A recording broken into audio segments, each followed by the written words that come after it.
go, Josh. We're back 12 months on. 12 months on from when England eventually brought it home. Reignwood, icons of football, we're back. How excited are you? I'm so excited. And I didn't think it could go up another level. But looking around and being around the place, they've really stepped things up. And we've got a brand new studio as well. How about our studio? It's amazing. Couches the lot. You're not going to get to use it a lot. You're going to be here, there and everywhere. But this is my home. We're going to have some famous faces in there. We're going to enjoy. We're going to be interacting with some of the players, some of the fans. People getting involved in the $10 million swing a little bit later as well. Final hole right behind us. That's where it's all going to happen this afternoon. It is going to be incredible, of course. One swing for $10 million. Incredible. All the icons going through it. It is going to be something you don't want to miss. But also, these rivalries, these were icons of football, of course. How does that transfer to the golf course? Are you seeing it be feisty amongst them? They were elite professionals at football. But golf, they're not professionals, but they still have that desire and that need to win. They can't lose, especially those Team World boys. They cannot lose again. They ain't here for fun. They will do whatever it takes to get that victory, and the Team World boys want redemption, I've heard. But the thing is, they've got a secret weapon as well this time. Some of the usual faces, superstars that we've seen before, but also some new ones, and a particularly strong secret weapon in Gareth Bale. Is it going to be enough to turn the result around? I don't know, but they haven't just got Gareth Bale. I'm looking at Dwight York. We've been out around on the course. Thomas, we've spoken to. He could be the secret weapon. He's a dark horse for one of the better players. I'm looking forward to his matchups as well. And of course, you can get involved and be a part of the action, get involved through our new interactive hub. Scan the QR code to vote and get involved with loads of different ways, and more on that a little later on. And guys, we want you to watch via YouTube, wherever you are, across Icon socials. This is going to be 48 hours of unforgettable golf, Nick. I'm buzzing. It doesn't really need any sort of introduction, but in case you do, this is what we're all about. Live from Reignwood Park. Well, for me, it was our Ryder Cup. I just couldn't believe how good it was. Congratulations to the winners, Team England. Just sum up that event for you. What was that like? How long have you got? Since retiring, that's the best thing I've done in terms of any other sport. We won, of course. That was really important as a team. We battered them. Cream jacket is hanging up at home. Don't forget that. We battered you, boys. Who is this guy? You know John Terry? He was so lucky. Oh, what a shot this is. It hurt the way he was celebrating. We're going to be more prepared. What a shot! Talk to me! It's so money! When you hit that money shot, it just naturally just flows out of me. I'm fired up. The revenge is going to be amazing. This is what will help grow the game of golf. The nerves, the buzz, the excitement around it.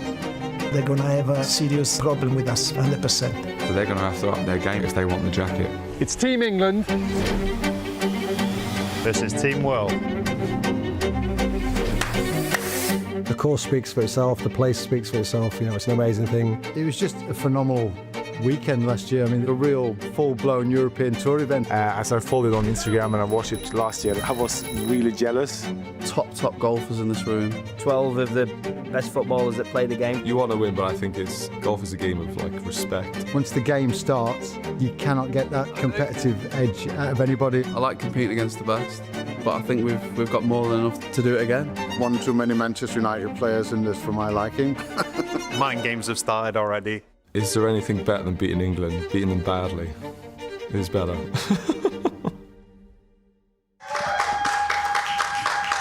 Well. From an elite team of icons to two elite golfers, some of the best in the world. I'm delighted to be joined by the two captains. Danny, I'm going to start with you. Talk to me about these matchups. You've been out on the course. I've seen you about 4 or 5 times. You've watched every player in your team. Who's really surprised you, and why have you picked these matchups? The matchups have been interesting. You're obviously trying to get some really good players together, similar handicaps, and then you want the lads who have known each other or who've got a bit of something. Obviously it's tricky. When they were playing football, a lot of these lads played against each other for years. So there was you did have to look a little bit. You don't want to put City with United and stuff like that. So there was a few bits. But it was genuinely could have put any of the 12 together. Not going to say it's surprised me crazy amounts, but they in retirement they've been playing a lot of golf, these boys. There's no doubt about it. We've got some of the pairings up on the screen now. kicking off with a very, very strong pairing for Team England. Yeah. Fowler and Ince were unplayable last week. Well, I mean, you needed him, didn't you? You needed the governor. Fowler's, I've watched him quite a lot this week. Fowler's been playing lovely. So we thought, you know what, try and set the tone, get the boys out early. Well, Tom, I don't know how I feel about being on Team World side here. Josh quite clearly looking after England and Danny. Danny's no longer speaking to me, but I am with you, and I'm with you all the way here as we have a look at your team. You've brought in some super subs. They're all icons, but super subs from last time. It didn't go to plan. Obviously, captain there, Gareth Bale as well, Shevchenko, Dwight York. I draw attention to them because they're really good golfers. Are they going to make a difference, do you think? Well, it should make a difference. I mean, all three of those are fantastic golfers, probably arguably the three of the best golfers here. So, you know, they should make a difference with a lot of experience and go out there and try and win some points. And they bring a lot off the golf course as well, which is quite important, I think, for this team to kind of bring it together. Obviously, England have something together in a flag, and these guys come from all over the world. But, you know, we draw a bit on Ryder Cups there. We're quite good at bringing people together, and but those three guys are very important for that team room. Look, you've had also an amazing experience in the Ryder Cup and 3 winning Ryder Cup teams, obviously as a captain as well. Just very briefly, how fired up are these guys? What does it bring back to them in terms of the juices from their competitive careers as footballers? Well, it's, you know, this is a chance again to do it again, and in front of guys that they played all their lives. These guys want to beat each other. They step on that first tee, and then all that they had in their careers come back to them. And if it's golf or if it's football, they just want to beat the hell out of each other, to be honest. Now, you guys are going to be busy. Call the captain in operation. You at home have been voting for it. And, of course, you can be in touch with us throughout all of Reignwood Icons of Football. Make sure when you send anything into us through our social media, hashtag Icons Series as well. But, of course, we're nearly there. Not far from that first tee. Here's how it all works.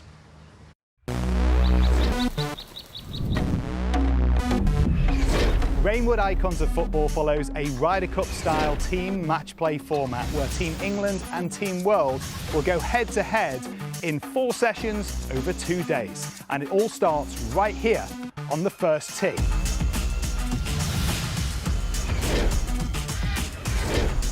And then here, 10 holes later on our 10th green, which is right next to our TV studio. Handy that. Session 1 is 4 balls where each 2-man team will pick their best score between them to go up against their opposition. Sessions 2 and 3 are greensomes. Both players tee off, you take the best drive, it's alternate shot from there until the ball's in the hole. Simple, really. And we finish with Session 4, the all-important head-to-heads, the singles matches. Just like in the Ryder Cup, if you win your match, it's a point for your team. And if you tie your match, the points are halved. However, here at Reignwood Icons of Football, we like to keep things juicy. If your team wins by 4 up or more, you win an extra bonus point for your team, not to mention the added sprinkle of humiliation. To rack up points and turn a match in your favour, we have 3 pressure holes, where a win on that hole could be worth double. Let's break down how it all works. Suan, Radar, take it away. This is the Team World home hole, the gorgeous par 3-6.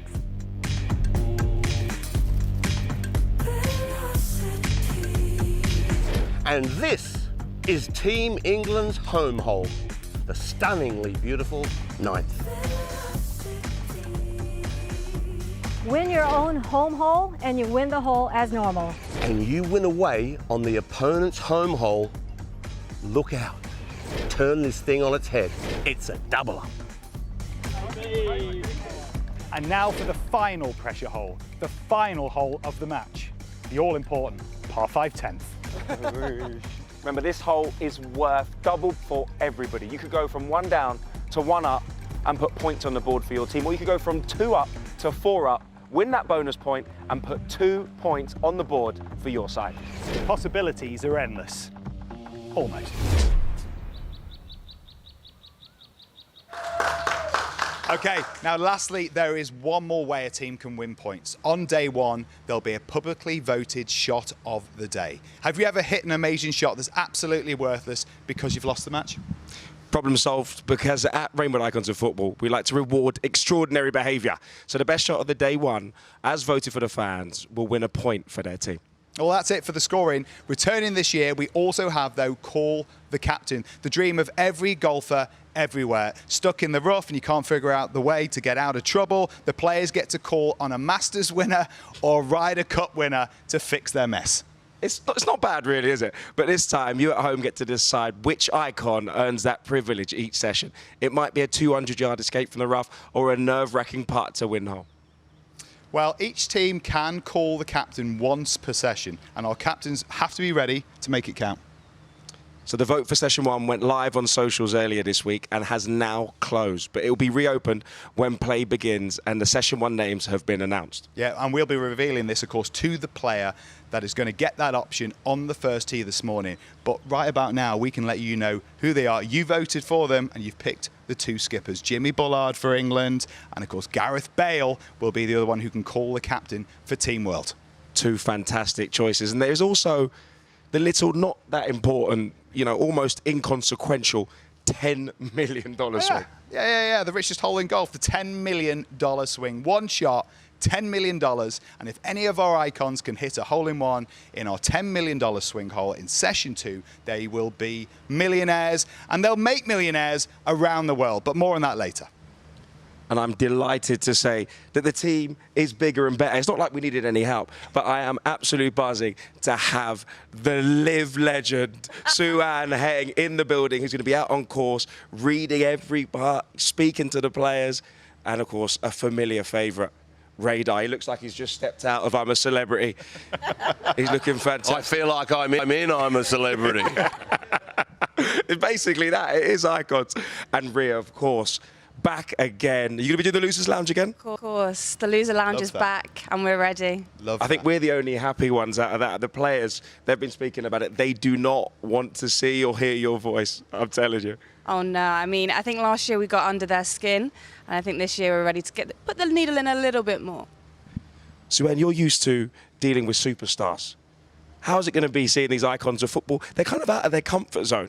They are, but look, a lot of the skills won't translate to golf. Football and golf are very different types of sports, but these guys are competitors. I know they don't like to lose, and guess what? This morning at the breakfast place, it's not as chirpy as it's been all week, so it's going to be really fun.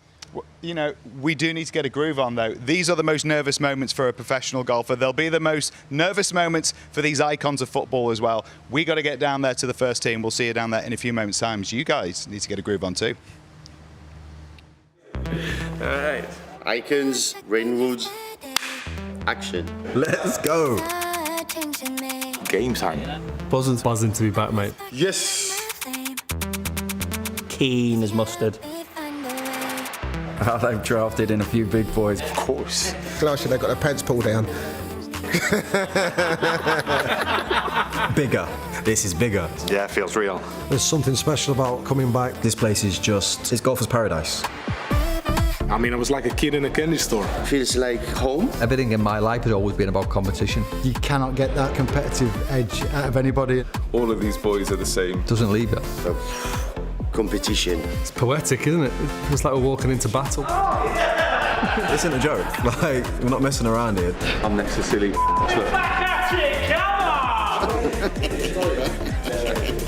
not well, is he? He's not well. And you've done Jimmy wonders. Yeah, some trash talking will be there as well. I'm gonna be nice, but not too nice. I would suggest that Coley stay away from me on the golf course. This is what it is. Slap it. Slap it. Ooh. Chicken skin. Little nibble left and right. And my hand's actually shaking. And that is frightening. Very frightening. There's no way you want to be putting that jacket on someone. I know there's one player that's going to ask me to put a jacket on, and that's Robbie Fowler. Theo. Giggsy. I'll let Ryan put it on. Has to be Giggsy. He won't hear the last of it if they lose. An Arsenal man putting it on the Tottenham man's shoulders. Do you know what? I'll probably pick Aaron. We'll see how it all pans out. I'm getting his head, I think. Mind games have started already. Do I want another one? Of course I do. Ginge, put the jacket on me. I was celebrating that much. I don't even know he put my jacket on. I don't know how that feels. Looks like a fish, yeah? They'll be gunning for us. They're more looking at us now. When we win, I want to beat England and lift that trophy. I'm just excited, man. I want to start. I'm edging. I can't wait to get out of there. This is out of the ordinary. This is pretty special. That's that. Well, certainly, that was quite the jog down from the first tee. Well, here we are now. We have made it, in fact. Josh alongside me. Well, you know what? First tee, usually a sea of tranquility. Today, Josh, for Reignwood Icons of Football? I feel like we've been transported into a fan zone at a World Cup. I'm seeing flags, I'm seeing ultras, I'm seeing fans in football shirts, and they've been making some noise. The atmosphere here has built itself up to a crescendo. Sometimes the silence can be the thing that makes a professional golfer the most nervous. You think here, though, they're outside of their comfort zone. These were athletes of the highest pedigree. When it comes to football, they are great golfers, but this is quite the arena. They'll be upon it shortly, so every little bit can make a difference. The captain's team talk is a massive part of that. They've just had them. Take a look. A few things I want to go just through practice today, and you're going to play foursomes this morning. 2 balls in play, 2 balls on that green. Constantly apply pressure with 2 balls.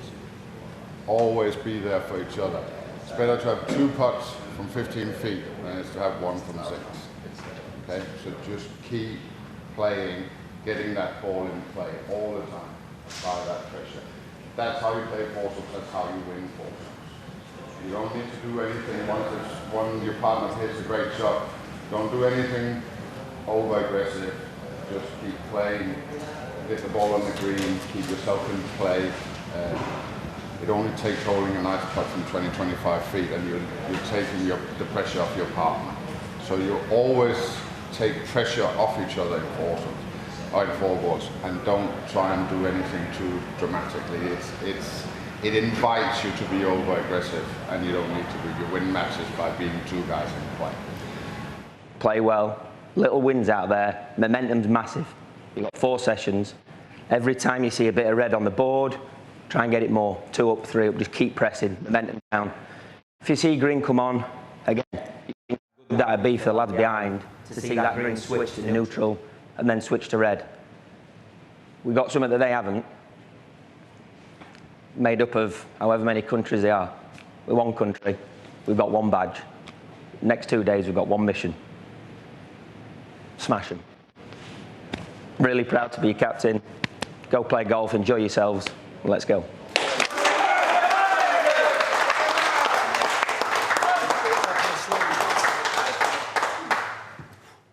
Cool. Pressure is a privilege. Danny Willett, calm there, beautiful. I mean, what a moment for both teams there, alongside a Masters champion and a Ryder Cup icon. Who won the team tour?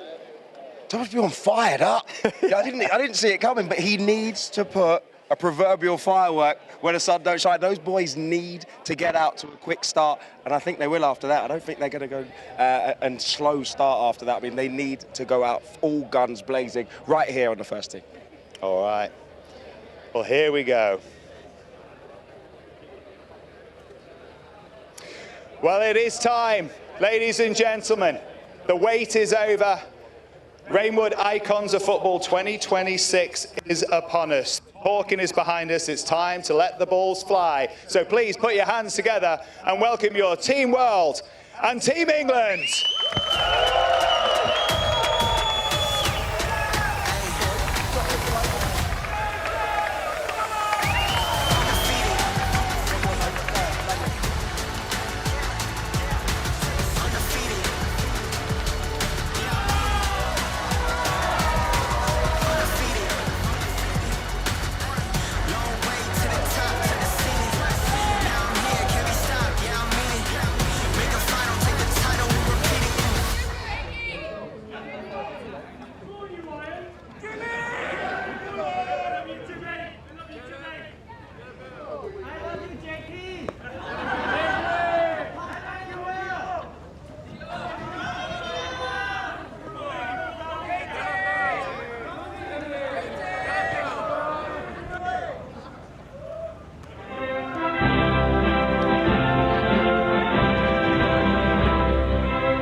honour, what a privilege. You're moments away now until we get underway here. A first tee is a very special arena, not just in golf, but in all of sport.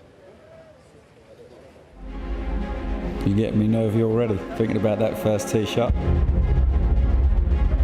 As soon as though we put the ball on the first tee, the nerves kick in and everybody's watching you. It's a different feeling. I mean, it was just like put the ball down, my arms are shaking, my legs are shaking. Just thinking about it now gets me a little bit nervous. This is not nice. Almost like taking a penalty. It's horrendous. So I'm trying to put the ball into the tee and my hands actually shaking. Something just drains out of you. That doesn't compare with 60,000, 70,000 people in a full stadium of football. Those are the moments I live for. It doesn't scare me. You're not quite sure what's going to happen. I just hope I get the ball in the air, that's all. A bit of saliva's missing. Tee the ball up, get the biggest club head on it, tee it high, let it fly.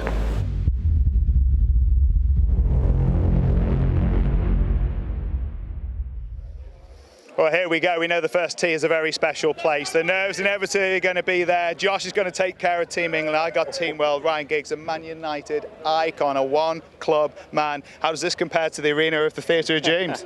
Doesn't. How are you feeling? Yeah, nervous, yeah. But excited. Yeah, really looking forward to it. Obviously, I know Robbie and Incy well. So, yeah, may the best team win. It's a place for a King of Kings, and of course you were at Celtic, of course, a Manchester United legend as well. How excited are you to go with a teammate here up against these two from England? Oh, very excited. I mean, it's going to be an interesting game. They're two really good players, so we hope that we can, how do you say it? We hope that we can beat them. Oh, beat them. That's the goal. Beat them, Josh. Hey, strong words, but what these boys don't know, you've got experience in this. This is the first time they're feeling the energy from this team, but at Robbinswood Golf Club. But you've done it before. Confident? Yeah, very confident. Listen, I think, I've got a great partner in Robbie. They're good players. They're all good players, you know what I mean? At times, sometimes they're bad players. But listen, it's a lovely day. It's hot, really hot. But no, looking forward to it. What do you think of your partner? You know him well, you played with him, you got that experience. You know his strong suits, ain't many weak suits. You happy with him? He is a deliverer. He will deliver. That's all I'm saying. That's all he's going to do. No pressure. There we go. Josh, no pressure. No pressure, no pressure. Boys, it's about that time. It's all going to go quiet. Please, you're teeing off first. Please head off to the tee. Good luck, boys. Ready? Play well. Good luck. Go Play well. Play well. Have a good one. Have a good one, Robbie.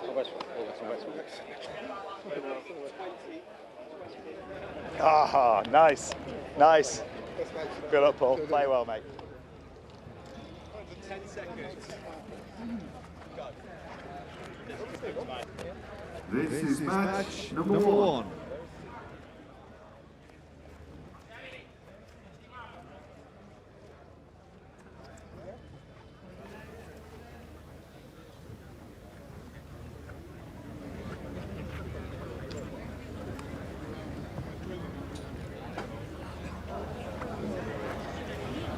Okay, here we are. We are ready and set to go. So to take us through these opening moments, pressure-packed, our commentary team.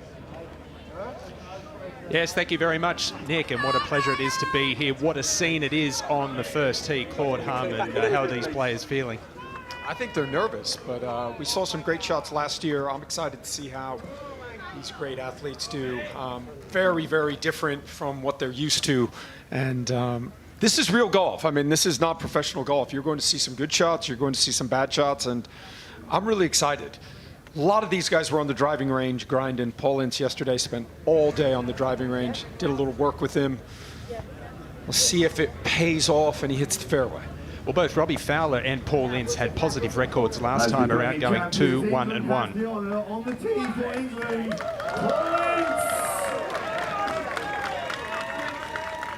Definitely be some nerves, but you can find the fairway here.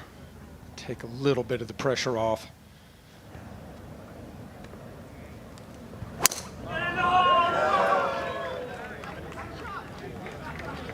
So he's done exactly that. It's not an easy opening tee shot. There's trouble to be found. Yeah, I mean, there's trouble all down the left-hand side. So to stand up, make a good swing. All you're trying to do here is just get the golf ball in play, settle the nerves.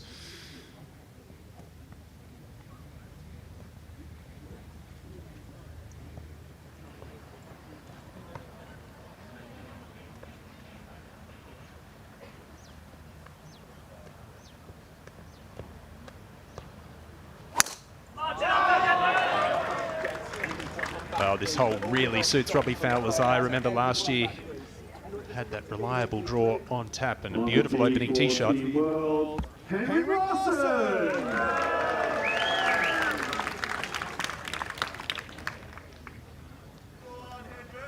He's got the glove matching the shorts there, and that's a strong play. You better step up and hit a good one if you've got the glove.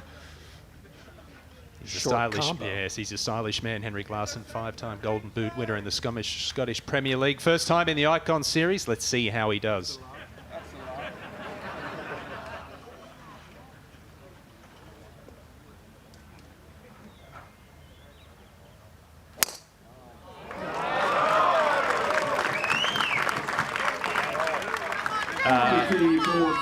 Three out of 3 in the fairway. Did you see that coming? I did not.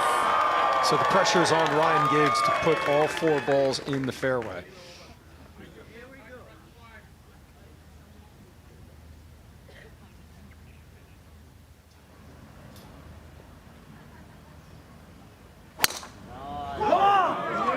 Oh, look at this little fade, much higher ball flight than the other 2.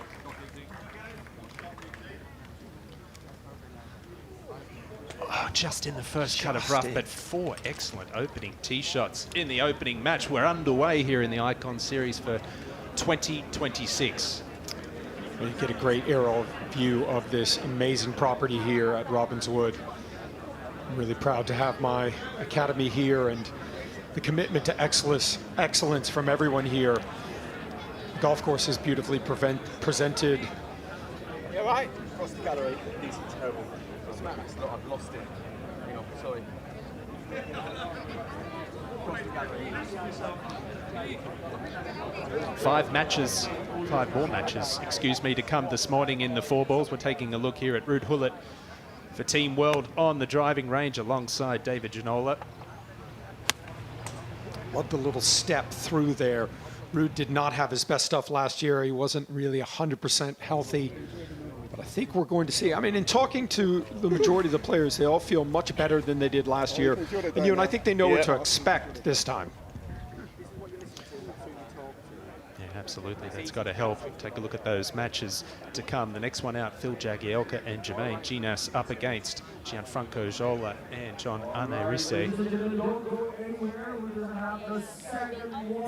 Gianfranco played so well last year. He's got such a good golf swing, gets the golf ball in play. The key here, I think, is hitting greens, but getting the golf ball in play off the tee.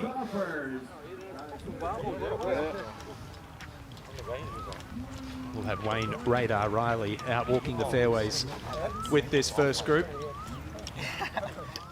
Take a look in at Gianfranco Zola. He was very solid last year, wasn't he, Claude?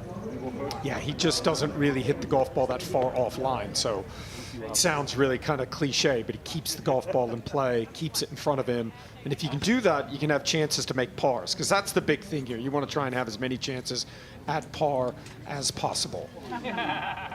Captain Gareth Bale there warming up. Had a few little back issues yesterday. Didn't compete in the Pro-Am, but looks good there. Looks loose. Yeah, I talked to him last night at the Pro-Am party. He said he was getting some treatment on it, but he can really play. I really like his golf swing.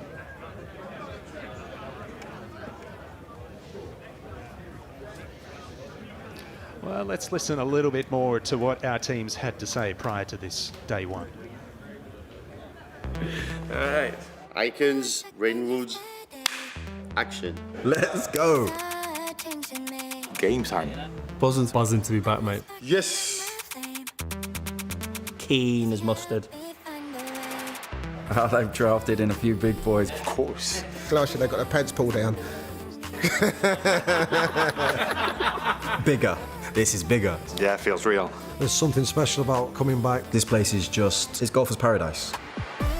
I mean, I was like a kid in a candy store. Feels like home. Everything in my life has always been about competition. You cannot get that competitive edge out of anybody. All of these boys are the same. Doesn't leave you.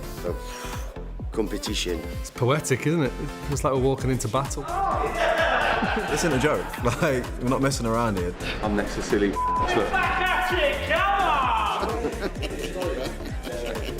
He's not well, is he?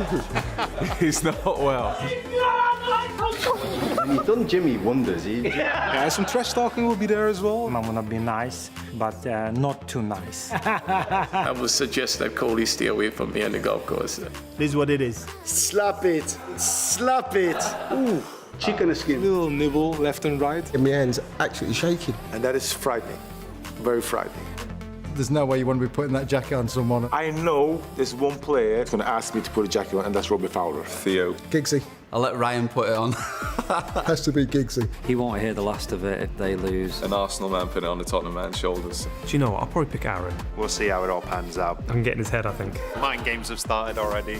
Do I want another one? Of course I do. Ginge, put the jacket on me. I was celebrating that much. I don't even know he put my jacket on. I don't know how that feels. Looks like a fish, yeah? They'll be gunning for us. They're more looking at us now. When we win, I want to beat England and lift that trophy. I'm just excited, man. I want to start. I'm edging. I can't wait to get out of there. This is out of the ordinary. This is pretty special. That's that.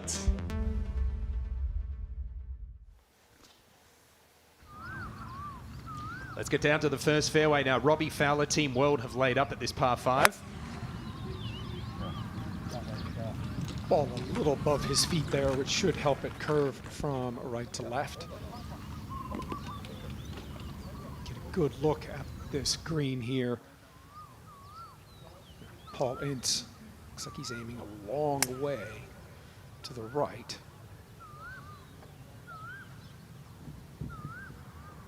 There is a bunker there you've got to avoid on the right-hand side. You heard Danny Willett say he's been out following Ince and Fowler in the practice rounds. Both have looked very sharp.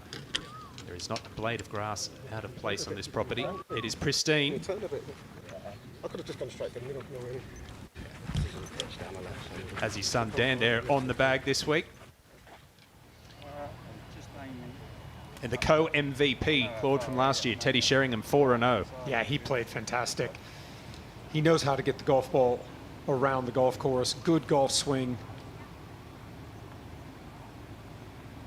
I think a lot of what, when you do talk to these players, Ewan, about their golf swing, they think sometimes it has to do with the technique, but a lot of times it's just a little tweak in the setup, because that's the thing I think that most golfers really struggle with, is the setup gets off, and if the setup gets off, it's tough to control where the golf ball is starting. So that'll be something to look at, making sure these players don't get aimed too far to the right. That's the tendency that I've seen over the week, is on the driving range, say, hey, just aim a little bit more to the left, square yourself up, and that gives you a little bit better chance. All 4 players having laid up at the opening hole. Long par 5 to start, 578 yards. This golf course at Robbinswood built just 3 years ago, and it's quite amazing the shape that it's in. Quality of this golf course is just phenomenal. Excellent atmosphere around the first tee. Good to see all the different jerseys from around the world. Well, this is an amazing opportunity for a lot of these fans to see their heroes up close. Maybe in a different theater or different arena. This is where the action is at. We are broadcasting all over the world, live right now. It appears Henrik Larsson will be first to play his 3rd shot into the opening hole, the par 5. How important is it going to be to get a point on the board early? Absolutely. I mean, these team competitions are all about momentum. So if you can put some points up early, takes a little bit of the pressure off. You don't feel like you have to go for every shot.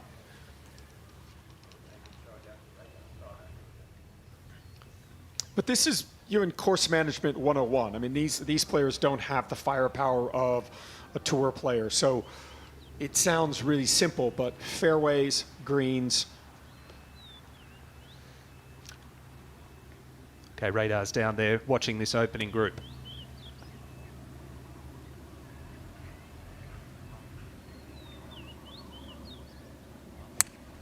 Trying to chase it in there, run it in there. Good strike. Got to take a chair. Yeah, that's not a bad play. Just off the back, these greens also very, very fast, rolling at 12.5 on the stip meter.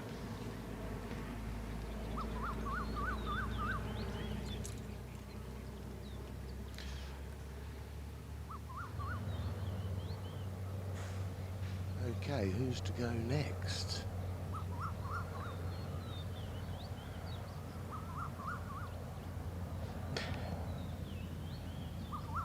This is a hard shot. It needs to get all the ball all the way back to the flag. It's got 139 yards. And they're taking their time here. Big chat because Larsson's over the back. You don't want to take too long and outthink yourself in a thing like this. Trees an issue here, Radar? No, not really. No, unless he knifes it straight into them.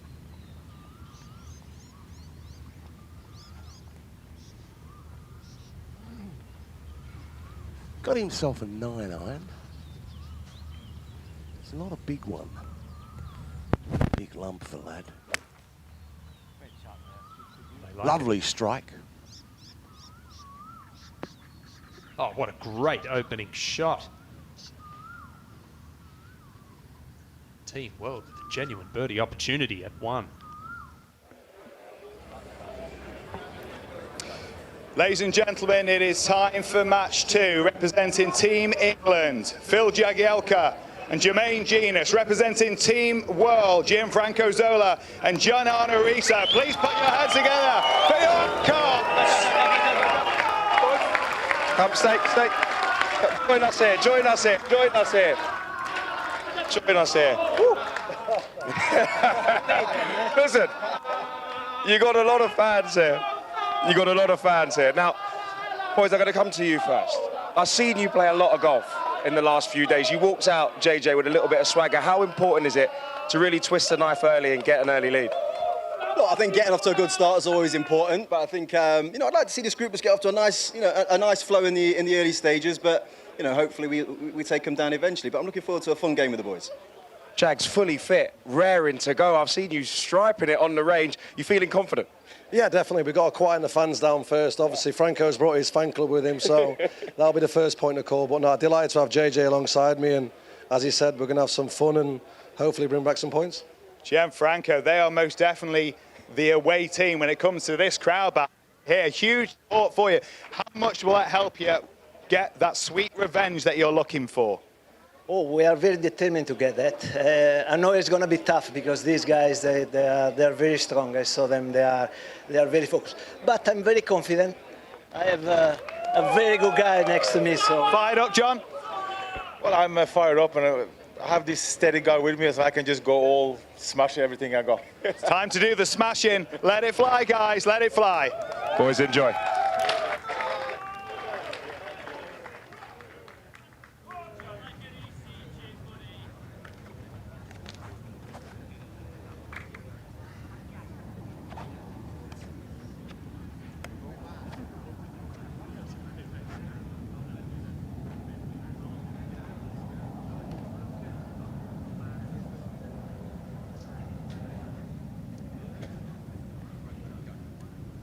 This is match number 2.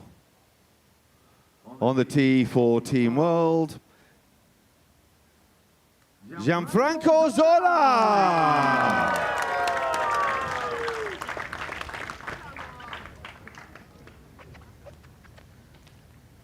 And there's a good reason. He's known as a steady golfer. He led the driving accuracy statistics last time around, 87.5%. And that's got to come in handy in this format. Yeah, I think he's just a great example of he kind of knows what he does, doesn't try and hit the golf ball too far, plays 100% through accuracy, but a good-looking golf swing.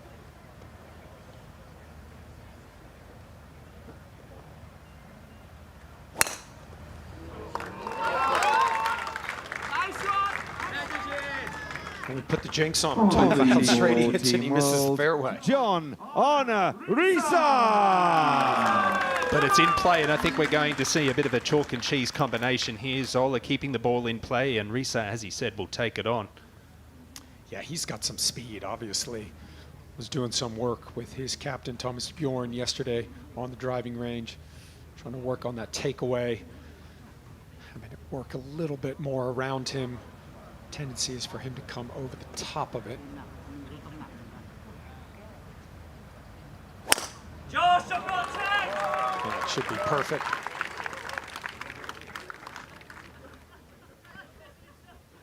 On the tee for Team England, Phil Jagielka. Oh, what have we got here, Claude? A little driver off the deck, is it? A little old school Laura Davies style, just gonna burn one off the deck, off the first hole.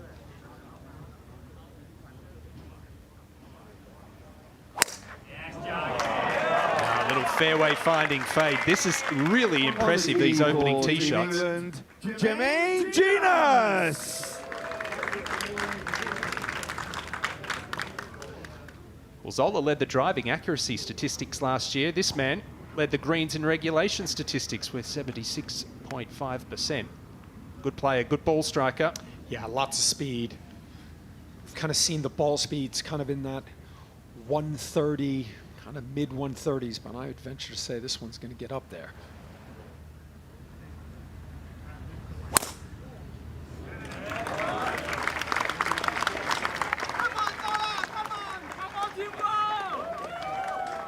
Yeah, that shouldn't be too bad, just in the right rough. You can see well past the other three players.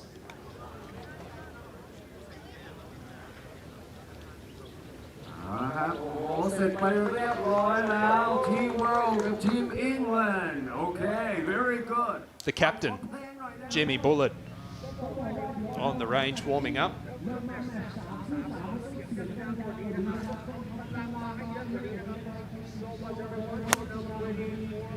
There's no question he's going to have to lead from the front, Jimmy Bullard. Good player. Now let's get up to the first green. Fourth shot for Henrik Larsson.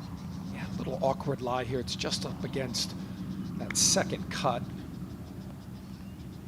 It's a pretty good shot from there. That's a really good shot.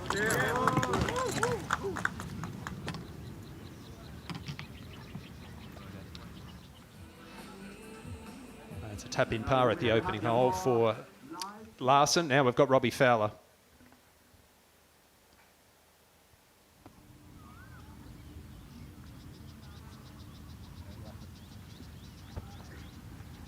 You can just see that ball continuing to roll out, that putt given.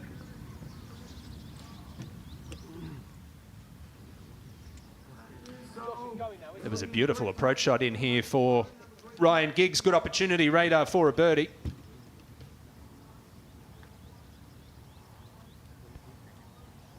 Yeah, it's a fantastic shot. Straight up the hill, this, a little out of his right. Truly a proper shot with spin, the whole lot. Like when he used to run down the left wing, swirling his shirt in the air. Top corner. Oh. Well, that putt went almost as far as his tee shot. Anyway, it's a half. Halved it in pars. Thank you. JT. That's been a popular site the last couple of days.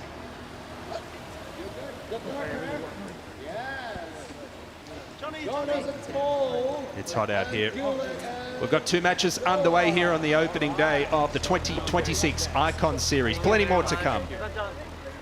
I love it. I absolutely love it. When you got 6 hours with your mates, playing golf, doing what you love doing, having a laugh, but a bit of competitiveness at the same time, no better feeling.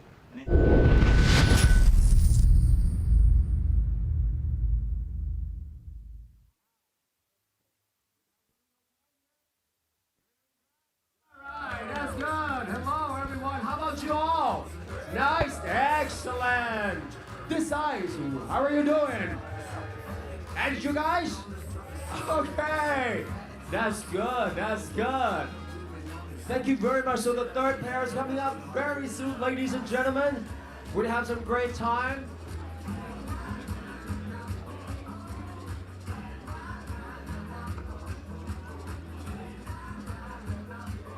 Let me see you. Put your hands together, guys. Put your hands together.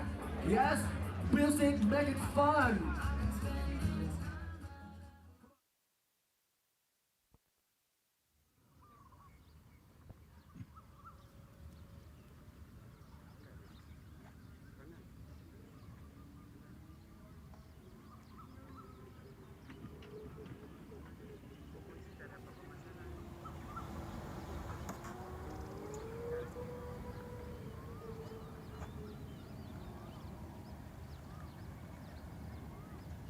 key is just get it anywhere on the green, give yourself a chance to get 2 putts and get out.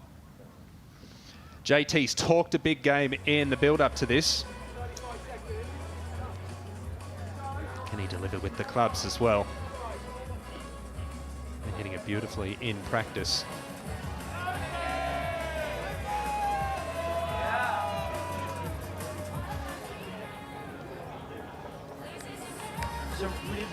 What a career.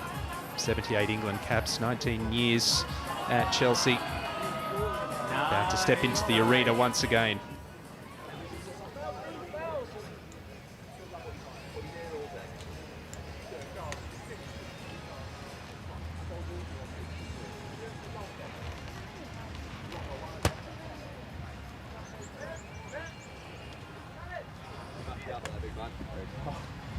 Just hit it. Just hit it. Enjoy it, yeah? Very well, Jimbo. There's a real energy down here on the first tee. We are ready for match 3. Are we ready for match 3?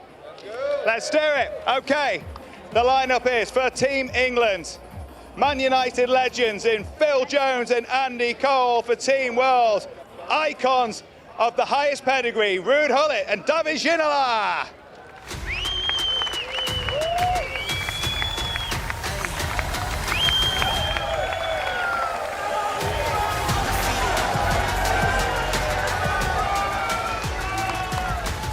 Come on in, how you doing?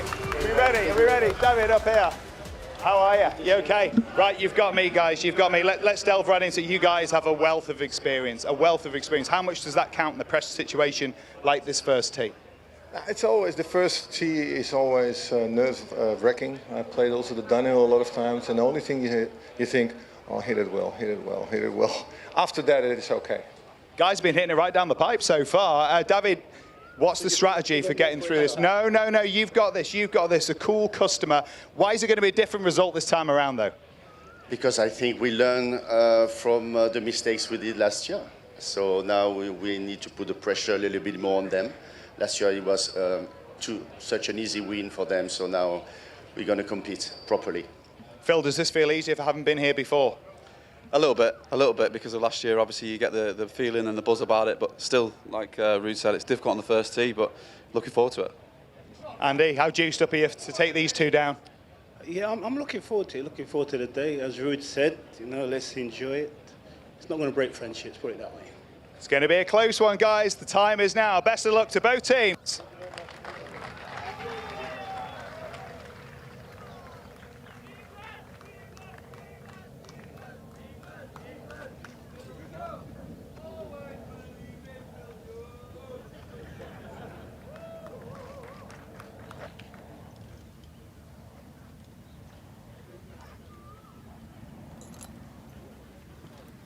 This is match number 3. On the tee for Team England, Phil Jones. Claude, the youngest player in this competition at the age of 33, but as Nick Doherty just spoke about, he knows how to lift the trophy. Well, he had some combination of good shots and bad shots last year, but he's got a lot of speed. Big, tall. See, he's aiming down the left-hand side, probably going to try and hit a little bit of a cut. Clubface just took over on there. On the tee for Team England, Andrew Cole. The 93-94 Golden Boot winner making his first appearance in the Icon Series. And in fact, the only change for Team England from last year. Yeah, so a rookie to this tournament. Big, deep inhale there. So with his partner out of play, so important here to hit the fairway.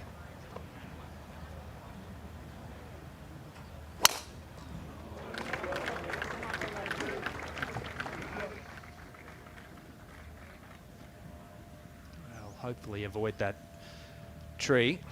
Yeah, it's just a layup anyway. On the tee for Team World, from the Netherlands, Ruud Gullit. Well, I really like this golf swing. He's got a little step through it. Back wasn't his best last year, so I expect a little bit more from Ruud. Loves playing golf. He mentioned he plays in the Dunhill Links Pro-Am.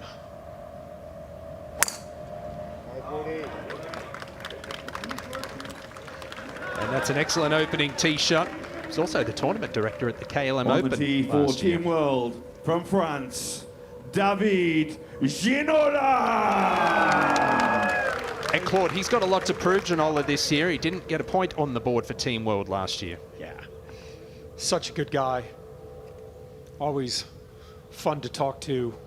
There's a lot of flair, you know, in everything he does, from the way he dresses. And the golf swing's pretty good. He's got some speed. I watched him on this hole yesterday in the Pro-Am. He took it over the bunkers on the left-hand side. So he's got the firepower to get it out there. Just to give you an example of the difference in the tour game versus what we're watching today, average ball speed for tour players on the men's side, right around that 171 to 174 range. So he's had the most speed with the driver of anybody we've seen. Oh, unlucky there. I think it bounced out of the bunker. Unlucky. That carries the bunker. It might even be the go zone for two. Each team with one ball in play. We'll take a look above at this beautiful Robbinswood layout. Collection of terrific holes. Yeah, a little bit of a composite here. Good mix of par threes, some good par fives. Plenty of room to drive it here, Ewan, so they can use the driver when they want to. Yeah, and speaking of par threes, holes 6 and 9, the home holes for Team World and Team England. We saw it in our opener. That's a double up opportunity for the away team if they were to win that particular hole.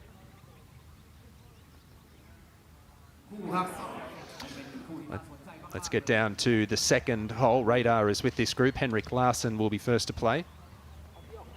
Yes, he will. Off a little downslope, hard to get a stop. So if he lands this on the green, unless he's very precise, from 122, he lands it on the front third and releases it up there. But as flat as this guy hits it, this could come in quite hot. So that will flirt with the back edge. So this is a hard shot for a flat ball hitter. Keeps it in play very well, more than a competent player. But let's just see how much grip he can get. And these greens are firm and they are rapid. Landing it in there 30 yards short. That's how flat he hits it. Good shot. Well, there's a great example of he kind of knows the shape that he's got. He's going to stick to his game. As Radar said, he doesn't have the highest ball flight. So he just kind of ran it up there, one bounce it. He's got a good look for birdie.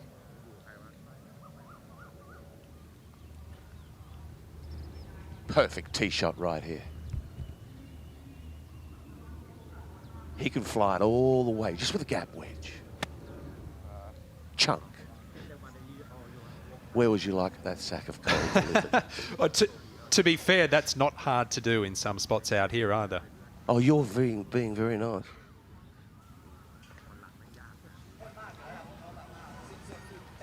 Robbie won't do it. Well, the secret weapon for Team World is Gareth Bale, that man in your picture there. Let's hear what he had to say prior to this tournament. The land of song where mountains touch the sky, and ancient dragon fire myths still fly. From valleys deep to the coastal breeze, our star emerged among the trees. On sacred grass he lit the game, fast and fearless in global fame. His left foot magic, a nation's roar. He gave us glory, hope, and more. Now from the pitch where he made his name, a new pursuit, a different game. Fairways call where crowds once cried, same man, same focus, same relentless drive. From Cymru fields with grit and Welsh fire, the mentality evolves but will never retire. A versatile talent forever we hail, the enduring transcendence of the icon, Bale.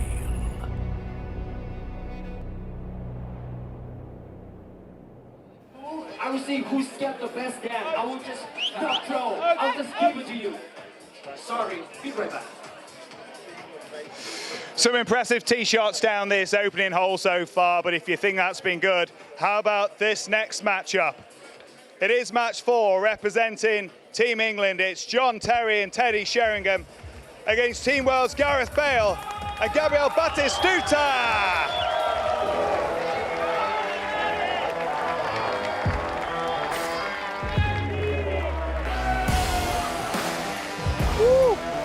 Here we go. John, let's turn you around here. Guys, here we go. Well, let's first of all start with you. You have been brought in as the secret weapon, Gareth. Yeah. Nursing a bit of a niggle in the back in the week. How are you feeling? Yeah, I haven't played at all this week, so yeah, it could be a mixed bag, but yeah, willing to put a sacrifice for the team, and hopefully we can deliver a point. Gabby, we've got a bit of a grudge match been building here. You and John Terry, are you ready for him today? You've got him on match 1. I already loved John. Oh, covering him in kindness on the first tee. So many times playing together. Yeah. So. Are you falling for that, John? Absolutely. It's got a little bit real now. We're here as well. How excited are you for this moment? How does it compare? Very different theatre, of course, but how does it compare in terms of what it brings up inside this moment? This is 100 times worse than walking out into any stadium in the world. This is petrifying, so hopefully you just want to get one away. I don't know, Teddy makes it look cool, calm and collected. How are you feeling, Teddy? Yeah, you don't know what's going on inside, Nick, do you? The nerves will start be jangling, I'm telling you. Yeah. This is going to be some sort of matchup. Incredible players on both sides. It's time, guys. You have the honour again, Team England. Good luck, boys.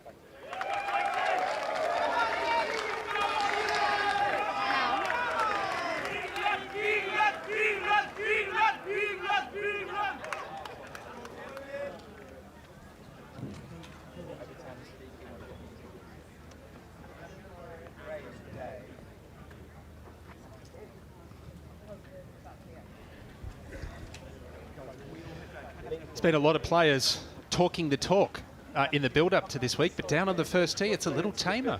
Yeah, these are the 4, in my opinion, some of the 4 best swings we're going to see. They're all very accomplished golfers, know how to play, and I think we're going to see a lot of golf balls, hopefully from this foursome in play on the green.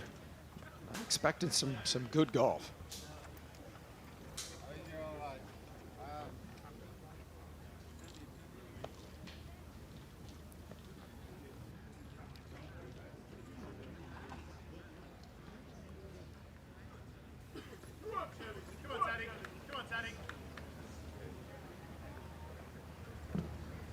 Easier starting hole this year. Last year they used the 9th hole, which is the 2nd hole here at Reignwood.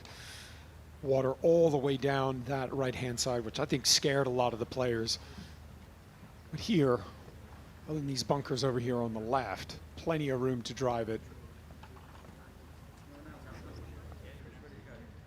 On the tee for Team England, Teddy Sheringham. Mentioned he was the co-MVP alongside Lee Sharp, going 4-0 last year. What can he deliver this time around? 240 to carry that bunker over there on the left. Just try and start this at the TV tower.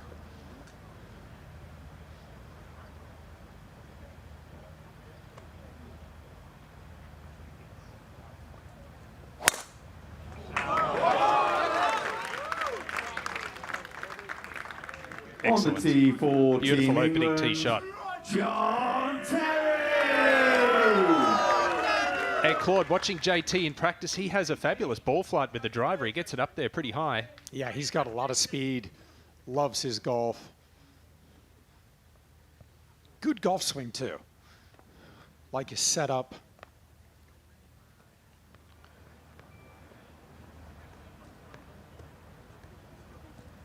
See, he's aiming a good ways to the left.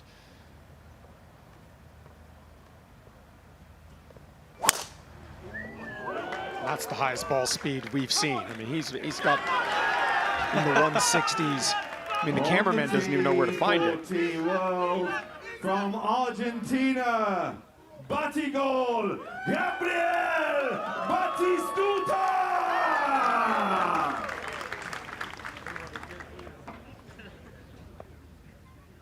And can play the game, this man. And I kind of like, with all the trash talking going on, Batistuta just kind of lets his clubs do his talking. Really confident. No. And the curse again.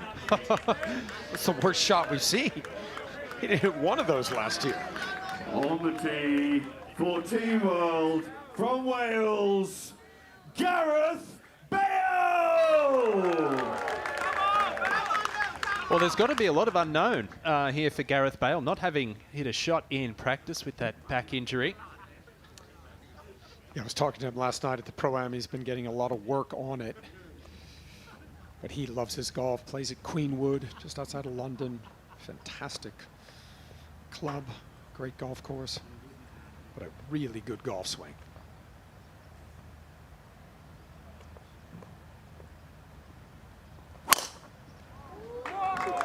And that's the highest ball speed we've seen. 172, that's right about tour average. Yeah, genuine scratch marker. Had his first hole he'd won at Torrey Pines 3 years ago. We'll jump ahead to the second green, and Robbie Fowler for a birdie and a win.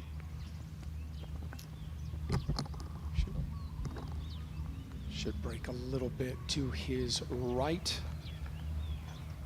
Greens last year, you were around 11, and they're pretty much close to 13. All the players that played here last year talking about it. If you get above the hole here, it's a danger zone. Back at the first green, Narisa, birdie putt for the win. For Team World, up the hill. Oh, he thought he had it. The early walk. You can see the reaction from Gianfranco Zola. He thought he made it.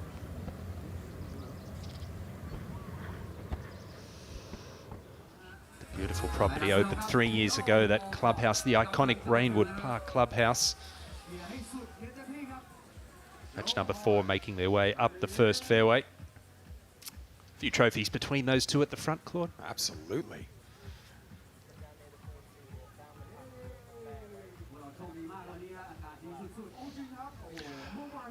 Well, let's get down to our studio with Nick Doherty and Josh Denzel.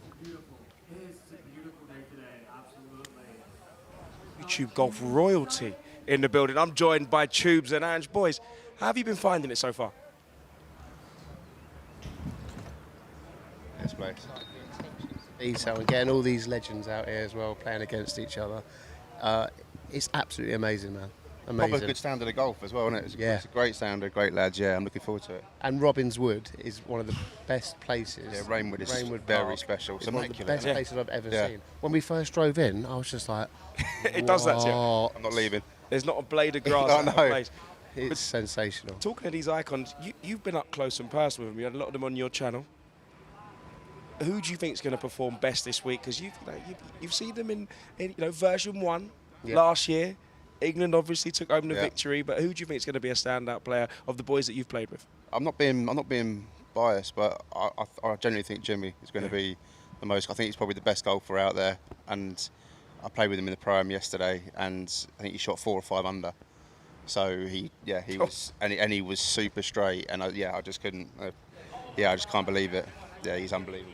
For me, my hero, Gianfranco Zola. Oh wow! With him 2 days ago. He caresses that golf ball like he used to caress free kicks. Yes, and it's always straight. Dead straight. So honestly, consistent. Josh, it was so impressive. And he's like the nicest man in the world, but I think he really, really wants to win. You see in his eyes, he's like, last year's not happening again. Even when he gives you a bit of needle, it's in a lovable way. You can't not like him. Exactly. He could be having a go at you, and you just want to cuddle him. Yeah, he's like, come here. Yeah, he's such a gent. I think his driving accuracy last year was 87%. There's more than a lot of tour professionals. He's that good. It's unfair that he's that good at football and that good at golf. And the nicest man in the world. Who's going to be your dark horse? Dark horse? Ooh. Just a good question. They're all very great golfers, very good. It's a tough They're one, all that. very good. Well, I think we're going to find out who's going to be a dark horse, because right now we're on a tee box with our good man Nick Doherty.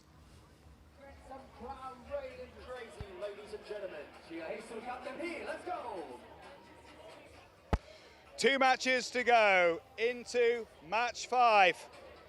And representing Team England, we've got Theo Walcott and Joe Hart. For Team World, it's Aaron Ramsey and Nigel de Jong. Put your hands together for the icons.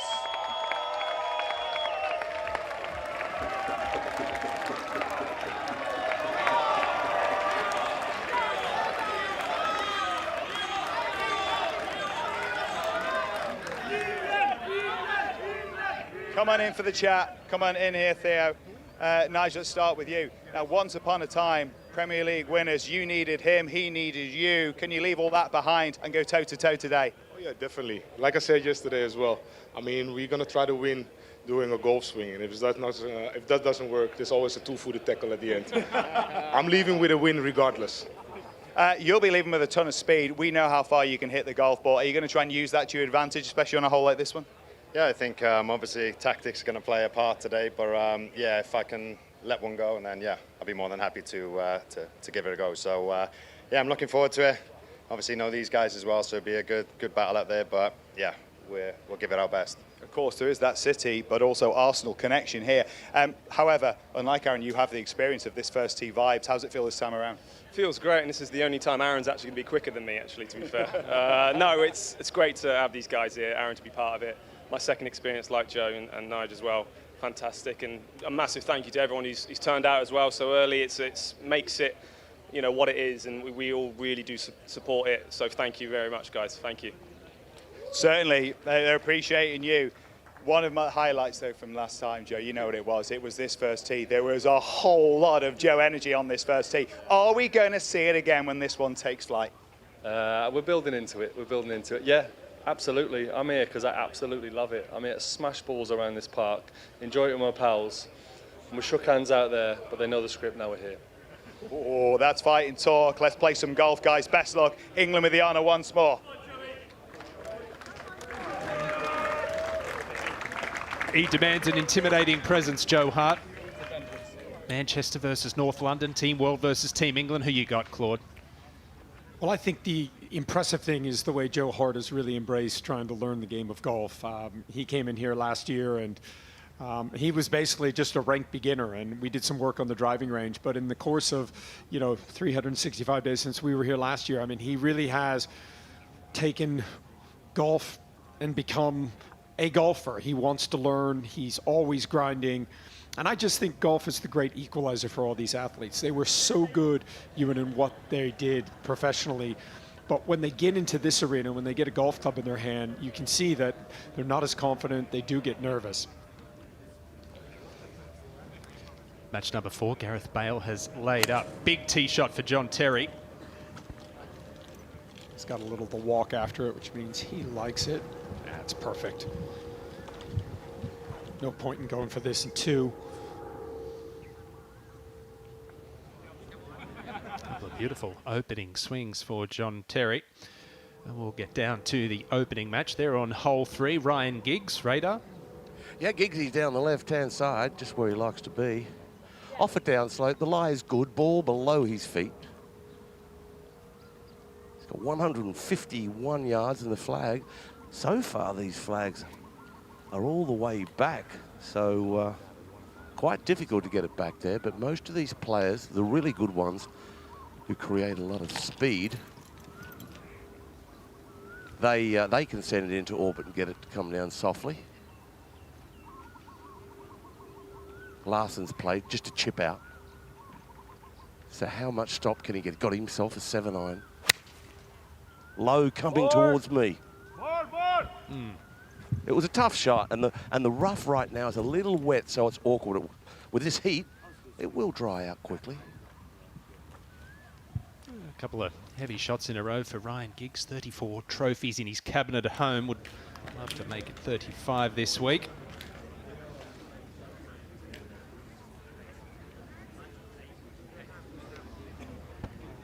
Penultimate match, ready to get going. 5. On the tee for Team England, Theo Walcott.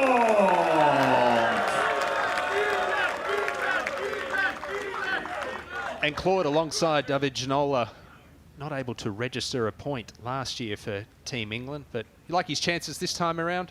Well, if you tell these great athletes they have something to prove, they've done that throughout their career. A lot of pride. Last thing he wants to do is post the donut again this year. Good setup.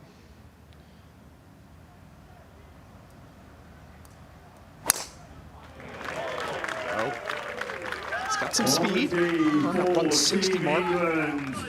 Joe Hart. Nick Doherty alluded to it. It was one of the moments, the memorable moments last year. The fist pump, the reaction after that beautiful opening tee shot.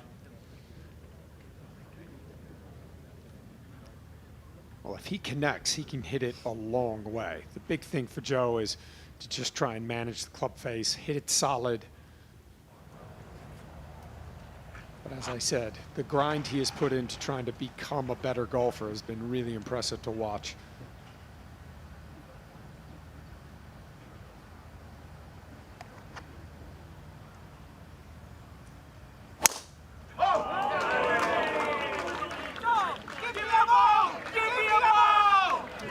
Well, I think it's fair to say it's Theo Walcott's hole. For Team World, from the Netherlands, Nigel de Jong.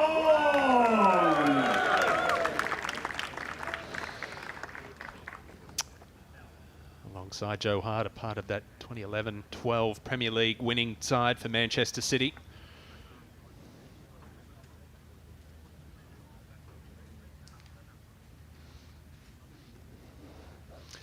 You just see on our mini leaderboard there, Ruud Gullit has made a birdie on the opening hole just to get Team World's nose in front early on.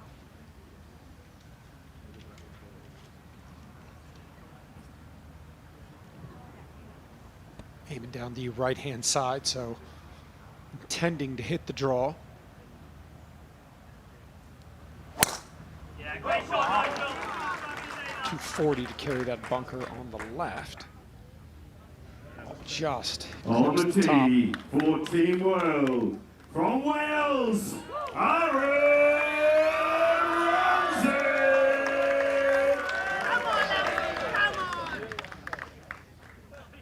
Winning goals in 2 FA Cup finals, the Welshman.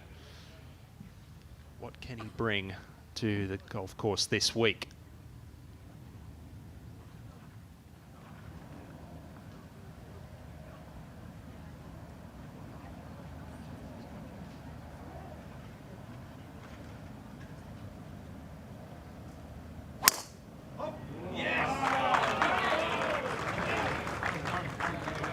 Really impressive, Claude.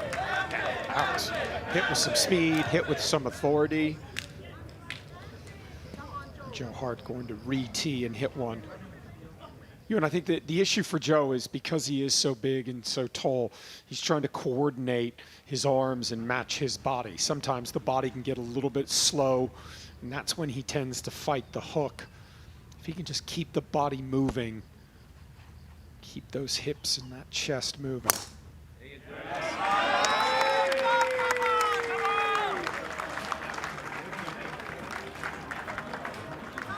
Player B, perfect.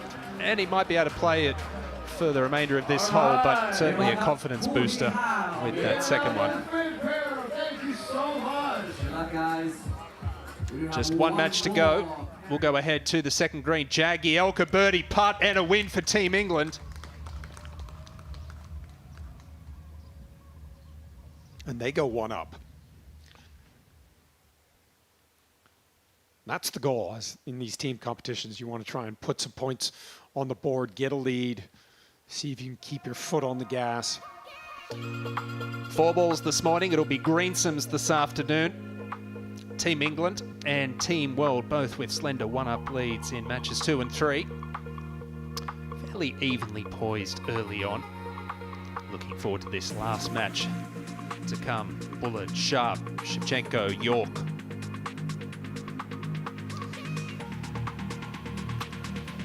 Let's jump ahead to the opening match, hole number 3. Oh, we'll go there in a minute. Let's get back down to the first. Gareth Bale. Yeah, we'll get a good indication of how the back's holding up. He said it's fine when he's standing up, but when he's sitting down, it gets a little bit spicy. Oh, that's a really good shot there.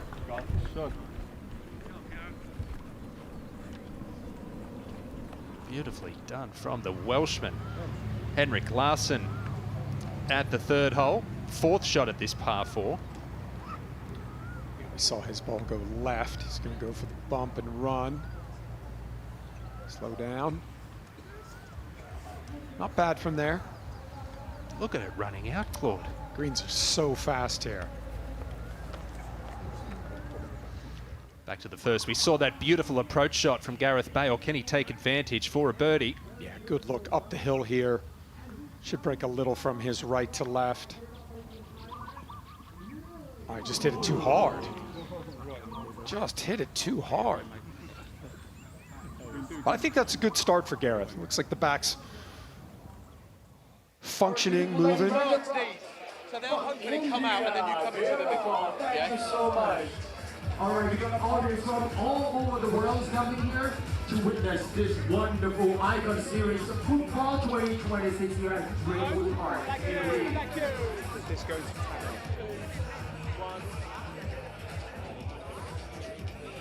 Take your camera. Okay, here we go. The one more match to go, and it's a very, very special one. Representing Team England, it's Lee Sharp and Jimmy Bullard, and representing Team World, Andrei Shevchenko and Dwight York. Put your hands together for your icons.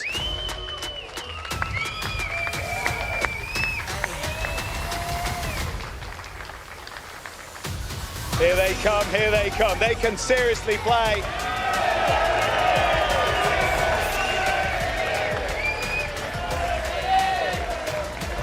But so can Team World.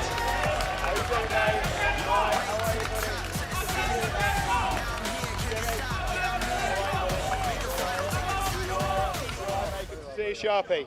Okay, here we go. Now, this is some serious firepower in this group. Let's jump straight into the thick of it. Dwight, you were calling for Jimmy Bullard 2 weeks ago when I saw you in Dubai. You've got him on the first day. Any words for him? No, it's just fantastic. If we got to win the tournament, we got to take out the best player. And there's no doubt that Jimmy's a fantastic player, but I'm confident within myself and my partner that we're ready to go. There's a huge uplift in the level of golf in Team World as we've moved into this edition of the Reignwood Icons of Football. You're a huge part of that. How excited are you to have a partner in Dwight York? I'm so happy he can make it, and I'm very confident about my partner. But also, I think our team is very strong this year, and with much respect for England, we're going to try to win today.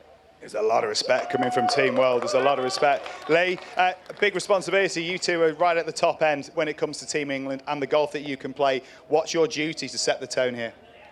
Get it off the first tee to start with. Find fairways and greens and just make it difficult for them. Make them make decisions. Don't give holes away easily, and just look after the budgie here. Jimmy, this is all about you, really, this moment. We know what you were as a footballer. We're seeing you as a golfer. You can seriously play. What does this bring alive in you, this competition? I just love it. Miss coming out in front of crowds 3 o'clock on a Saturday. You know, this is phenomenal. Just waiting in the tunnel there, hearing yous. But I love this game. It's everything to me. And been playing well. Good luck to the boys. I know we have a bit of bunny on the stage there, but let's play with a bit of respect and enjoy it, eh? Every game's worth watching, but this one could be the one of the morning session. Good luck, boys. Team England with the honour.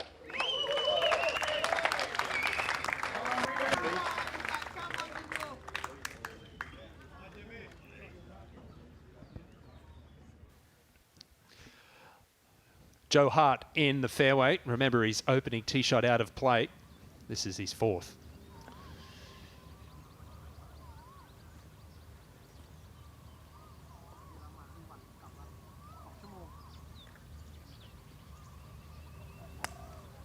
That kind of unique look at the club going back, working on that backswing constantly. That's a pretty solid shot there.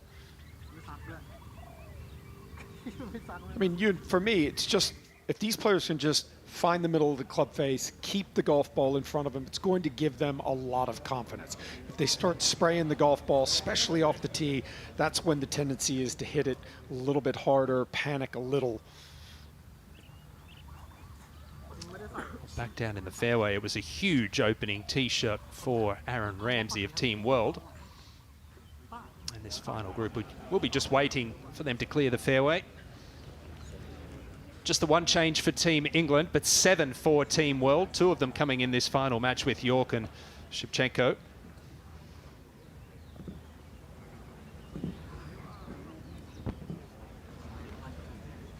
Tell you that Teddy Sheringham made a par in the opening hole to tie Gareth Bale. That match all square through one now. Aaron Ramsey, second shot. Can he get home?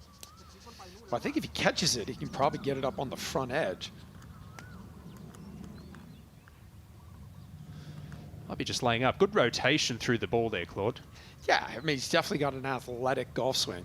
It's amazing to me in watching these great athletes. Some of them look like their bodies want to work like an athlete, and then some of them it looks like they're trying to manipulate the golf club. And I think that's the one thing that when you talk to these players, just trying to get them to free it up, swing a little just with confidence. But I think the hard part is they're trying to not hit it offline. And I think the difficulty is instead of standing up and trying to hit a good shot, I think a lot of the players are trying to not hit bad shots. It's just trying to get them to free it up, trust what they're doing, get the golf ball in play.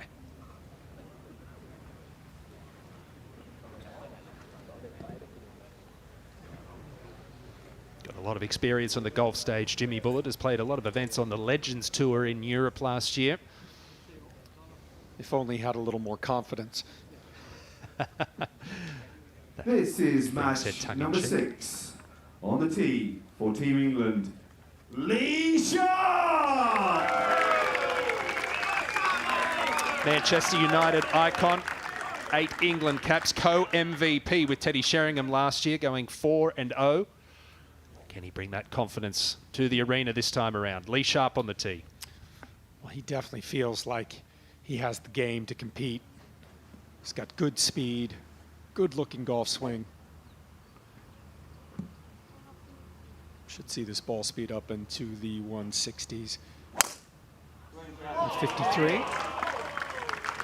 Not bad. That's perfect. Right in the center. Working really hard on the range the last couple of days. Yeah, he's a grinder for sure. On the tee for Team England, Jimmy Bullard!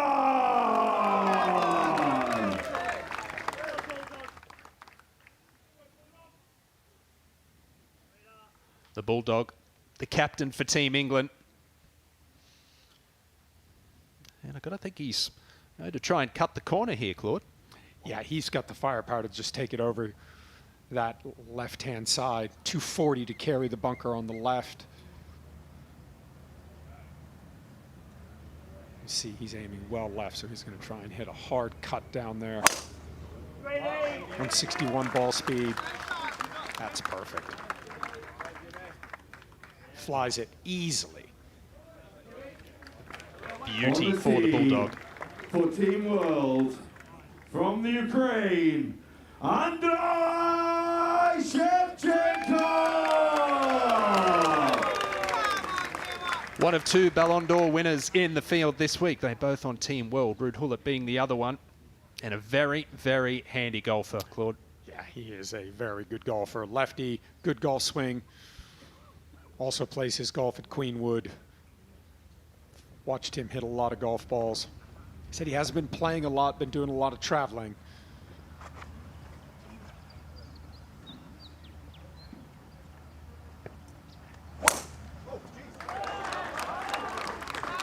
On the tee for Team World, from Trinidad and Tobago, Dwight York!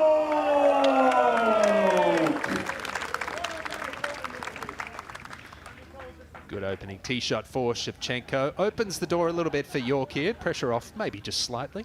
Takes his golf very, very seriously. He's been in the gym every single morning, Did a little work on the range with him earlier in the week, just trying to talk to him about his alignment. Shoulders tend to get a little bit on the open side, so wanted him to feel like he squared the chest up, which makes it easier for him to start that golf ball out to the right. That should be perfect.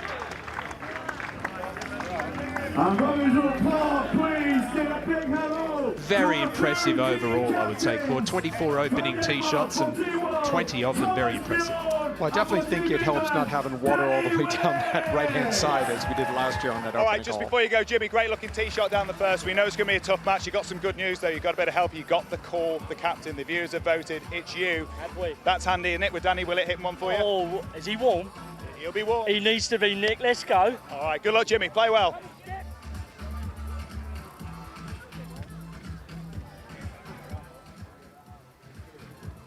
All 6 matches underway.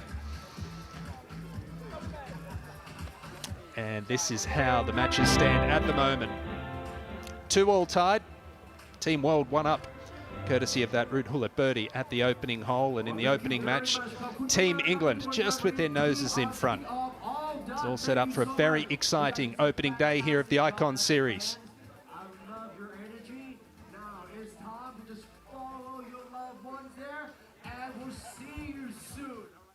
Your mind has to go calm and quiet, and it's 100% focus, and yeah, that's why I love it. You just get away from everything else. You're focusing on one thing and one thing only.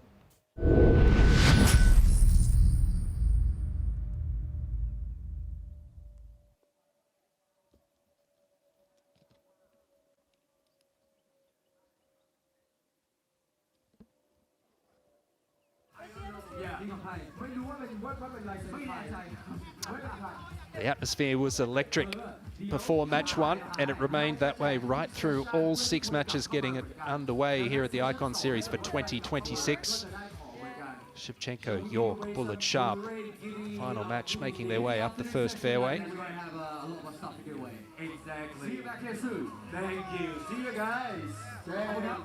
Dwight York has Bank Jaidi on the bag as his caddy. His father is the OG of Thai golf, Thongjai JD, who's a big part of Ravenswood here.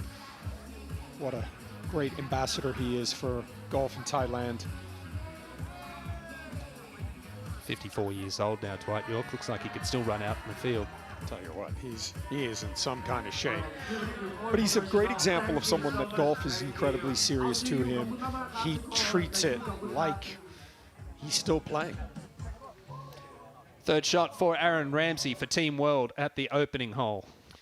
Yeah, rough, not too deep here, but all about where you want to land the golf ball. As Radar mentioned earlier, still a little bit wet out there, but that is a really good shot. Up the hill, he'll have a good look for birdie. And a good tee shot at the second hole for Teddy Sheringham. This will be his second shot. Just 94 yards, just a sand wedge, Claude. He should be able to control the spin here, get this close.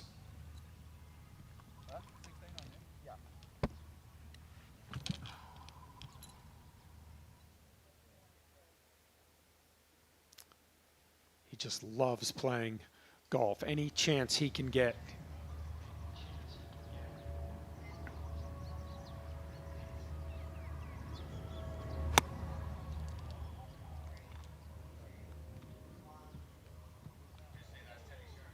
That's the ball of Teddy Sheringham at the second hole. That'll be a long birdie putt.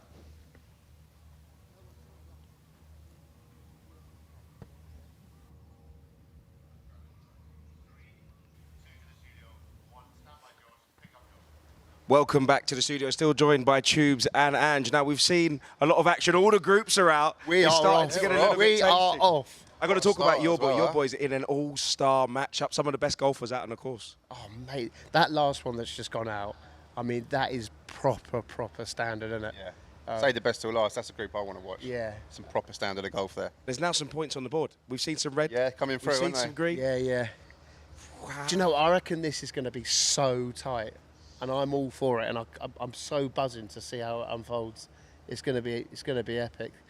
But imagine getting up on that first tee. No, it's all those people. No, I'm not interested in doing that whatsoever. No. Even down there, just being around it, it was more like a football fan. There's a serious amount of fans out there as Yeah. well. It's unbelievable. The grandstands are packed. When we do it in pro-ams, it means nothing. We're just there for fun. These boys have been giving it to each other all week. Just to get up on that first tee and zing one, it must but be they like... do. They have. They have an equaliser. A call the captain. You're good man. The Yeah, Bulldog Jimmy Jimmy Bullard just bagged it, has didn't the he? Expand that opportunity out. to call the captain. Yeah, and this is an interesting one for me because we know Jimmy well because we work together, and he is an unbelievable golfer.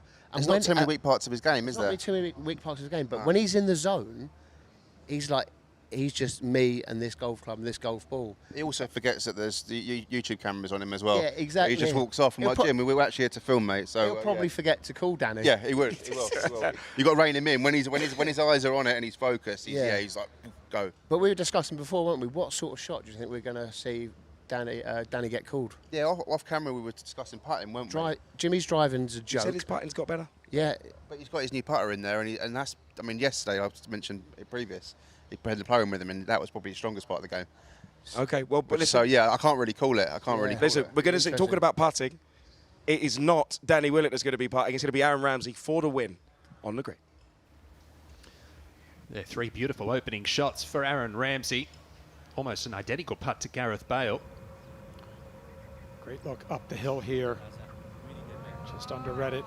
And there are a lot of great athletes here, a lot of great stars. But for me, one of the highlights is my boy Tubes. He is a legend. I mean, there are legends, and then there are legends. And Tubes is definitely one of them. So really good to get to hang out with him this week. Yeah, great to have him here. Wonderful personality, lovely man as well. Some good tee shots in our final match. Jimmy Bullard waiting for the green to clear. We really haven't seen anyone get close to the green. Joe Hart with his provisional ball, maybe 30 yards short. Now putt for par for the half. Doesn't want to underread this because this will break a little bit. Oh, he hammers it through the break. It's a Team World with the early advantage in the penultimate match, going 1 up. Ramsey de Jong. Well, Jimmy Bullard reminds me a lot of Ian Poulter. He has a tremendous amount of confidence, and I think he plays with that confidence. He expects to hit good shots. He demands a lot of things from him.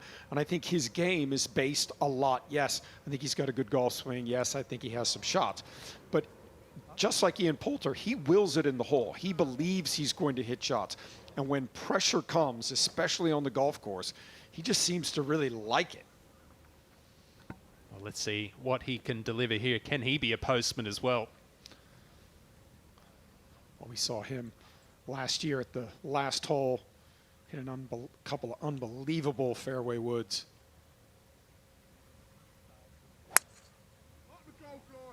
Oh, he's got the walk. Oh, it's a beautiful shot from Jimmy Bullard. It's a good leave just short of the green. He talked the talk in the press conference. He's walking the walk right now. Gareth Bale at the second. That's a pretty good bunker shot there. That should take the slope right there. I couldn't believe that was his tee shot in the bunker. He can move it. I mean, he's got some speed.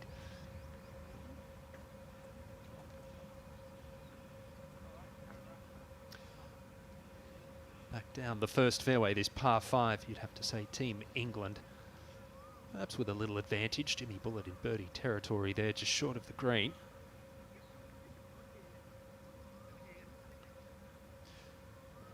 Two players with aspirations to play the Legends Tour there in Sharp and Bullard, and we'll go up to the opening match. Robbie Fowler at the 4th. Robbie with a splash shot out of there, just missed his mark by about 3 feet. Paul Ince has hit an unbelievable shot out of the fairway bunker. Was nestled down and got it to about 25 feet. Awesome shot. Larson's up there on the green, about 40 feet away for 3. And Ryan Giggs is over the other side of the green. So seriously, advantage England on this 4th green. That is a wonderful shot of Vince, an elevated green there at 4. As Radar said, a good opportunity for birdie. Now John Terry for a half at 2. And that miss means it's an early advantage to Team World. Yeah, a lot of green on the board, which is what they want to see, having not been able to get the job done last year. They feel like if they can get off to a good start, get some momentum.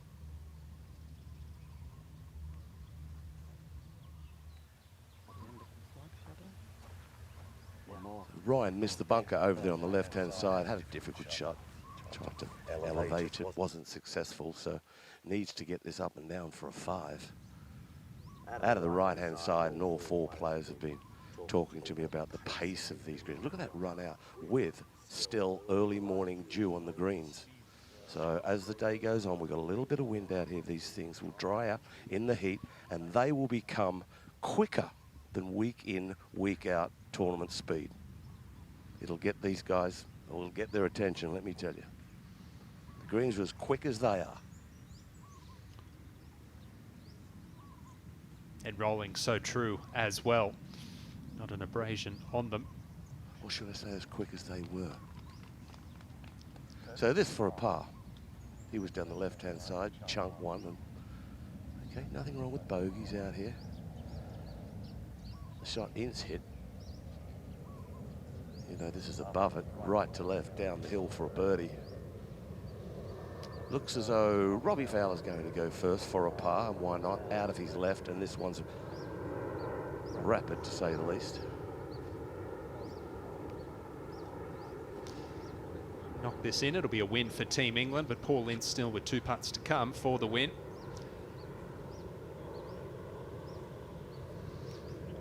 God and the Governor, they make a good team. Fowler for the win.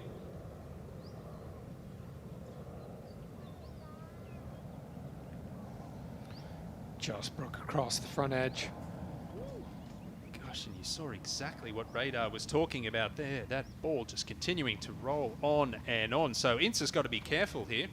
Big style. I mean, this ball will be dying of exhaustion down this hill, out of his right.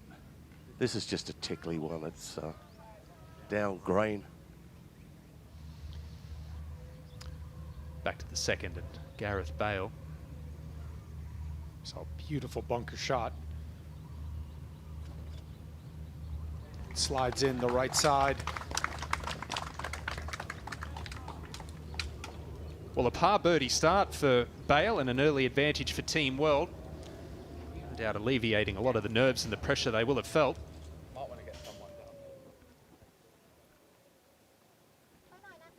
Head back to the opening hole and the final match. It'll be Jimmy Bullard to play. He's got plenty of green to work with.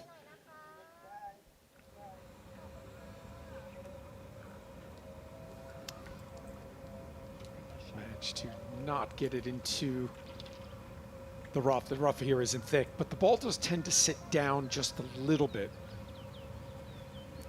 So just out of the first cut. Oh, and the claw?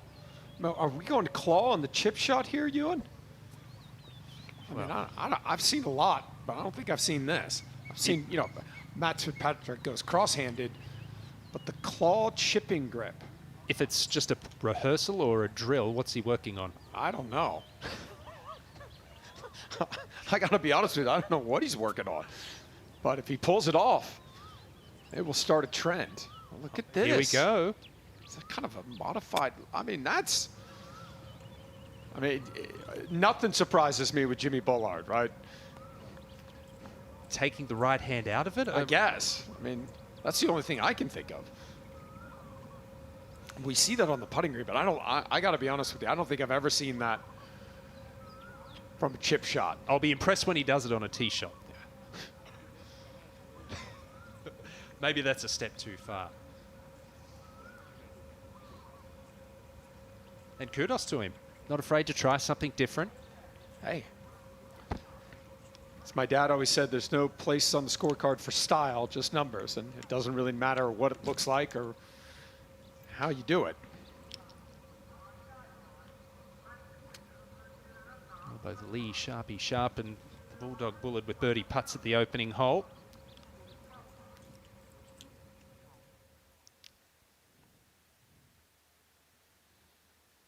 Early stages, but as you said, Claude, a lot of green on the board. That's imperative coming off that hiding last year.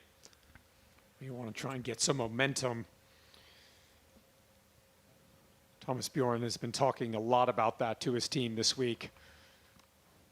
Team competitions are won through the momentum. Shevchenko with a long birdie putt. Let's go up to the third hole. Batistuta, Suan Heng is with this group. And I tell you what, speaking of momentum, England has certainly lost it early on. As we watch Batistuta, much better swing. This one just heading towards that left bunker. Yeah, that's just fine. Yeah, Teddy had an opportunity to go one up on the first hole with Gareth in trouble. And 3-putted the first, gave that one away. And then Gareth just, when you open the door for someone like him, he's going to take advantage of that. And I'd have to think Suan, those nerves, the element around the unknown, not having played practice rounds for Gareth Bale, has been alleviated by that par birdie start. Confidence got to be building. Absolutely. You know what they say, beware of the injured golfer. Sometimes it just shifts their focus into something different. Seems like he's moving pretty well. Overheard him on the range. He said it was hurting a little as he was bending over to warm up on the putting green. That one coming in low. Just the 3-wood, trying to avoid that sand on the left, and that's 2 excellent tee shots for Team World.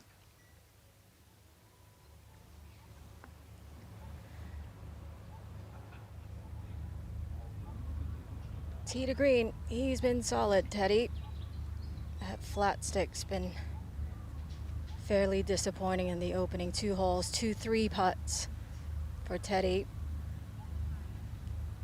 As you guys mentioned, these greens are just immaculate and rolling so quickly, even with a little mist on the greens. Still very speedy for these guys. Up, up.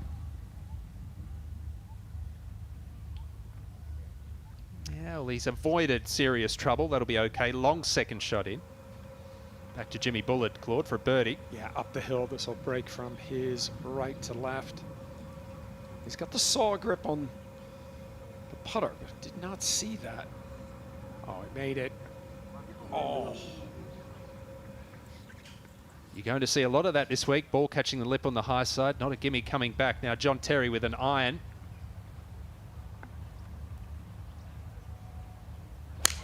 Plenty of ball speed, just trying to get himself into the right position here.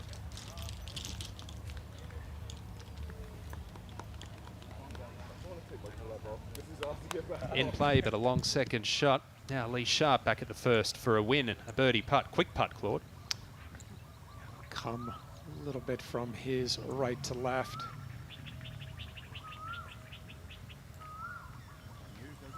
Just pushed it a little.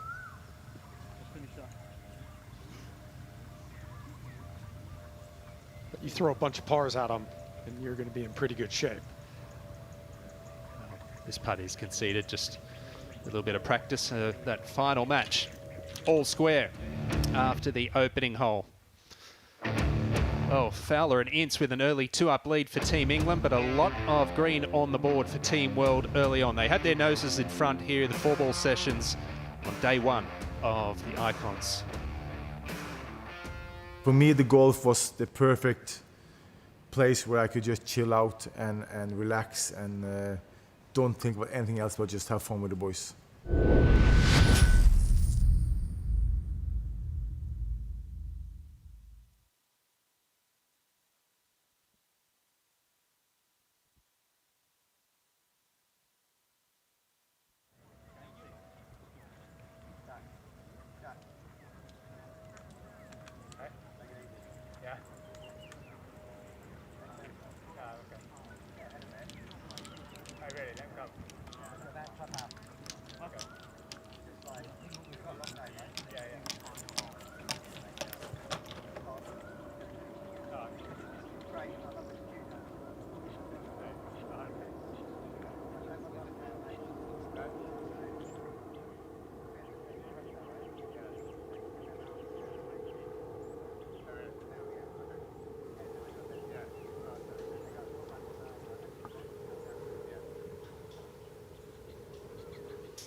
Well, here we are, the layout that they are facing. Of course, this stunning 18-hole golf course made into the 10-hole stretch that we are using.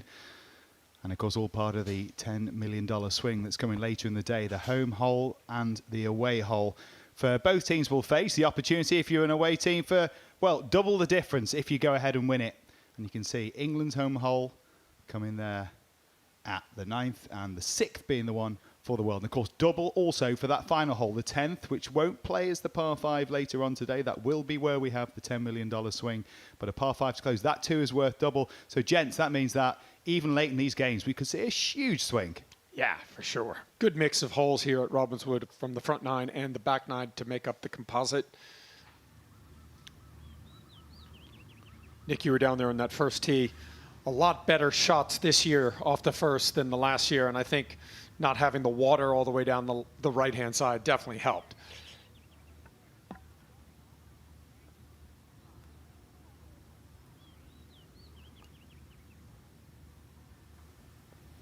It has most definitely been the necessary start for Team World here. Off to a good beginning, and they needed to. They always talk in Ryder Cups about the first session being pivotal. They have edged ahead a little here in the very early stages of the first session. It is 4 balls and looking for the comeback on the back of a heavy defeat last year in our Reignwood Icons of Football.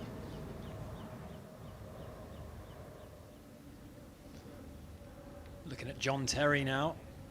Second shot for the Englishman.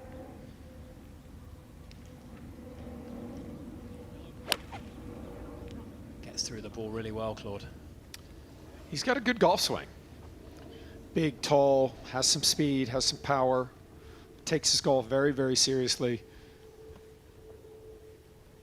He really wanted to play better than he played last year, and it affected him. I mean, he said that when I talked to him this year. He said, I've got to play better this year than I did last year.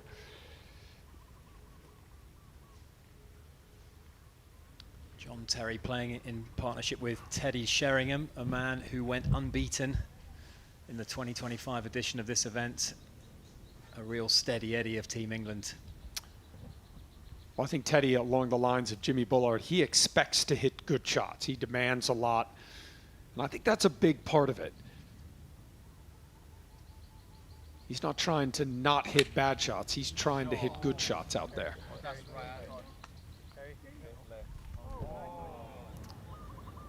Just carries the bunker.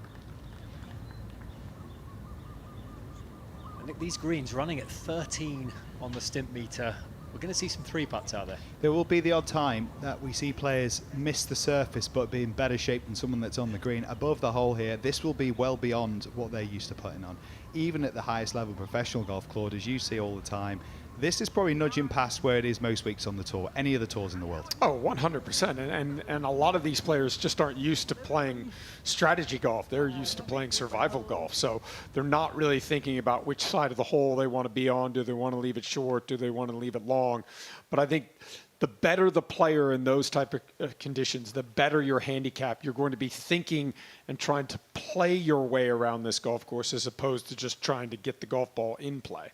The Captain's Palace there on the right-hand side is where we were for the Captain's Barbecue yesterday evening. They announced these partnerships, and there was a big cheer for this one. Batistuta and Bale, niggling injury, start of the week. Good to see him here now, though. And he's moving pretty well. Nick, he's got 142 into this back hole location. Definitely don't want to go long here with the speed of these greens. It's going to be slick. From the back, you want to stay below the hole. And he's definitely a good enough player to control his irons and his distances.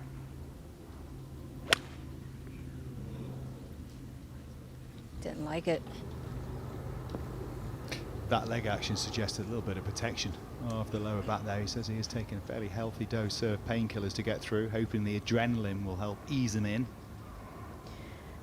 Yeah, he showed us a few needle scars from all the acupuncture treatment he's been getting.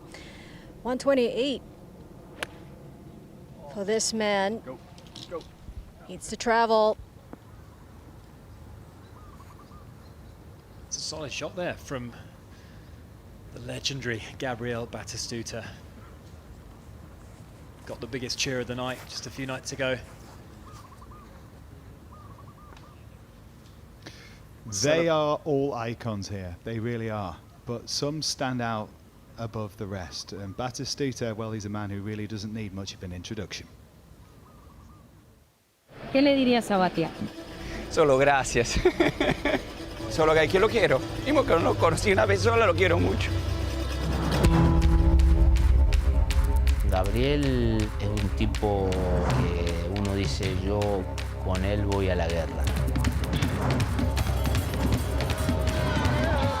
¡Aguante Boca siempre! Maradona, Bati, Messi. Batistuta es un ícono porque es uno de los mejores 5 delanteros de la historia del fútbol. Y a la altura de un Haaland, no sé, de un Haaland, de un Mbappé, pero a mí me parece que un tipo que te hace 30 goles por año en un equipo con lo duro y lo riguroso que era el fútbol italiano en ese momento. Y después el espíritu de trabajar para conseguir cosas. O sea, si querés cosas, trabajá. Y si querés cosas más grandes, trabajá más. Y esa fue mi filosofía, ¿no? El futbolista de élite hace sacrificios, muchos. Justamente llega ahí porque hace mucho más que los otros. Y bueno, finalmente tenés una satisfacción, que es la emocional, que es la que queda. No lo voy a buscar yo. Lo que me da satisfacción es haber hecho que alguna persona haya sentido algo en un momento. ¿Qué le dirías a Batia? Solo gracias. Gracias. Solo puedo decirle gracias. Solo que lo quiero. Mismo que no lo conocí una vez sola, lo quiero mucho. Dejó una huella enorme también en el fútbol. Hay un antes Batistuta y un después Batistuta. Para los boteros que el Bati haya sido de Boca, la verdad que es un orgullo que haya vestido esta camiseta. Para mí es así. El 9, el delantero, para mí es el más grande. Es solo Batistuta. Porque el dinero y todo eso, sí, por supuesto, te facilita la vida y te da un montón de cosas. Pero después pasa, o te acostumbras, lo emocional es lo que te mantiene vivo. En Argentina el fútbol es vida. Pero hay muy pocos que se convierten en dioses, en íconos. Bati es un ícono.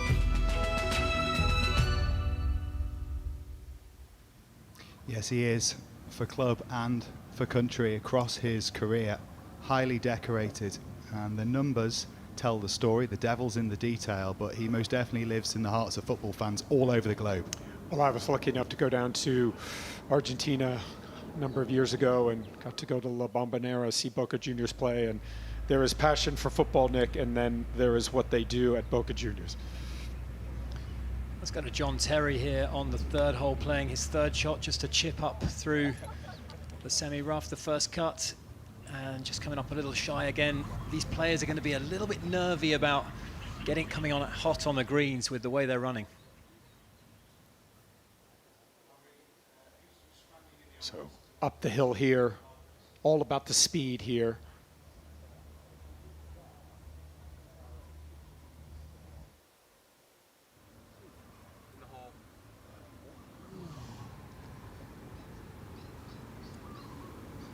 A little excited there for Gareth.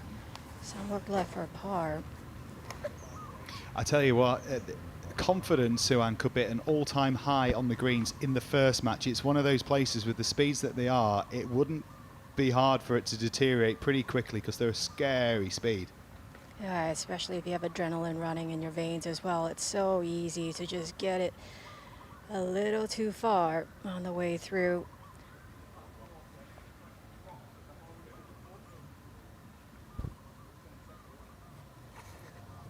Claude, you'll sometimes see players when they get so quick, it goes from where you've got that touch in your fingertips to where you're then in your head saying, whatever you think it is, just hit a little softer, and that's when the judgment of distance becomes near on impossible.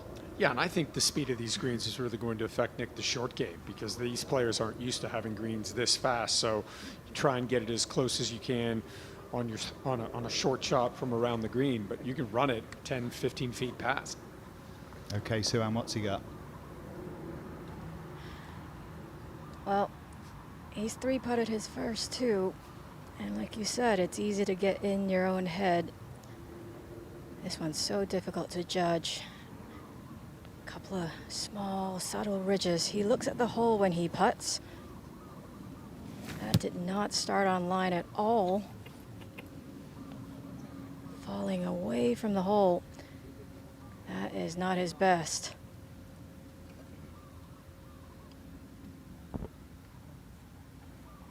So Gabriel Batistuta then with an opportunity for Team World to extend their advantage. And as you can see there, a block of green has emerged on the board just to start. But Team World, who've been talking up their chances, they've made 7 changes. They've been Liverpool in the transfer market, essentially, Nick, over the course of the last 12 months to bring in some big guns. Hopefully they have a bit more success than Liverpool have had in the league. We shouldn't underestimate the Great Danes team talk as well. It's a lengthy putt, this, Claude, up the hill. It's beautifully judged from a speed standpoint.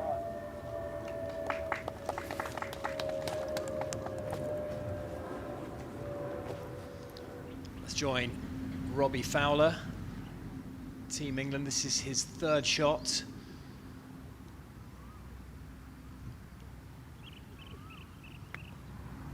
In that top match, they're 2 up currently, are the pair of Ince and Fowler. Played so much golf together at Liverpool, and that is a tremendous shot. That's his 4th shot. That'll be an up and down for a par. So having to work hard there, Robbie Fowler trying to hold on to the rare advantage we've seen in red so far for Team England.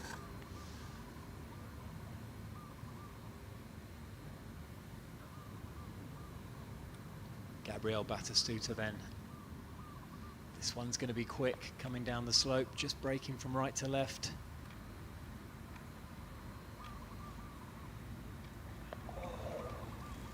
That's a good effort, but it's felt like he barely hit that, and it's dribbled about 4 feet past, and I would imagine that will not be conceded.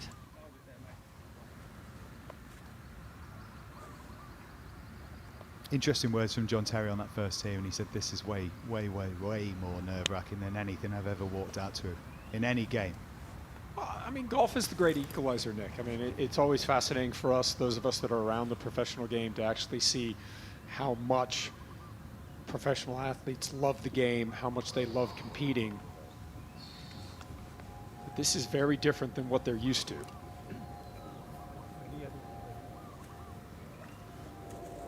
And Nick, you were at the Ryder Cup at Bethpage or late last year when the Europeans dominated the U.S. This kind of looks like what we saw at Bethpage. They got up early, and when you can get up in early leads like this, you want to take advantage of it. Every single Ryder Cup, that's what both captains always talk about with the wealth of experience that they've got. The first session, whilst it isn't the end of the world if you don't win it, it's certainly a huge advantage and a great indicator for success because you feel up against it if you get off to the slow start. Now, putt for par here. Should break a little bit from his left to right.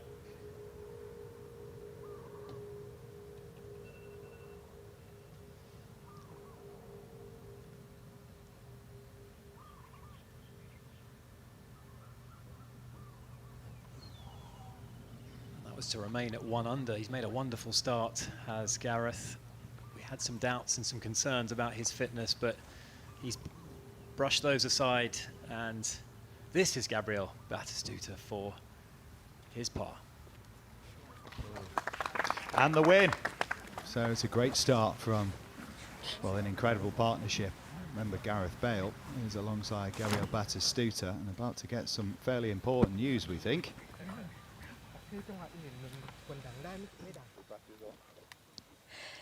I'm here with Gareth. Gareth, I'm going to break some news for you. The fans have voted, and you are going to get that call for your captain to come in and help you on a single shot. Now, coming into this week, I'm sure you've had some idea or some kind of strategy on how you're going to use that call, maybe, perhaps. Any idea? Give us a little scoop here. So am I getting him to hit a shot for me? Yeah. Well, at the start of the week, I thought he was hitting all my shots for me. So I haven't played one hole this week. So this is my first time playing the course. I've walked it. So yeah, I might need him, to be honest.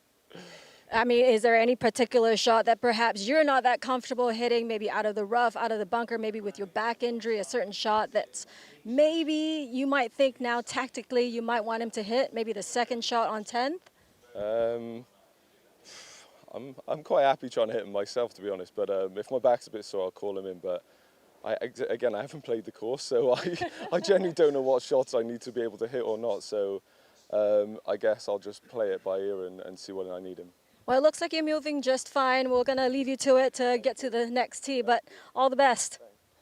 Oh, goodness, that's a double whammy. A couple up in the match, and you get told you've got Thomas Bjorn there to hit one for you. That's a huge advantage that you chose to give to Gareth Bale, and you can choose again for our afternoon session. It is Greensome's, and all you have to do is scan the QR code to go to our interactive hub, and you can vote now for who you want to have call the captain in our next session for both teams.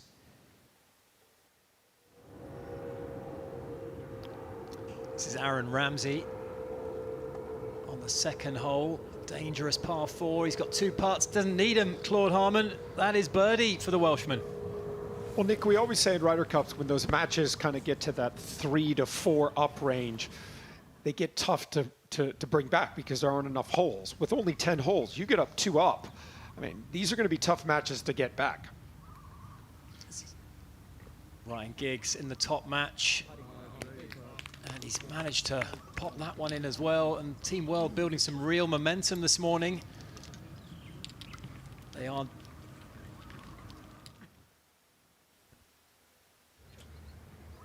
Well, Jimmy Bullard, having amazed us all with that claw grip pitch shot, has found the trouble here. He's going to need both hands to get this thing out.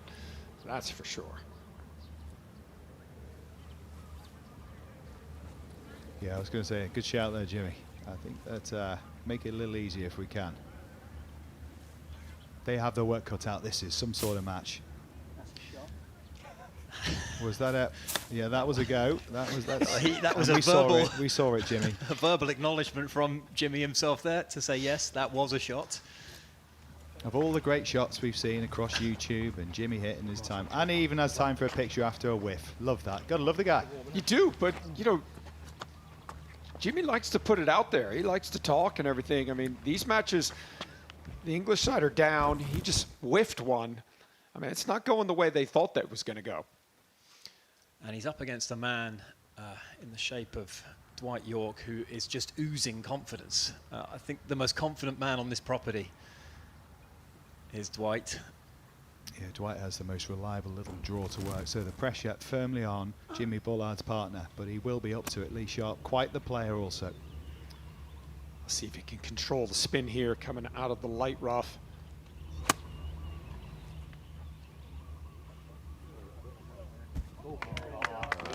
That's a good shot.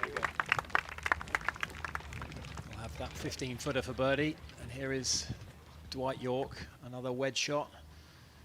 It's laid up sensibly, and he does have a lovely short game, does York.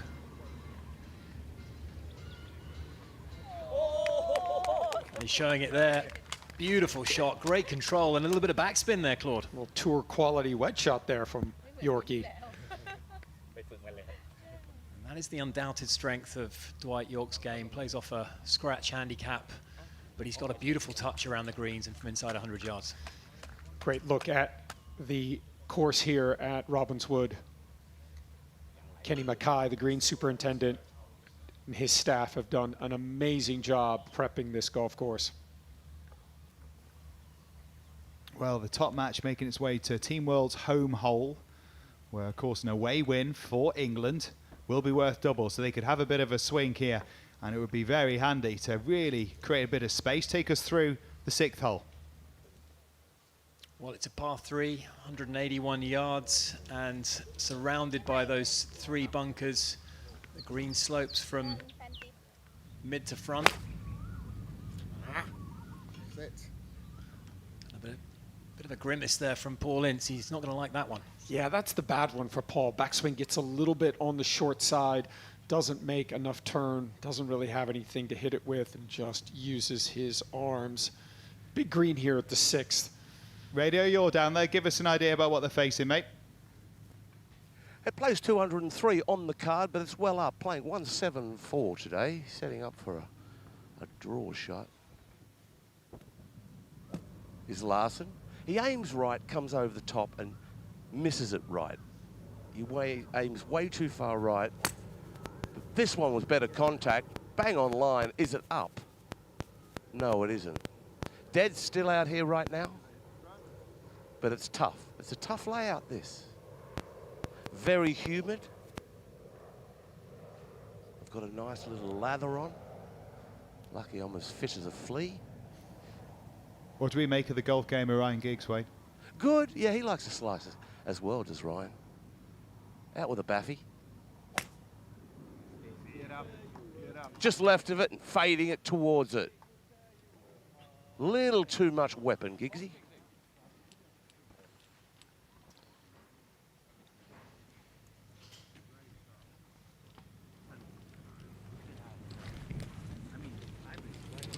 Okay, let's leave the golf course for just a few moments and find Josh in the studio. Thank you very much. I'm joined by Alex and Damien. Alex, you would have seen across YouTube, sports presenter on DR Sports, and of course Damien, the fashion killer, as you can see. But boys, this isn't about fashion, this is about golf, and it's not going well for England, is it? Well, listen, we were at the first tee, a lot of anticipation to see the likes of, Bullard and Sharp as scratch golfers step up. I think they did their job. I mean, there was a couple of slices. Joe Hart didn't have the best first drive, but listen, as the day progresses, I'm sure after a few holes they'll wake up a bit like me. But I didn't actually wake up when I played. I was just rubbish. But listen, they're almost pro golfers. They know exactly what they're doing, and I'm sure Team England pick it up for sure. Damien, huge football fan, new lover of golf. How good is it to be here and watch this? I mean, some of the stories being told today, incredible. Bale coming back from a back injury, doesn't look like it, does he? No, not at all. I think we heard yesterday that it was almost a doubt if he would tee up this morning, and I mean he stepped up on the tee and he put it right in the fairway, and you can see he's right up for it. You can see these boys really, not only do they want to be out there playing amazing golf on an amazing golf course in immaculate condition, but they really want to win. You've seen John Terry on his tee off, torn right to the fans, said, "Come on, England." Yeah, these boys are up for it today. Alex, Team World knew they had to do something different, knew they had to do something special. Like your Liverpool, they went crazy in the transfer market, and they bought in one of your boys, Jordan Arisa. He is the big ginger, said he could do a lot of talking, dangerous. Yeah, listen, if his drive is anything like his free kicks that he scored against you boys a few times back in the day, then, it's going to be something to behold. I was interviewing him the other day. I mean, he is competitive. He is coming here to win. Obviously, he spent a lot of time playing in England, but you saw in the dressing room this morning, the captain, Thomas Bjorn, was talking about how there's nothing better than beating England. So Risa will be behind that. And, he's got his work cut out, because Team World, I mean, we were here together last year. They weren't great. So a lot of work needed to get them a lot closer to where they should be this year. Talking about nothing better than beating England, let me tell you, winning the $10 million swing might just top it. And guys, this is happening later on today in session 2. Here's how it's going to work. This could make you a millionaire. The richest hole in golf is back. 24 footballing icons take on the Icon Series $10 million swing. One hole, one shot. 10 million, let's go. A hole in one wins $10 million. Shared between the player, their chosen charities, and you. To win a cut of the $10 million, all you've got to do is vote for the player who you think can do it. Then it's up to them to deliver. Simple. So, who are you going to choose?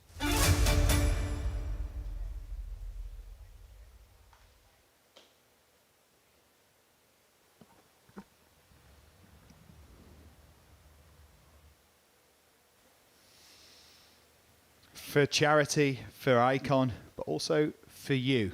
And you can enter into that $10 million swing. You can also send us in your questions via WhatsApp, scan the QR code there, and get involved with us, because you can head across to our interactive hub and, well, take part in so many ways.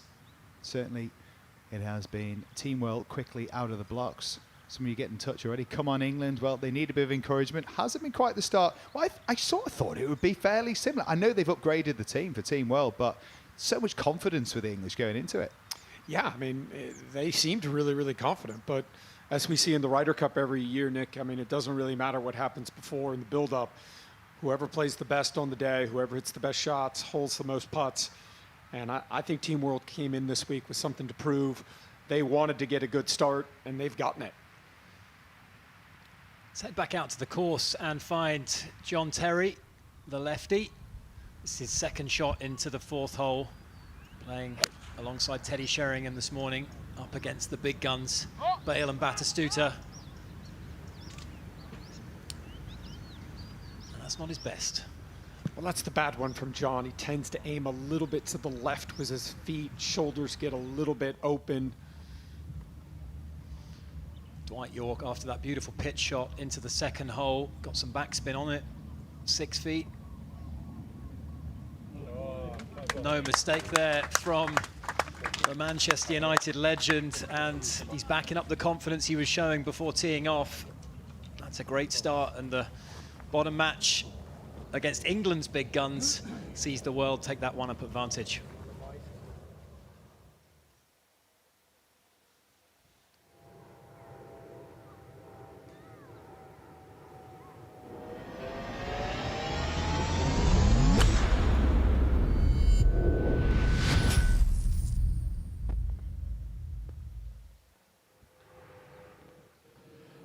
Dogleg from right to left, this wonderful 7th hole. Fairway cambers. Watch him come over the top, and he's always in danger of leaking it way right. He does save it, but the right shot is the issue. He's ripped this one low, and it'll run like a rabbit. Of course, that is the top match furthest around this golf course through that first home hole for the world. In the bottom game, Dwight York with the birdie 3. Stunning wedge shot into the second hole, nudging them one up with partner Shevchenko against Bullard and Sharp. And that's in match 6. So back to our top game, though. Always good when your playing partner has munched one down there. This one's right. Penalty area over there. Might find it, but if he doesn't, he can play 3. Just the fairway wood for Paul Ince. Yeah, that's surprising. I don't think he can run out. It's 290 to run out. The tee's up just a little. But a good ploy. He's been very neat, as Robbie has. They lost the last hole. Larson almost chipped in. I don't know how it didn't go in. Down the left side, shortens the hole up. Might be in the rough, but the rough isn't long here. Yeah, I think he thought that was in more trouble than it was. It seemed like down in disgust for the Tife, but he's fine. You wouldn't like to play Robbie for a few quid, Nick. He's extremely good in all aspects, all areas of his game. He's very, very competent, aims it right, likes to draw the ball, takes it on the inside, whips it, and just a nice 4-yard draw. We spoke to the guys last night. Obviously, you could look at 2 Man United legends, Giggs and Larson. Obviously, Celtic also for Larson. Robbie Fowler of Liverpool. Paul Ince played for Liverpool as well, but of course the governor at United said where his loyalties lie yesterday. He was having none of it. Wouldn't go there.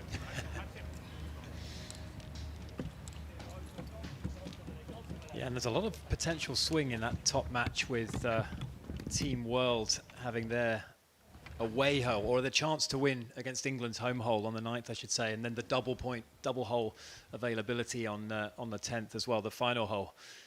So they could still pull it back even though they're 2 down through 6.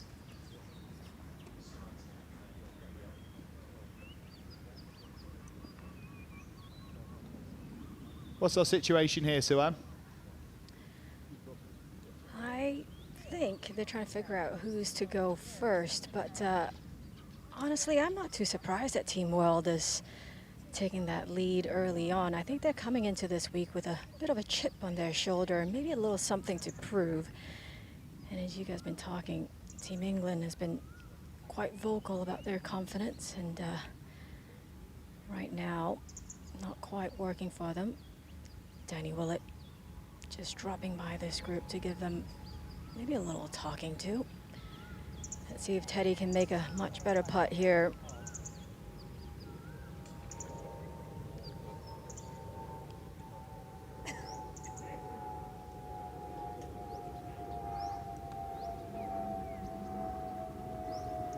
Well, still, I love going the way of England in terms of who you think is going to win at the moment. Might be taking a little bit of a hit here, though, in this first session, as Suhan said. A lot of green on the board for Team World. But however, not a lot in it, and as you said as well, Robbie, there is the opportunity for these big swings with these home and away holes, and that final hole where it doubles up. Yeah, I mean, four holes can swing in those last two holes, so there will be, I'm sure, some volatility. We're going to see that unfold as we watch Gianfranco Zola, who's just got such a simple action, Claude. Yeah, he just hits a lot of fairways, a lot of greens. That's perfect. Pin to What a that shot cut, that is. 6 from the left. That's a good look at birdie. Just put it in the middle of the green. Nothing special.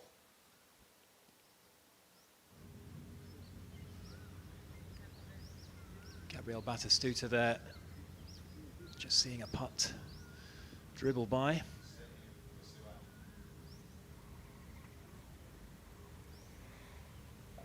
Now Gareth Bale is to get them further up that lead. He said about how he hasn't seen this golf course. I think sometimes that could play to a player's advantage. You know, you don't quite have the same demons, the same expectations. You come up with kind of a fresh mind, see fairway, hit fairway, see pin, hit pin, and that's kind of what he's doing today, Gareth.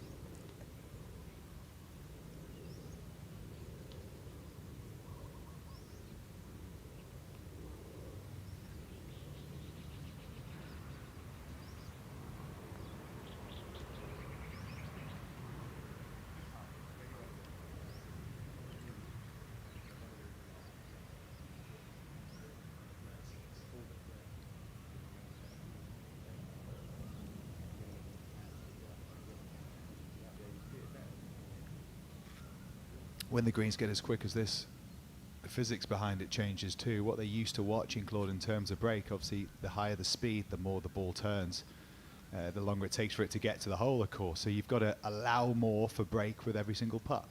Yeah, and I mean, one of the common themes that I see, Nick, in amateurs when they do putt is they tend to underread the putt. And so because they're underreading their putts, they struggle to judge the speed. And we're seeing that a little bit with Teddy Sheringham. He's struggled a little bit with the speed on these greens. I just don't think they're used to seeing things this fast. That's a good putt there from John Terry. Broke left to right, right to left. Started outside the hole. And they're battling away. Bale and Batistuta. Gareth Bale under par. Who can forget? A man used to going low. I think he shot 65 in the Pebble Beach Pro-Am a couple of years back, so he's no stranger to going under par, is Gareth Bale. He's made a very good start. Worth remembering, we're talking about these double holes. If you're the home team and you win, yes, it's just worth 1, like any other hole. If you're the away team, which of course England are here at the 6th, it is worth 2. So you could go from 1 down to 1 up if you're Team England and play this hole well. It's roles reversed when we get to the 9th, and then of course the last hole, the final hole, the 10th, is worth double for either team if they win it. So there can be big swings in play.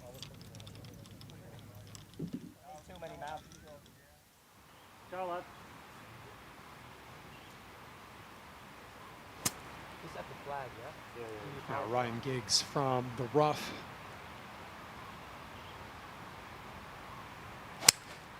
Cannot reach. You wouldn't have thought, even if he nails it, a little uphill elevation change. There's a creek that meanders its way right around this green to a big old beautiful waterfall.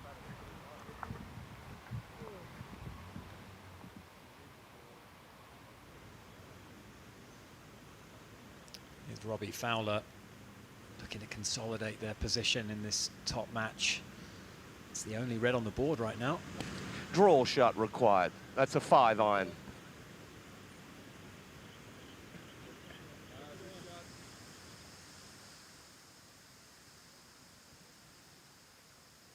All things considered, pretty good, smart play. It will leave him a quick one, mind you.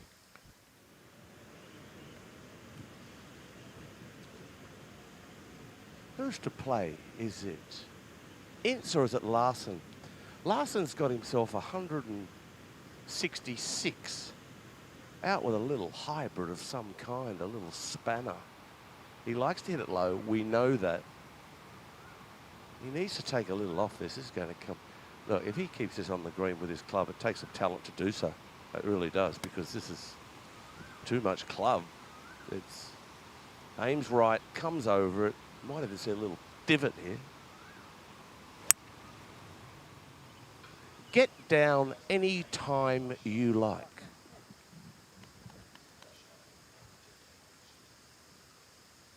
It is a shot hole for Larson as well, so actually not in bad shape there. 2 good strikes. Not at all, and that could be a big swing. Just 1 hole in this match, and quite imperative really. And England could be looking at, I don't want to say a potential whitewash in this first session, but it's not looking great for them so far. Those middle matches have extended to 2 up. Here comes Paul Ince. Yes, it is. Try and start that golf ball a little bit more to the right. That's a good shot. Oh, good looking. Be aggressive with that.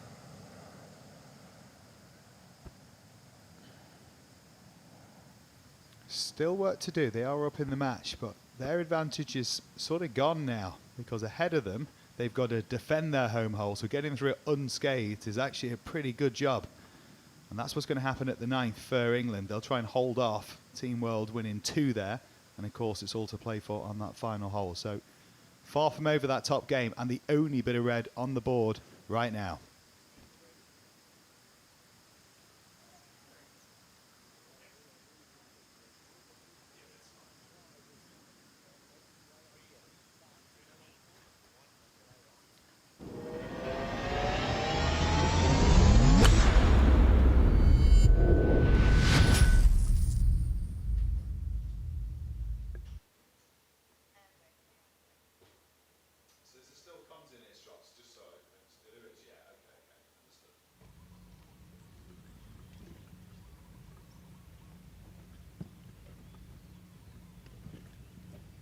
Plenty of hydration required out here in this heat. I mean, they're no strangers having to look after themselves when they're competing, but it's no different on this platform. Yeah, and I think a lot of the players were dealing with that yesterday. It's hot. Sun. Uncharacteristic, Nick. Bad drive from Batistuta off the first tee. He's normally pretty solid with this club. You know, the one I was really disappointed with was Joe, because I thought if he stripes one, if he pumps one down the middle, he was going to go bananas. I was gutted when he pulled it away to the left.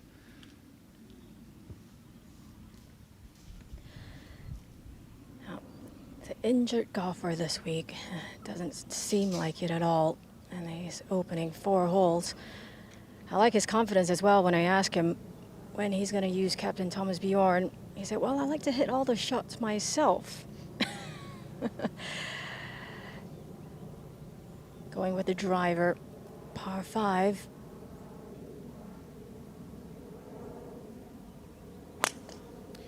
Could cause some problems in the team room if he biffs off his own captain, Suan. I know, right? And a very decorated one too, Nick.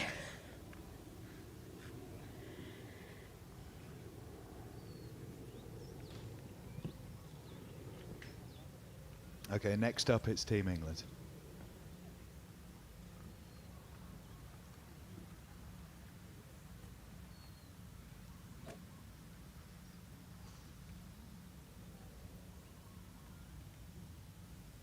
We're back at the 5th hole in Teddy Sheringham. You can see the scoreline suggests a brilliant start for Team World, but there's not a lot in them. The biggest gap, this one. So work to do for Team England. All that's left. Oh, and he won't like that one. And that was a confident man when the teams were drawn last night. But I wonder, how is that confidence at the moment? 2 down in that match. Gianfranco Zola from about 15 feet for birdie. This is to win the hole.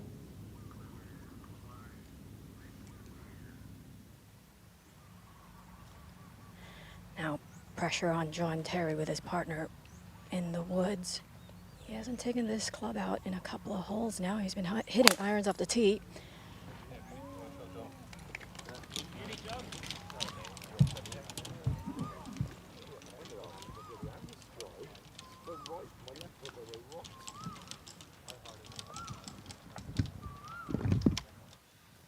Well, we saw Gianfranco Zola's birdie putt go just a little by. He's got about 4 feet for par here to win the hole.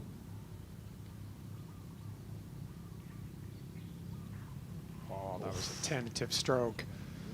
Just lost the speed. We're going to see a bit of it though, aren't we? Because they're so quick. They do think, like, if I bolted in like normal, which would go 12, 14 inches past, I'm going to go 3 feet by. I'm going to be marking it. So tend to waft it towards the hole. Easy thing to do. All right, we'll leave the course for a moment and once again find Josh. Here we are in studio again, boys. It's coming to crunch time now. England need to do something, but the pressure holes are coming up. 6, 9 and 10, all worth 2. Could things change? Yeah, well, listen, I think as pro athletes, let alone golfers, but when these guys were footballers, you're approaching maybe now the 60th minute if this was a football match, so it's time to step it up. I've just seen Bale hit 172 mile an hour ball speed, striped it straight down the middle. So this is where they're going to earn their money, so to speak, in these last holes, the pressure holes, as you say. And as they approach that 10th, they're going to be keeping an eye on the scoreboards and you know, hoping they come out on top. That strong group that's bringing up the rear. Teddy Sheringham, you played with him in the Pro-Am. You've said he came alive during the back 5 holes, as it were. Yeah, he was pretty slow to start, but then once it came to crunch time, you could see that, like, the switch flick. I think that's what separates the top pros from the rest of us mere mortals, you know. We had a game within a game yesterday, and he stuck it within a foot, I think, on the last hole to keep it going. So he owes you 500 quid, doesn't he? I'm not gonna comment on that. We'll go halves. Right, guys, we've been asking ourselves. We've had some questions. Okay, who do you think is the best footballing pair? You know, who do you think really you'd love makes the best 5-a-side football team? But we also want you guys at home to get involved. And as you can see, the QR code in the bottom of your screen is right there. You can hit us on WhatsApp. You know, you can vote on who you want to do many, many different things here at Reignwood's Icons of Football. Guys, this is all about you, the fans at home, and we want you involved. So make sure you scan that QR code. And guys, listen, I know some of you watching, you might have just joined us. You're wondering, what is going on? What are they playing? Well, here it is. Here's the explanation for you now.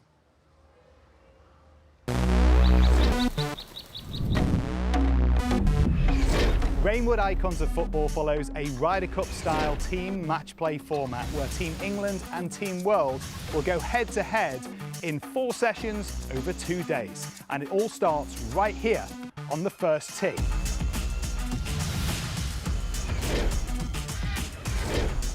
And then here, 10 holes later on our 10th green, which is right next to our TV studio. Handy that. Session 1 is 4 balls where each 2-man team will pick their best score between them to go up against their opposition. Sessions 2 and 3 are green sums. Both players tee off, you take the best drive, it's alternate shot from there until the ball's in the hole. Simple, really. And we finish with Session 4, the all-important head-to-heads, the singles matches. Just like in the Ryder Cup, if you win your match, it's a point for your team. And if you tie your match, the points are halved. However, here at Reignwood Icons of Football, we like to keep things juicy. If your team wins by 4 up or more, you win an extra bonus point for your team. Not to mention, they add a sprinkle of humiliation.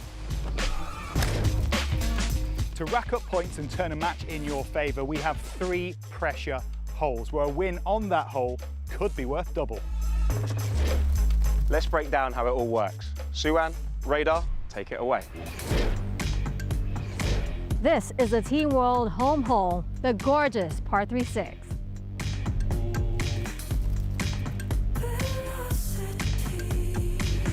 And this is Team England's home hole, the stunningly beautiful 9th.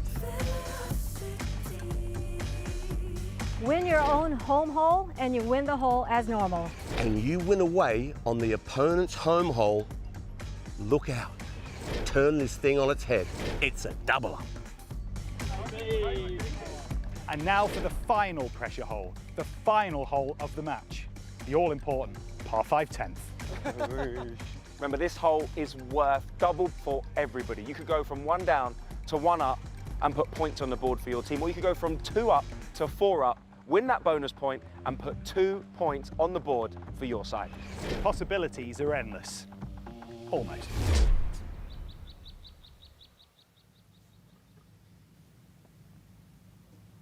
And this is that hole. Team World's hole. Trying to hang tough here.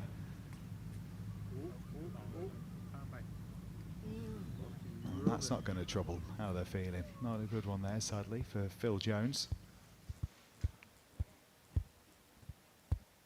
And I guess this is England's chance to get those 2 holes or the double up. And of course that pressure just ramps up. You feel the expectation that you have to hit a good shot. And now that pressure has mounted. And of course, if you can get your way through this one without losing any ground, if you're Team World, you know you've got 2 chances to double up. Obviously, like England on the last hole, but also you got their home hole coming, your away one, so they could win 4 holes across the last 2. And that's exactly what they're looking to do. Let's see what Andy Cole can do here. Heading towards that left bunker there.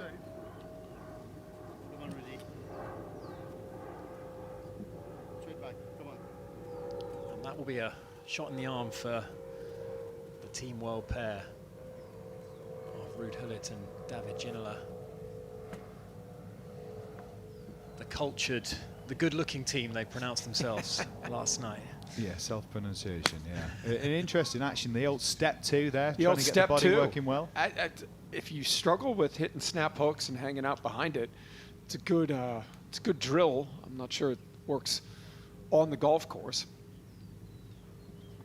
Ruud spoke so well last year at the press conference about the whole it's coming home thing. He says, you know what, that's been your problem. He says, you say all that, and he says, as much as that piles the pressure on for England, everyone you ever play against in football, it just gets us fired up. Because it's not your sport, it's all of our sport. And you know what, he did call it, however England did then bring it home on the back of it last time.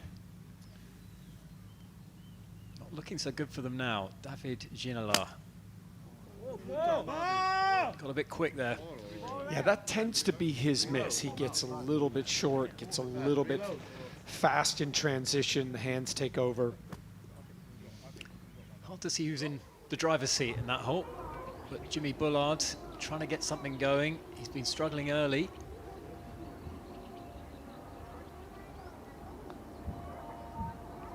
And another one just drifts by on the low side. Claude and Jimmy playing as he does with such confidence usually. Just looks, he looks a little forlorn at the moment. He doesn't look kind of Jimmy Bullard-esque.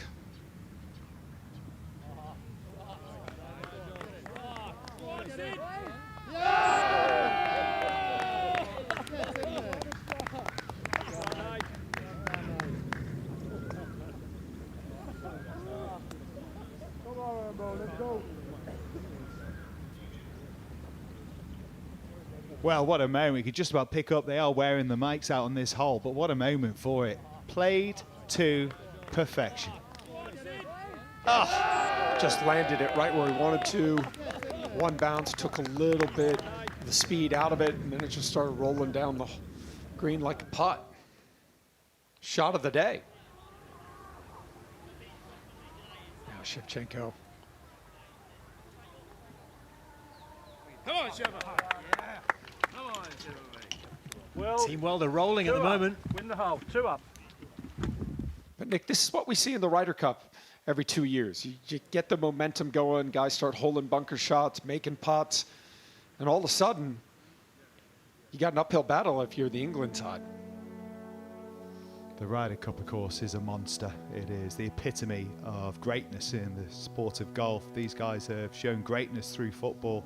This is a different arena, but it's one that brings alive those competitors, the superstars that they were on the pitch. That within them, that still lives on. They retire, they move away, but still, that will to win is there, and this is now their theatre. Good start for Team World.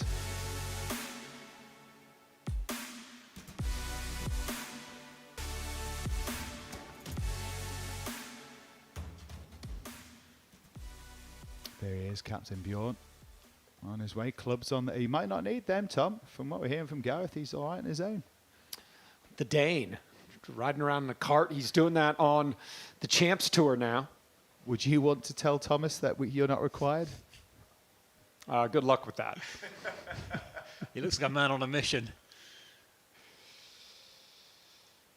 He's phoning a friend here. Quite a nice chat to have, isn't it? Just on what you do, I'm just on my way out to help Gareth Bale with his golf.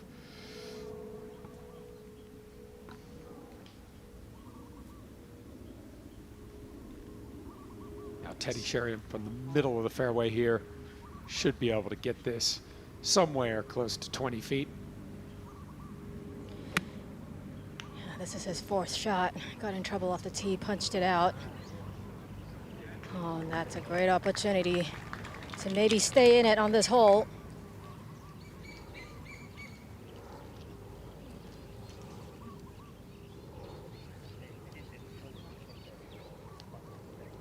Unfortunately, John Terry has found the woods with a second, opting to drop one.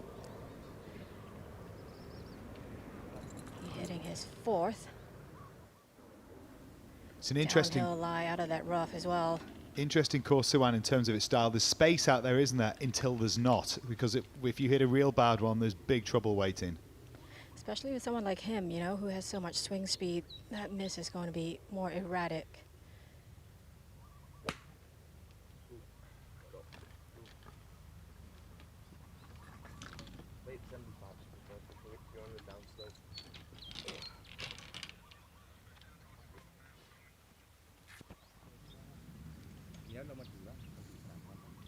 That's a big hit for Larson to reach, trying to thread it through there and with some heat on it. And that is a really good leave. I shall not say a lucky leave, but it was lucky. But now, couldn't be in better shape.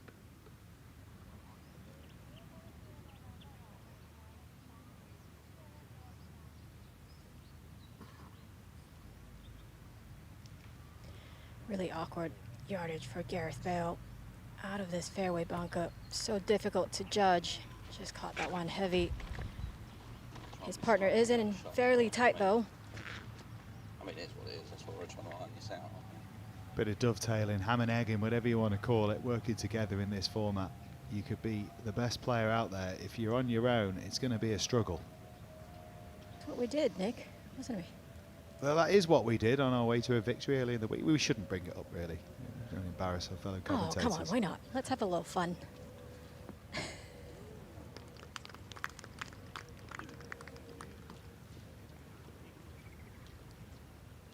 Let's go to Dwight York.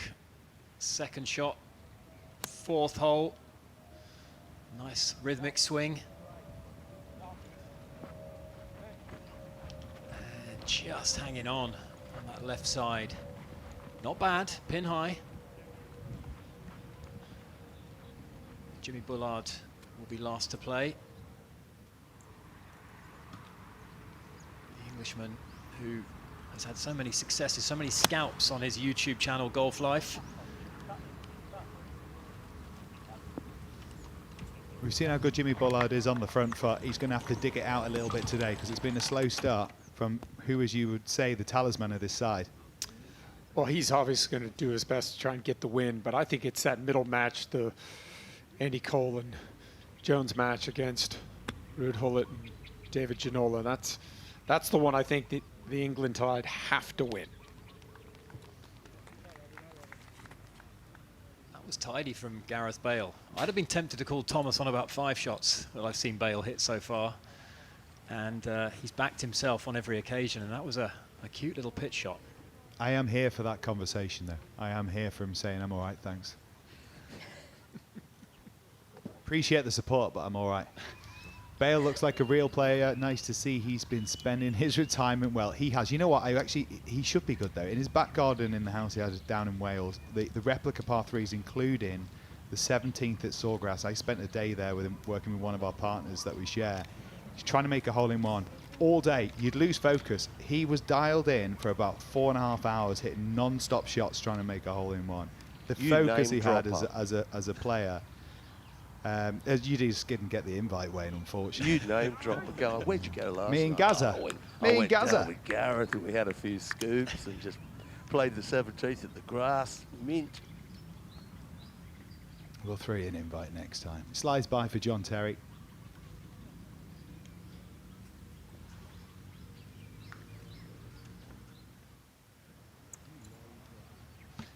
Let's join the top match. Ryan Giggs trying to feather one over the bunker, and he's done a pretty good job of landing that exactly where he needed to. He's kept the ball beneath the hole.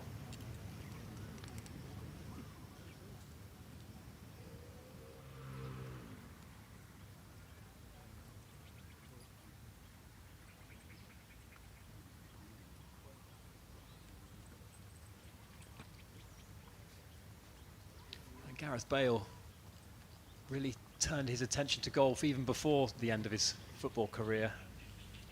He was often seen working on his game and developing a healthy obsession with it. And the transition was a smooth one, I think, Nick. Now, we know Pep Guardiola's avid golfer. In fact, that's how Batty got into the sport. But not all managers are of the same ilk. Some of them aren't so keen to see their guys going out and playing some golf, Claude. No, I mean, you can spend so much time on the golf course. But I think all these players love the challenge of golf, helps them get away from their sport.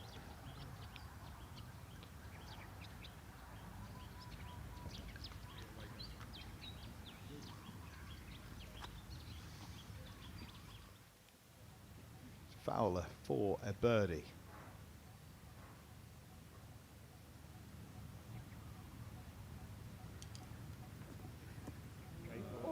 In it goes for the birdie.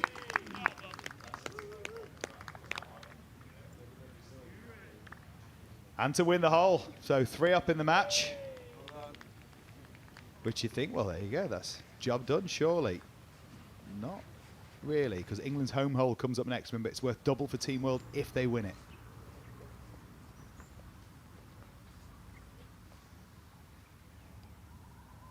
Batistuta walking in after it. Never a doubt there. Marching in, and Gareth Bale, for once struggling, he was rescued there with a brilliant bit of ham and egging there. Batistuta coming to the good, and they go 3 up in that middle match. And it's tough to come back from a 3-up lead with only 10 holes out there. A beautiful spread of this golf course and the layout here at Robbinswood.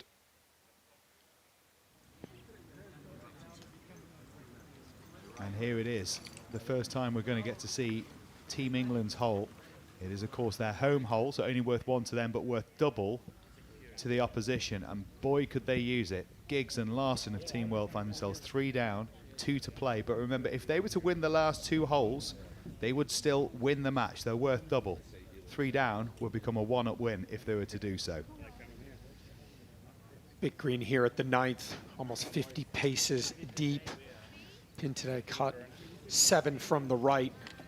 So anywhere in the middle of this green. Nick, I think this is a great example for our viewers.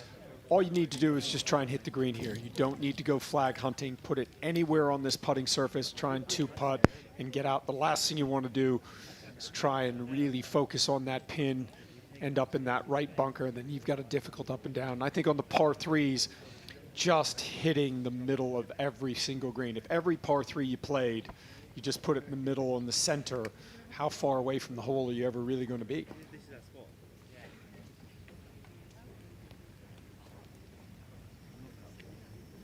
Well, you think for Team England, force them to come after you. Don't open the door for them. A couple of shots nicely in play. Make them feel the pressure, having to conjure something up, because it is absolutely crunch time for Team World in this top match at 3 down. They must find something here. Robbie Fowler hold plenty of putts last year. I think he was one of the most deadly proponents on the greens for the England team last year, and showing that he's kept that form with the putter into 2026. But he's decent with the irons as well, is Robbie. Yeah, he just hits that little tight draw. He'll try and start this right of the flag. You can see where he's aiming, so he's going to try and start this. But he's got beautiful command over his shape. Right, safely aboard.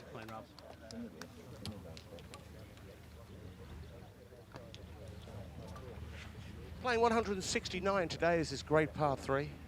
Water left, hopefully tomorrow or this weekend we'll see a flag over on the left-hand side. You've got to cover a bunker, which is 35 yards up the green, but it's been friendly today. And we're starting to get a little bit of wind about, not a lot. Maybe half a club just to get these icons of football thinking.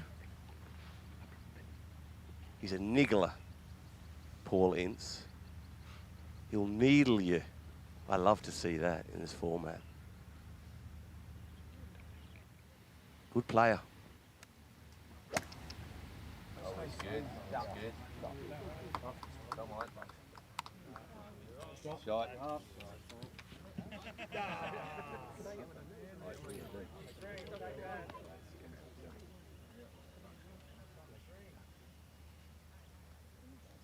Larson next to go. Remember he had the blonde flowing locks back in the day. I love watching him play football. Not a bad golfer. So he aims right, comes over the top of it, and hangs on. That's his way of playing. You know what you're going to get. You're going to get yourself a little munchy fade. Hard to get it back to this flag today. Set all the way back.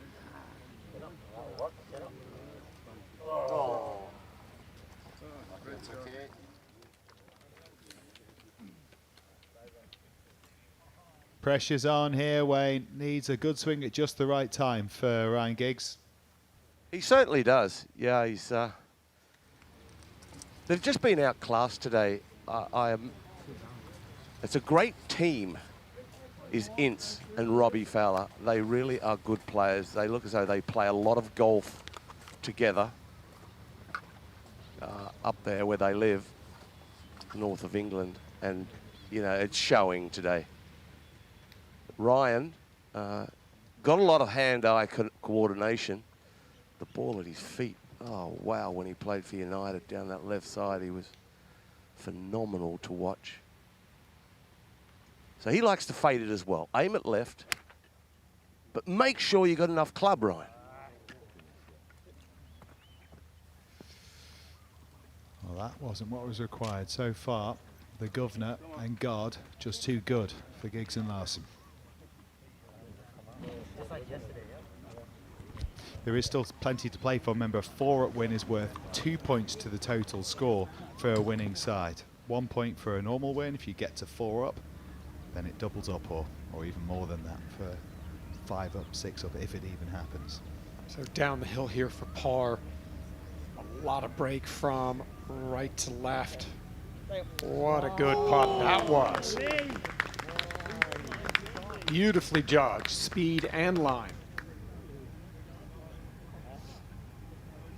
That was a crucial putt from Lee Sharp in that match. They're 2 down as we join Gareth Bale.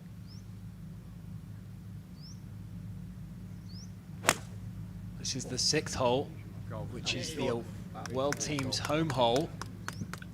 What a shot that is. A real laser-like iron shot from the Welshman there.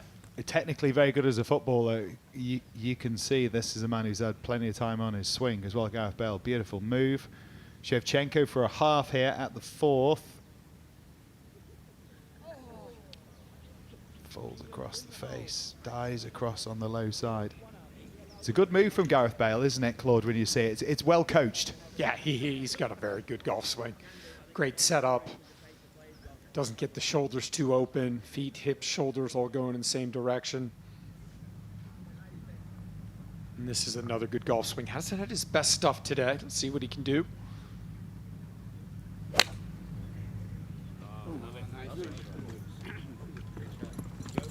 Yeah, that's a quality iron shot. But Gareth Bale in there close. He's right up on that top shelf, Gareth Bale. Very accurate. So the upper hand is with Team World at the moment. Remember, 1 point added to your team score for a win of the match, and 2 points if it's by 4 up or more. That's the opportunity for Ince and Fowler in this top match. Oh, one of the hardest shots in golf, the long bunker shot.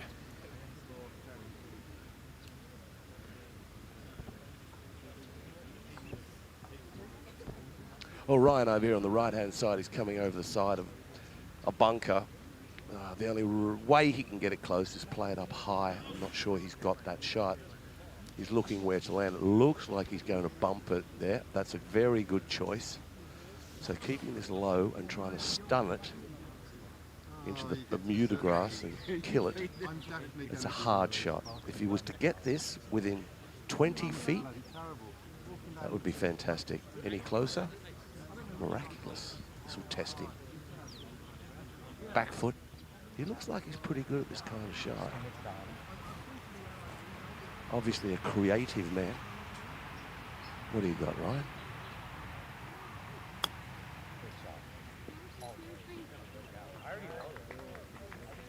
Well, that's a really good shot from there. Bounced it into the first cut. Killed a little bit of the speed. Nicely done there from Ryan Giggs.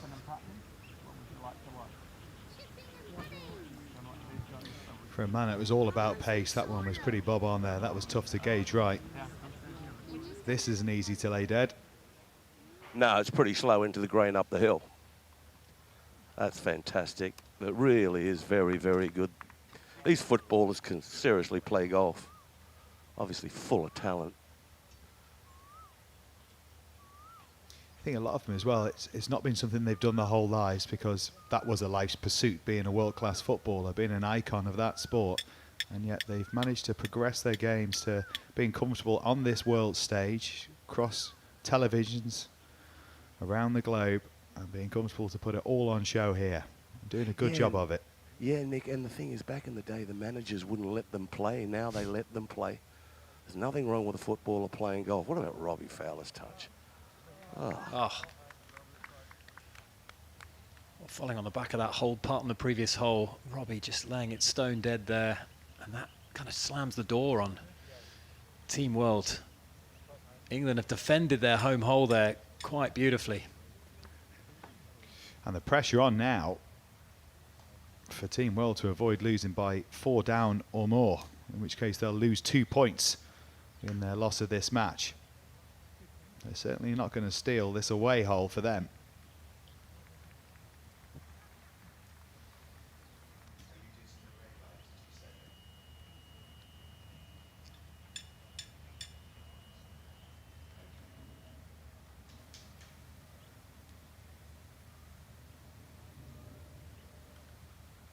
Larson then back down the hill, just wants to almost set this one in motion. It's going to be a quick one.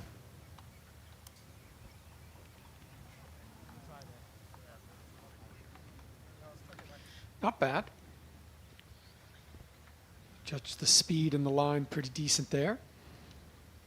You get above the hole here at Robbinswood, and it is difficult.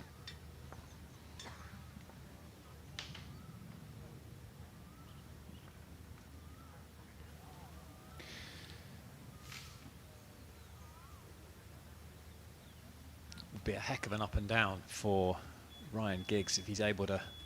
Well, he did do it on his own though, didn't he? Back in the day, many a time. Not on this occasion though. All fell on his shoulders and not quite happening. So big trouble with 1 to play. 4 down. Radar.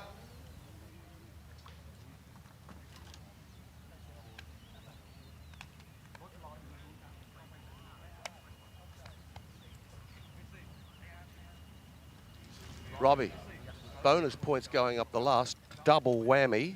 Yeah, apparently, is it? Yeah, so they're telling us. Well, listen, we're playing solid, aren't we? So let's see. Let's see what it takes us right now.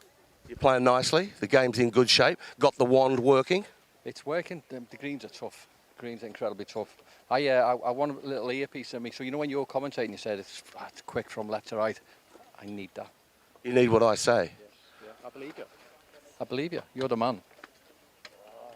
Oh, how much has he paid for that? You're the man. No, he's not, Robbie. I'll give you that nice pint of frothy on when we get back to the clubhouse, okay, Robbie?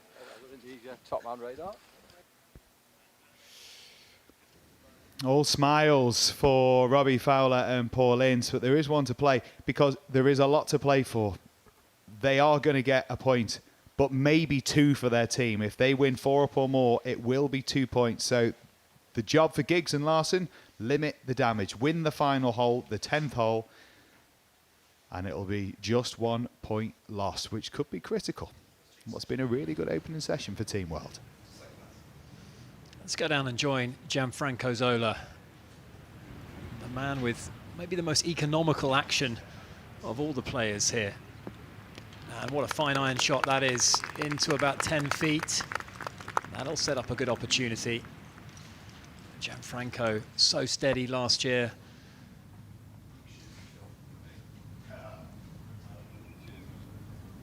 As we watch Teddy Sheringham, they're battling away against the 2 big guns from Team World, and that one comes up a little shy.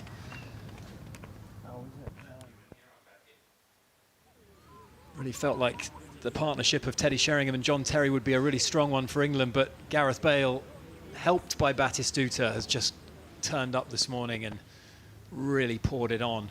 And Gareth Bale, look at that wonderful iron shot he hit into this par 3. He's got this from 7 feet for birdie.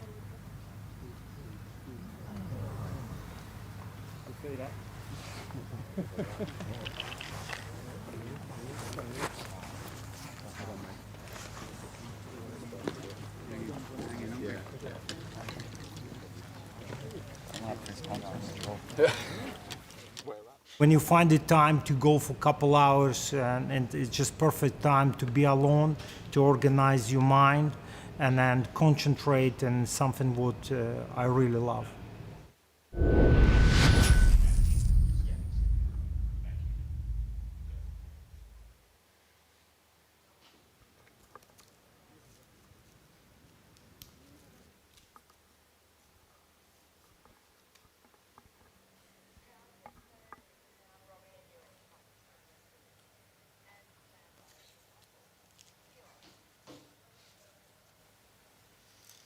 Well, let's get back down to Team World's home hole. And this is the hole they are defending against the possibility of a double for England. Nigel de Jong pegging it up.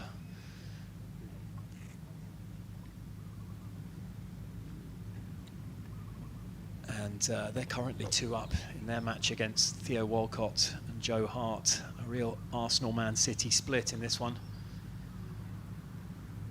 Ewan Porter back alongside me in commentary box. Ewan, it's been all green so far. It has, and that highlight moment for de Jong back on the 4th hole. Difficult par 3 here, the 6th pin in the back left.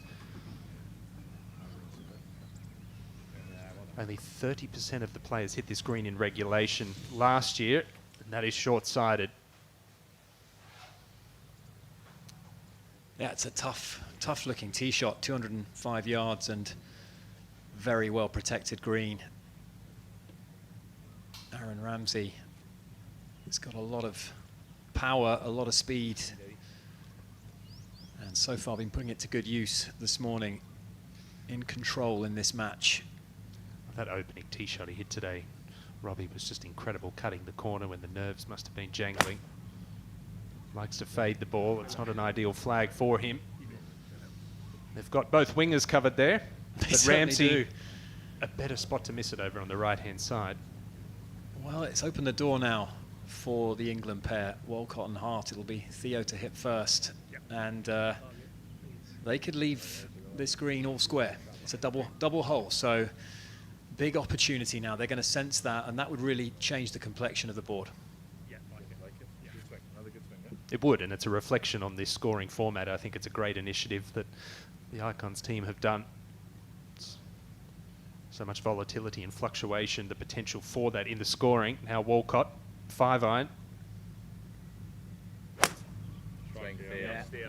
Oh, they like it, Robbie. They like it in the crowd, and I think Theo's going to like it as well. That one skipping up the green, that is absolutely spot on, and he's in the box seat now for a chance to maybe get that double hole. Theo Walcott, lovely iron shot, and he's taken all the pressure off the big man, Joe Hart. A 4-time Golden Glove winner, 2-time Premier League champion.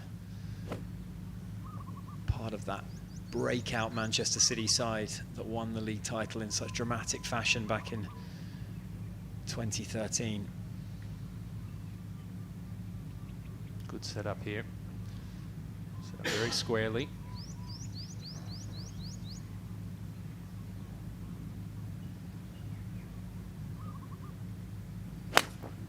Oh, it's a lovely iron shot from Joe. Go! Hold it. Go! Oh, my words. What a shot there from Joe Hart. As we go back to the final hole, the 10th hole, Robbie Fowler looking to close this one out and secure the double points for the England Big wide team. fairway. Massive. 2 big wallops to reach into. And an important hole, Radar, for Team World. Need to get a win Certainly, here. they're all important holes with this format. It's a great format. This is the shortest par 5, Radar. Good chance to get up in 2 if they can get one away. Yeah, 2 whoppers. And then you have to bring the water into play. But yeah, if you really, some players will, like your Gareths and your JTs and your big hitters, but the shorter hitters, the straighter hitters, it's very much a 3-shotter.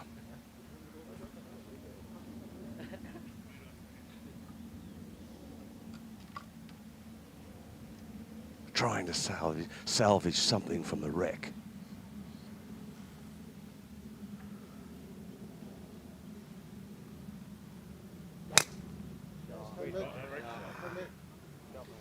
And the old baseball grip, the 10-finger grip there for Henrik Larsson.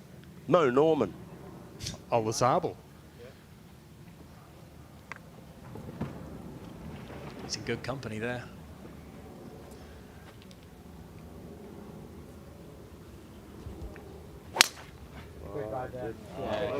That was Giggsy's best. And he's hammered it out there. That will be in the go zone for Ryan Giggs.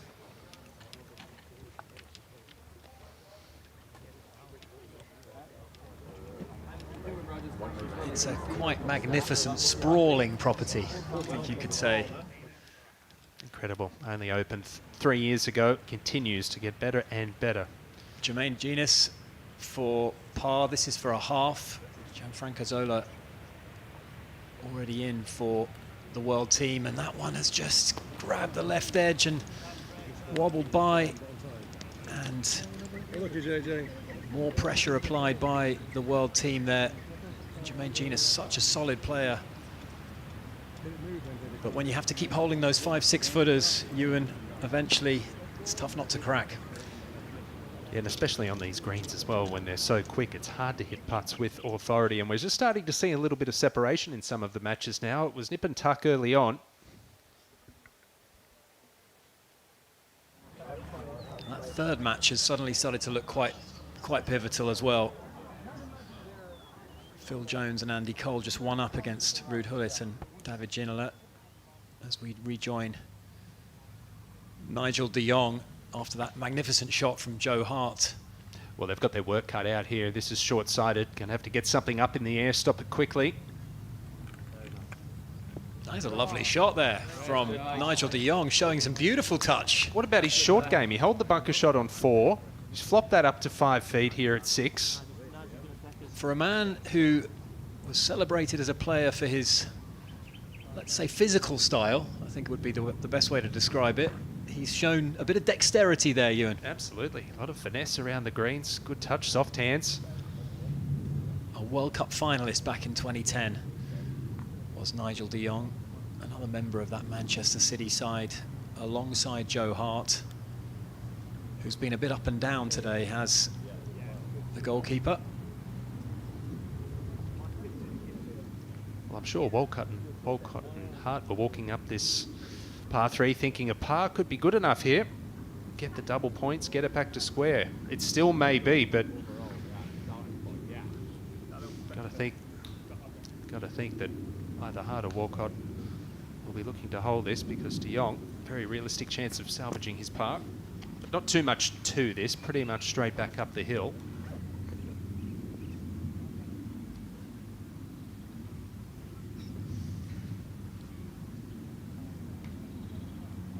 When the greens are this pure, when you do get it online, you can see them drop.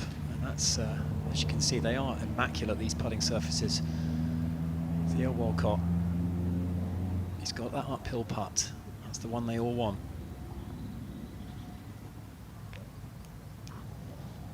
Just smashed it through the break, and that's no gimme either. You made a good point there about the psyche of the player too on greens like this. No matter how you're putting, it's quite easy to visualize the ball going in when they roll as true as what they do.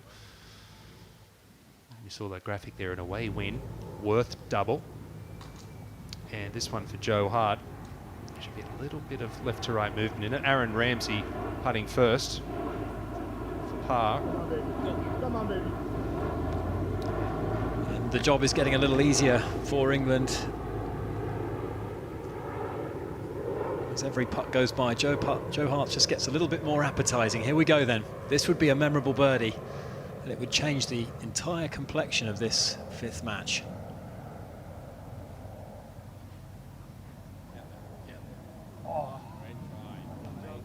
It's a good effort. And conceded, so a good solid par there. And it's over to Nigel de Jong. Can he rescue something? As we watch Henrik Larsson, not his best contact on this 10th hole. And no, he killed a few worms there, didn't he? He did. With Ryan Giggs in pole position, I think Giggsy was always going to be the one shouldering the burden on this final hole, trying to reduce the arrears and avoid that double point. But this is a must-make for Nigel de Jong. After Joe Hart's very impressive par, this would be a no less impressive up and down from the Dutchman. Not to be, and that is a big swing there, Ewan. A double hole for England, and what was 2 up is now all square. Yeah, very important for Team England there, Hart and Walcott. Instead of trailing with their head between their legs to the next tee, they will be pumped up.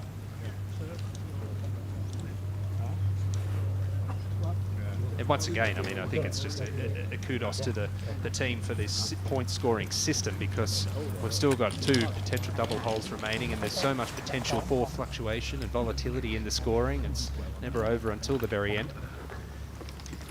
Well, it's very hard to finish your match before the 10th hole, put it that way. I think that's what the objective was. We want to see these matches come down 10. We want that grandstand finish, and Ryan Giggs can do something here for Team World. Can he produce? He hit that beautiful drive off the tee. 227 yards, trying to fade it on a banging line to find the green.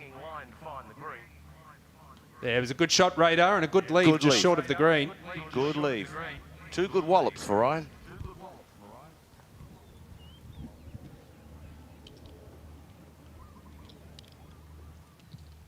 Paul Ince is down the left-hand side. My shot scope tells me, let me have a little look here. He's got 223.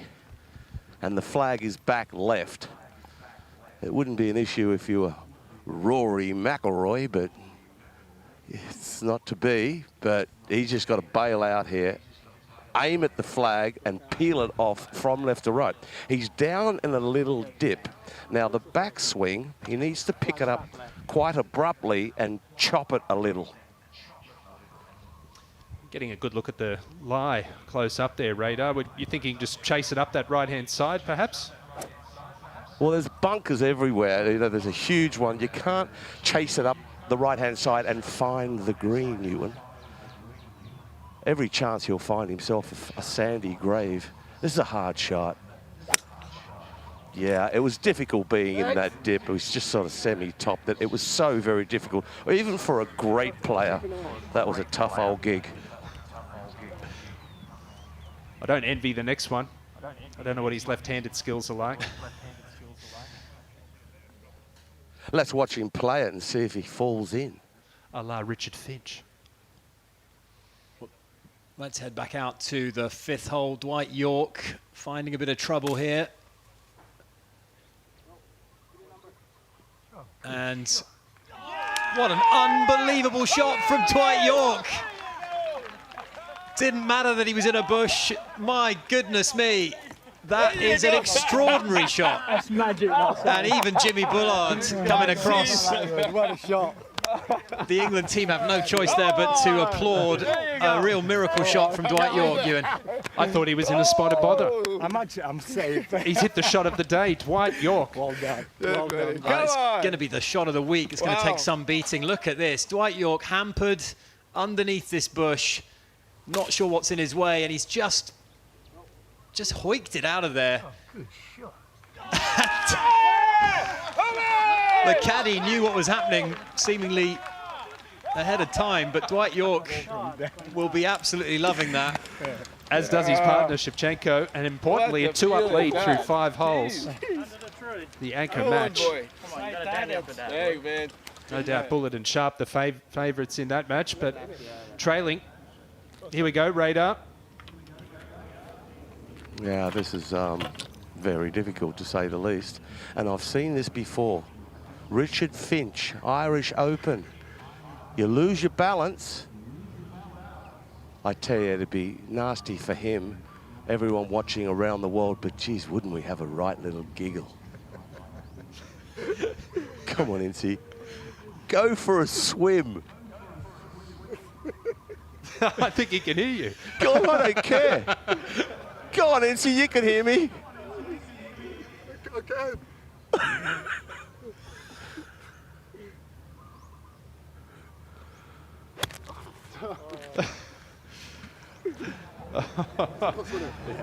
Somehow I think the weight went towards his toes. Yeah, that was the most careful swing I think I've ever seen. And a croc has been accumulated there from Paul Ince. I think that's him. Well, Jimmy Bullard probably still a little shell-shocked after what we've witnessed on the 5th. I can tell you, Lee Sharp, his partner, has found the bunker. Dwight York's on the green. Imperative this finds the putting surface. What a shot!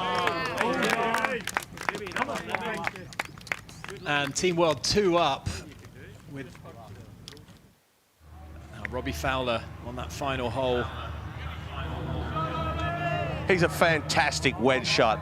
Wedge player is Robbie Fowler. Stick there, you don't deserve to go down there. Not bad. The flags have been set all the way back on every hole. All the way back, and even in professional golf, when the flags are set back, you are so mindful of not going long. So that was pretty good from Robbie. A lot on the line here. Chance here right off for Ryan Giggs.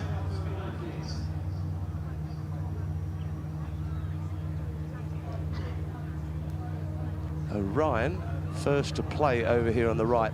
He's got a caddy here that is telling him a lot. He's a good caddy too. But the way he plays this, you don't play this through the air. I fancy you pick out a 9-iron, you pick out an 8-iron. Get it on the deck. If you want to go high, you're into the green and you land short and it'll kind of dig its toes in.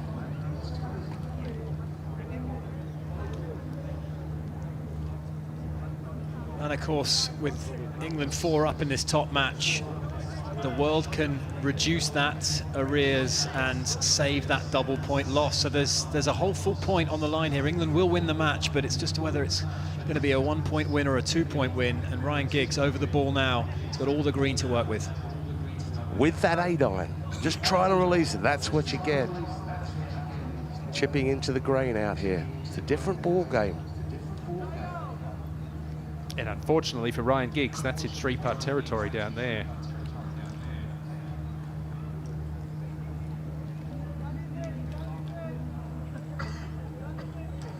It's absolutely fantastic that we've got huge speakers around this green and these guys can hear what we're saying. It's just, they're all looking at us, they go, it's brilliant.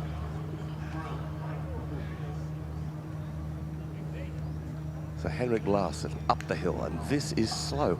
These greens are rapid downhill, but into the green, they slow up a good 4 or 5 feet.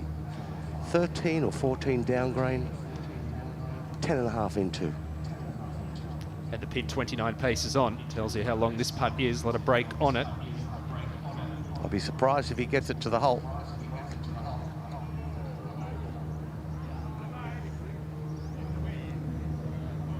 That's down by Robbie Fowler. Team England very thankful. Paul Ince looking on and looking good. Robbie Fowler now in good shape here. Still some half chances for Team World to nab this one. Is it Robbie to go first or is it Ryan? It's very close because I think usually in amateur golf they always let someone who's off the green come on. Not with so much on the line. Whoever's furthest away, that's the way to go. What do you see here in this putt radar for Ryan Giggs? Right to left, and then it wants to straighten a little up there. He's putting up a really sharp upslope, and then once it hits the peak, it's down a little.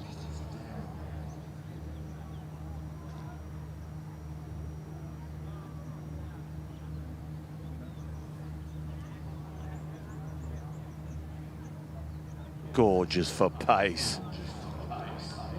Ah, the touch of a hairdresser. There's a lovely putt from Ryan Giggs there, and that's put a little bit of pressure back on Robbie and Team England.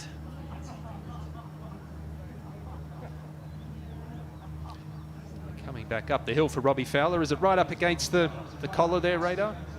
The only thing is, Ince is not giving Giggsy the putt.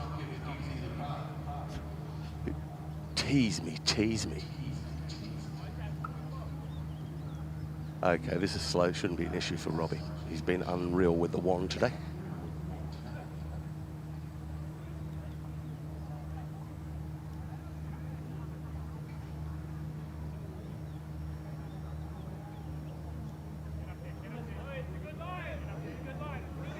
Good putt, Robbie Fowler, well done.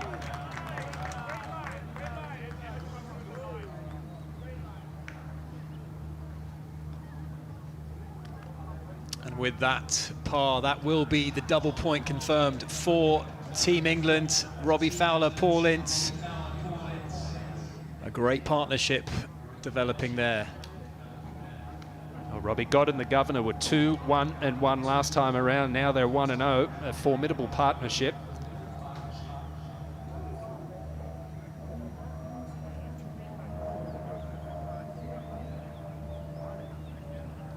Handshakes all round, and England confirmed as winners, 4 up, so that will be the double point. And England, despite being down in 3 matches, have got those 2 points on the board early. I'll tell you what, Robbie, seeing all that green on the board, those 2 points going to come in very handy, I think. Well, with that double point win that Joe Hart was able to manufacture on the 6th hole, the leaderboard has changed a lot. England have regained fair amount of ground there, and wouldn't take much to see the red restored on this leaderboard. I think that's going to be the story of the week. I think we're going to see a lot of topsy-turvy matches. Certainly a great way to get our Reignwood Icons of football underway in 2026. signing duties commence as soon as the final part is held. A lot of Liverpool shirts being proffered there. Robbie and Paul Ince have had a wonderful relationship. They played a couple of seasons together in the red of Liverpool. Paul Ince signed Robbie Fowler, in fact, for Blackburn in 2008 when he was manager of Rovers, but they've got a checkered and long history together, and clearly a good bond and a great understanding of one another's golf games as well. And that was just the start that Team England would have wanted. Emphatic win, that. Making their way up to our studio.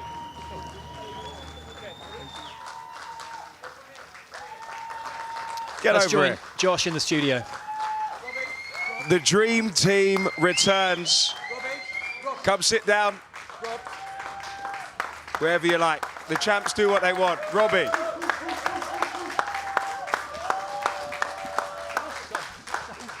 The first team out, the first points on the board, and the first team to get double points. Must feel good. Brilliant. Yeah, it is. I mean, to be fair, we played well as a team today. Yeah, We knew sort of coming up the last as well, that double points. We had sort of a little bit of a blip on our old Team England one. But yeah, we got it back, so we're happy. Must have been nice, because it was domination from early. You boys were very confident. I spoke to you on the tee. You said, listen, we've done this before. We're old heads. We're old hats at this, aren't we? Well, to be fair, I mean, we started off well. We got the birdie early doors, which sets you up nice for the rest of the day. And, you know, Robbie played some great shots. We drilled well, dovetail well as a team. That's the word for me, dovetail. When you're playing these kind of things, you've got to dovetail. Times when I'm out of it, he comes up trumps. And, yeah, you know, I was a bit unsure about the captain putting us out first, but, you know, a lot of faith in us, a lot of trust in us. We had a lot of faith in ourselves. It's just nice to get a point on the board for the lads. Listen, I thought you might end up in the drink at one point on the double points. You know, you brought your swimmers with you. I didn't want you laughing at me, John. I didn't want you laughing at me, that's for sure. Now, Robbie, it's been an absolute special to see you boys do what you need to do to get those points on the board, because it's necessary, because England are hemorrhaging points. And listen, we're going to find out. We're going to see a lot more golf after this break. Obviously, falling ill and going through all that. I think for me personally, when I play golf, it kind of like takes me away from what I'm going through, you know? So yeah, it's cool.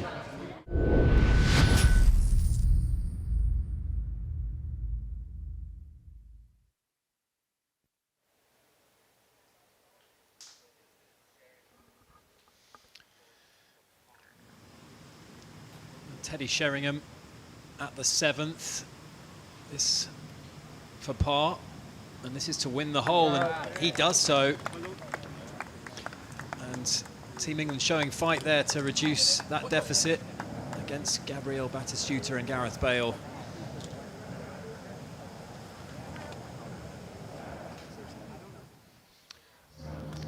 A brilliant tee shot at the par 3 6th for Jimmy Bullard. Birdie putt to win the hole. It's an away hole. Not able to take advantage. I have not seen Jimmy Bullard look quite so, I'm not going to say rattled, but he's just a little uncomfortable out on the golf course. It's just...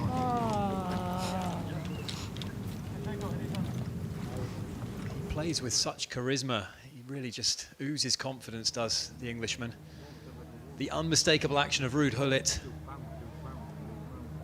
Currently one down against Phil Jones and Andy Cole, playing in partnership with David Ginola. And this has turned into a pivotal match, Ewan. We watched Jermaine Genus. And one down, this is a very important shot for Genus. 172. And I didn't see that as a layup. I think it might have been an unintentional layup. Oh, you're hot today.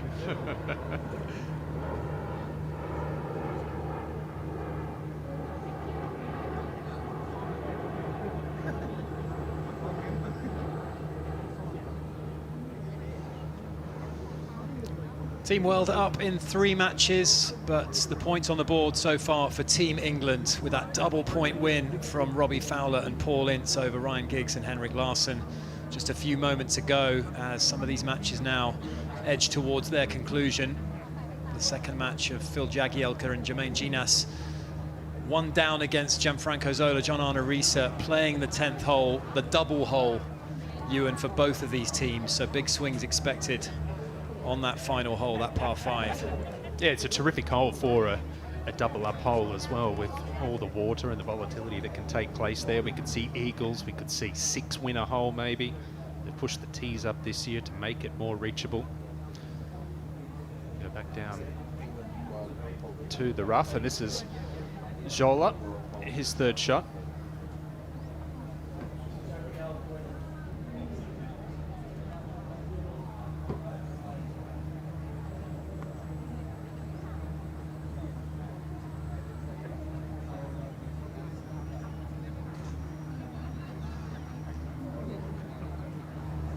Shot for Zola.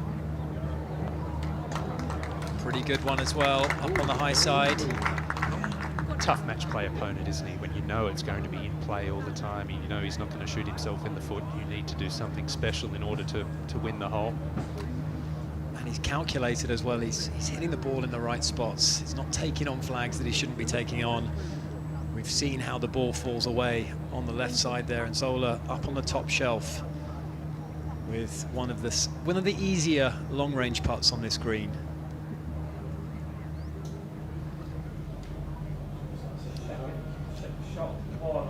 Approach shot up the hill at the par 4-8 for Teddy Sheringham.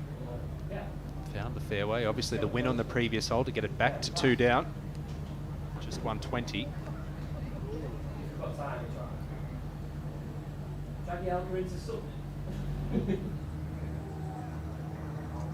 He likes it, Robbie. Yeah, looks staring dead-eyed at it, and it is a fantastic shot there from Teddy. 10 feet below the hole, and showing some real fight in that match. Didn't get off to the best of starts, did Teddy Sheringham and John Terry, but they're trying to claw their way back into it.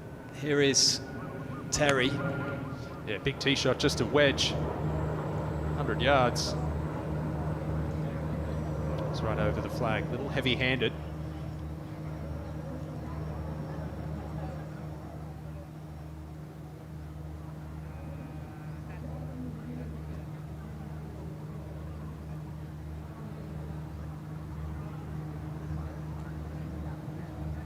That final hole, which will be a par 3 in the afternoon session when the $10 million swing is put into play. But here's Jermaine Ginas with that low cut-off finish, Ewan. Oh, and a very important shot. Jagielka in there about 20 feet away. That won't stay. That isn't finished. These greens are that quick.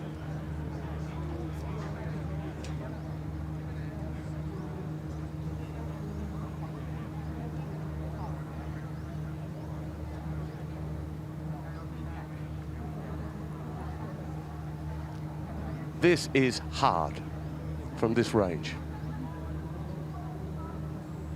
Watch out, studio. Most of the time you'll come up well shy, guarding against knifing it straight over the back. Oh, he's played one.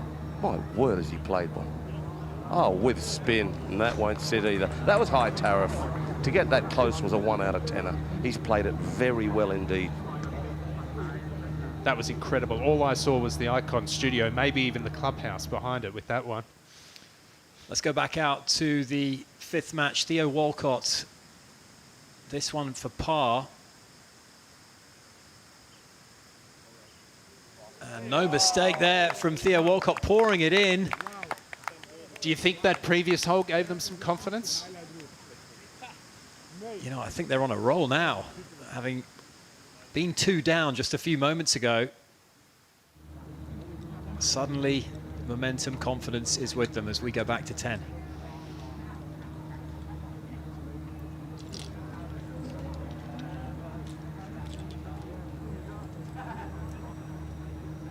Who's going to putt?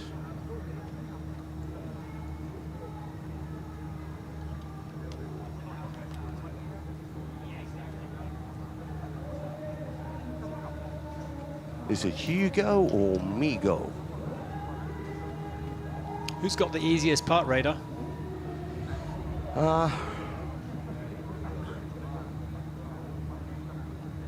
Team England. This is hard coming up the hill over a brow into the green. Not a big bend in it, slightly out of the left, and then it wants to straighten.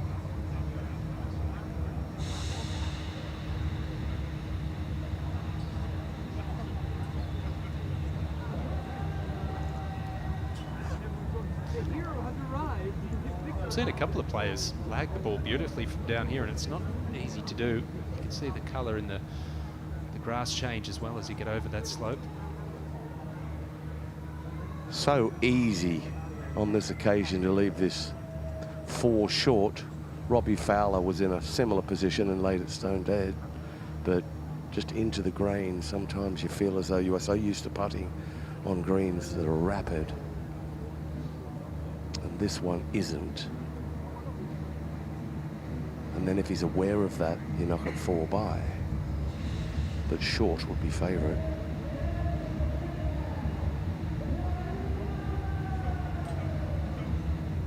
Good call, Radar.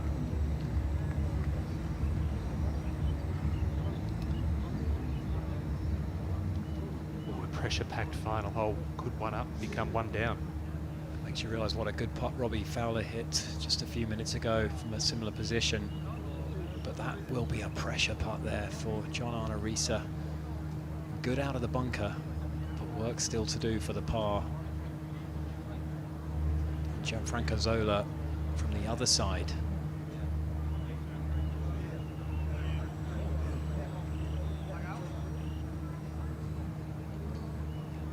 And this really could go either way. Team World currently 1 up, but with the double hole option, Team England can win this match. One thing we're not going to have is a tie. That's right. He'll fancy this. This doesn't want to move a whole heap. Down grain, which is good, and this guy can putt it, he can play.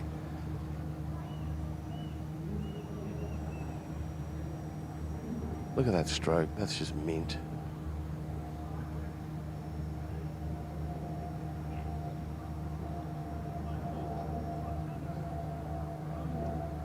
Slow down. It was a good putt, but it will be work to do for Gianfranco, the Chelsea legend. I don't think any of these will be conceded, Ewan. This is pivotal stuff here in this second match. Well, certainly Team World. No gimmies for either Shola or Risa. Genus up the hill, first to putt. And for a Team England win.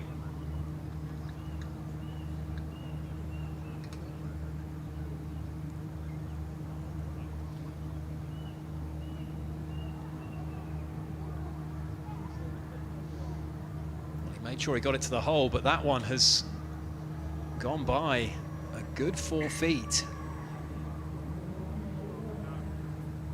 And that's it, you get a bit of a rush of blood to the head and that chance to win the match, and suddenly it's not over.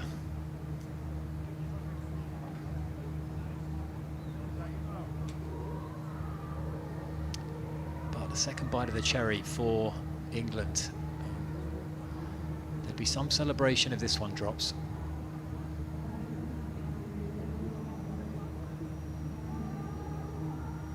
For birdie in the match.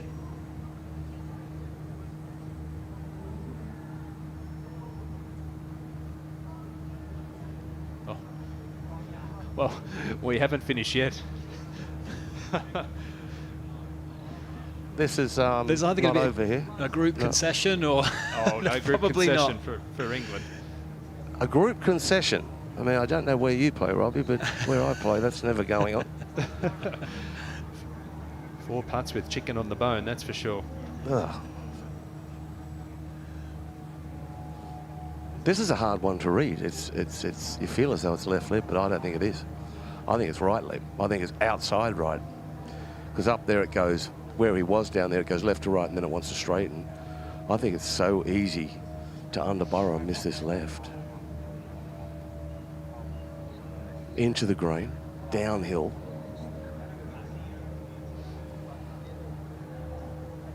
For Team World to register their first points.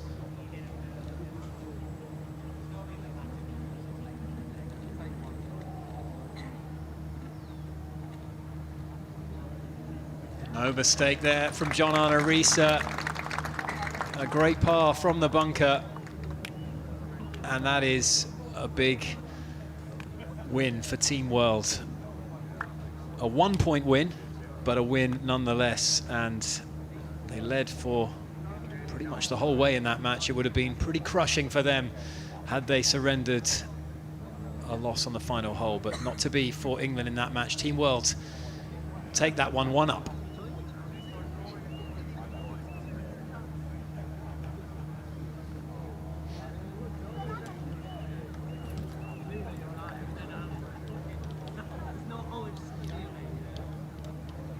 These putts all just for fun now. Match over.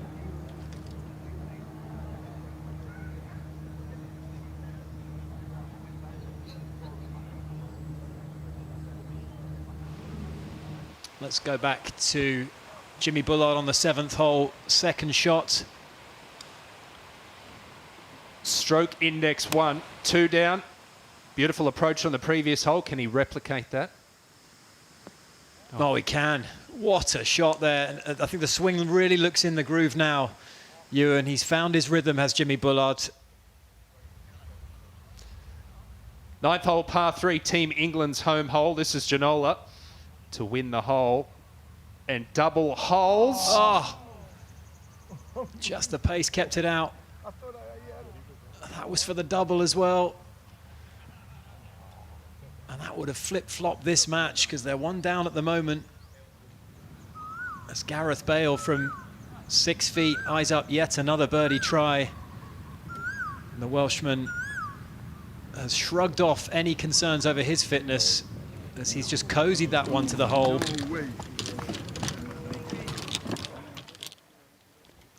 He's walking a little gingerly, Ewan, but it doesn't seem to have affected his golf game in the slightest. Not at all, and perhaps it's a case of lower expectations, maybe. Also swinging and playing within himself. Come sit down.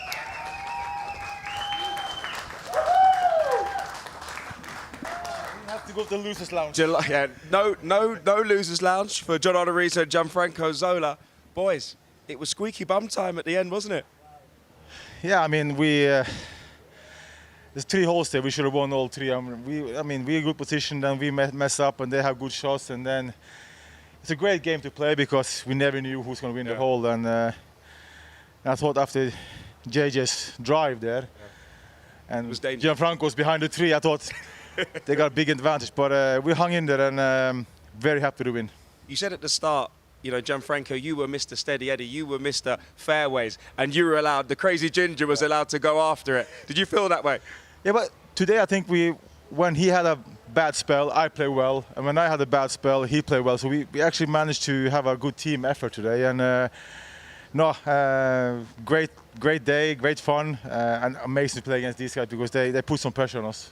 Let me tell you, it's been incredible watching for those fans at home, and we want you, the fans, to get involved in our Interaction Hub. Make sure you get involved in the conversation, and there's a lot to talk about.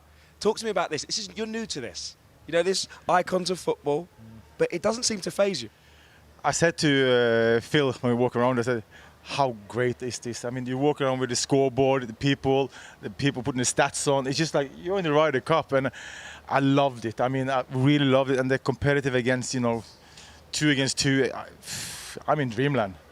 Gianfranco, your experience, you said about the Ryder Cup, your experience at the Ryder Cup with Molinari, do you think that helped you today? Well, it didn't look like.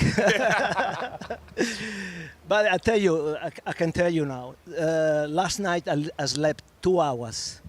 I went to bed, I kept reading, and then I fell asleep. After 5 minutes, my eyes went like, open completely, thinking of the game, thinking of what I had to do. Now that's exactly the way we're feeling. We are so enthusiastic, so happy to be here. We had a great fun, and it's an amazing event, honestly. No doubt, boys. the first green on the board, the first points. Thank you very much. And guys, we'll be back with more golf after the break. Could feel really confident about a shot, and then by the time you get to the top of your backswing, oh, no, that doesn't feel right, and then anything can happen. So completely different to football, but just a lovely mentality side of competition.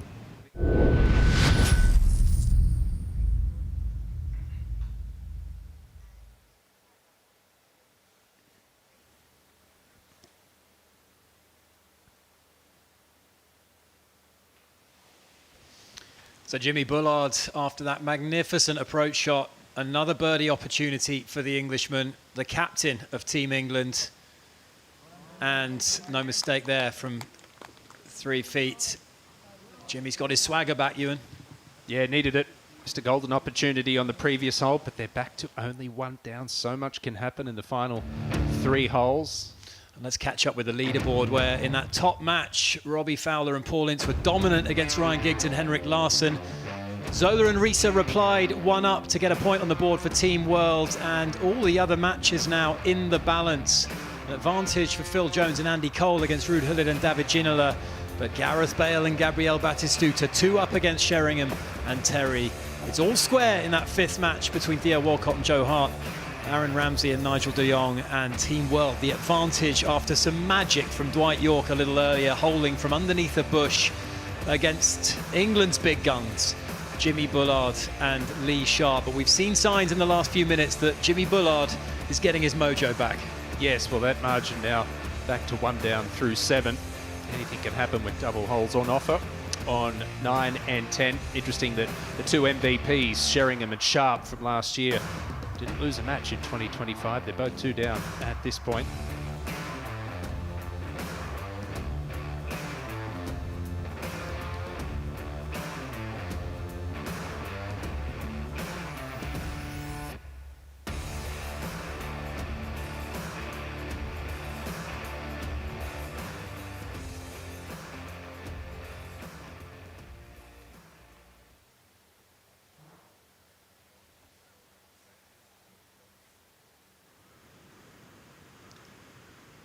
And Jimmy Bullard with back-to-back contributions just from a few feet after just a magnificent approach shot with just a wedge.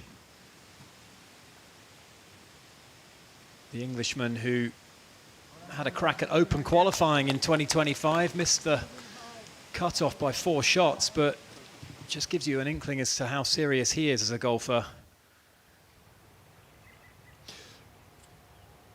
It's a fabulous golf swing. I mean, I don't think enough can be said about it. It's rock solid. It's pretty much as good as any tour pros. He's a fantastic ball striker. Well, he goes about his business like a tour professional. And this, I've watched, I've disappeared down a few rabbit holes on his Golf Life channel. He beat Hao Tong Lee off the same tees at the Belfry over a 9-hole match. I think that bears repeating, because that was no small feat. And I think it's important to mention that Hao Tong Lee played well. He did. Jimmy just played out of his skin. Let's go to England's home hole. And Team England, in the form of Teddy Sheringham. Such a repeatable motion. He's got the same finish position on every shot, and that is a glorious iron shot from the Englishman. That's how you defend a home hole, Ewan. Well, he provided a highlight last year on the 7th hole, almost holing a 9-iron.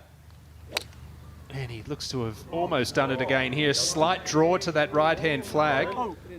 And that would have looked so good from the tee. That might have looked like it was going in. It just pulled up a couple of feet short, but that will be a very short birdie putt.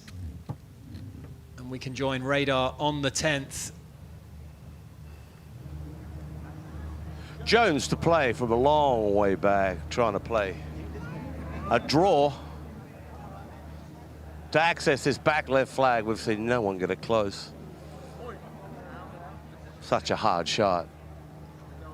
It's a Tour Sunday flag position here on the home hole today.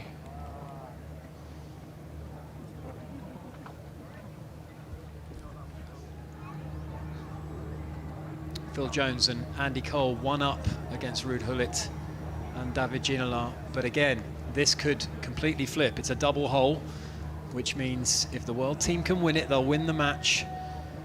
As we watch David Ginola just assess his options.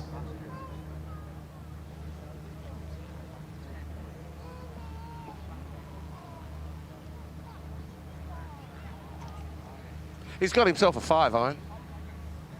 I remember back in the day when I was playing the tour, and that is back in the day when this guy was doing shampoo commercials. Yeah, shampoo commercials. He had flowing locks, good style of a man, just like myself. Ball slightly above his feet, suits a draw. Good swinger. This shot's got his attention. 194.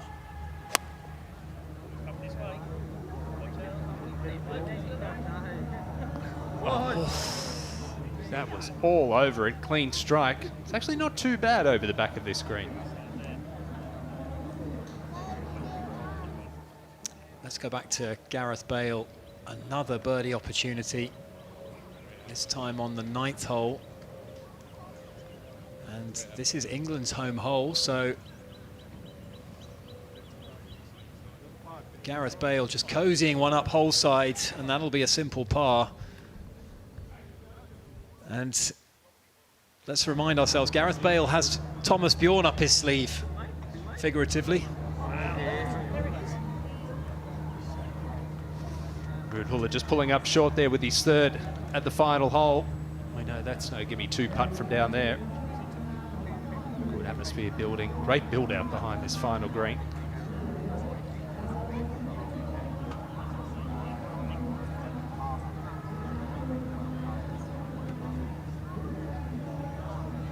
They're enjoying themselves. They've seen some dramatic finishes on this 10th hole as we watch Teddy Sheringham just tidy up after that incredible iron shot on the 9th. Oh no! A big miss. That goes in. They have the chance to actually win the match on the final hole.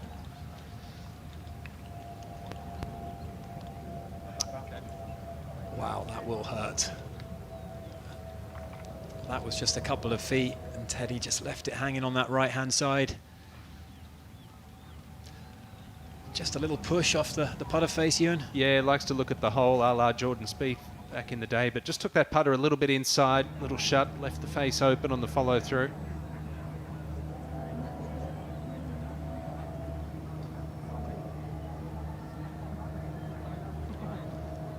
Another match here coming down to the wire. Slender 1-up lead for Team England.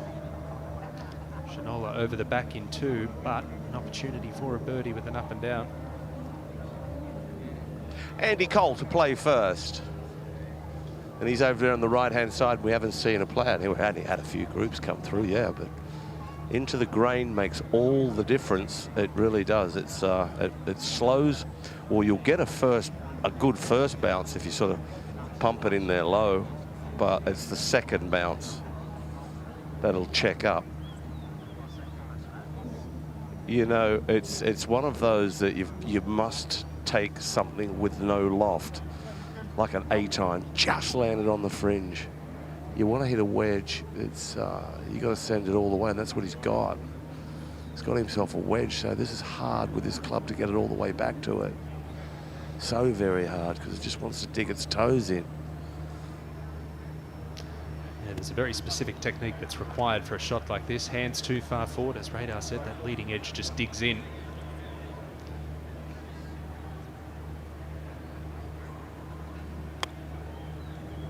It sounded a little thin, but he might have gotten away with this one. Well, I think it wasn't thin. It was a good-looking shot, but it's just the grain. It's one of the reasons why Radar said a straighter face club, let it release up that slope. We've seen so many check up short of that tier. Joe Hart's here to win the hole against Aaron Ramsey and Nigel de Jong. This is the 8th they're playing, and Joe Hart makes no mistake. So after that disastrous start this morning, The lost ball off the first tee. Joe Hart's really come alive in these last few holes. Phil Jones, was he in the water, Radar?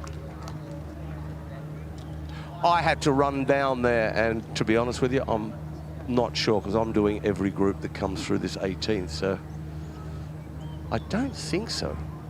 No, he was over there, over the bunker, yeah, and I'm not sure if it was in the waters because I can't get over there. We're going to watch Ginola play. Just a little bump shot, and that's going to make its way all the way down, some 60 to 70 feet away. 80, 90. That wasn't a good spot to be in.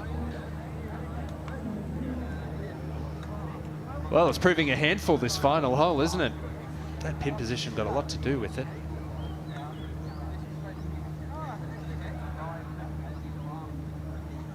Yeah, the pin right up on that top shelf and quite a bit of slope away to the left.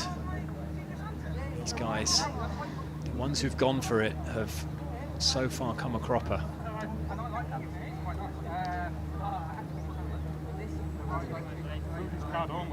Seven changes amongst the 12 for Team World this year. Ginola not one of them, but still looking to register his first point at the Icon Series.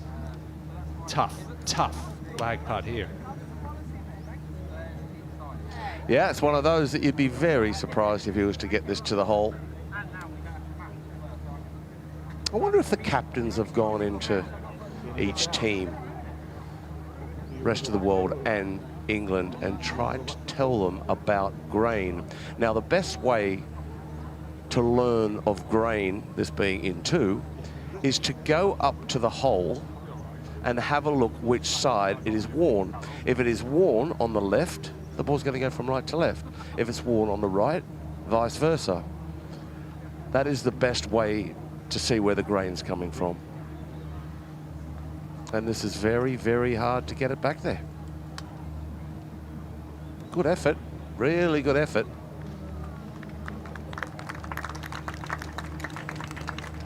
Not bad, but time and time again, as Radar keeps saying, players coming up short with those putts. No one's really knocked it up there stone dead from the front half yet.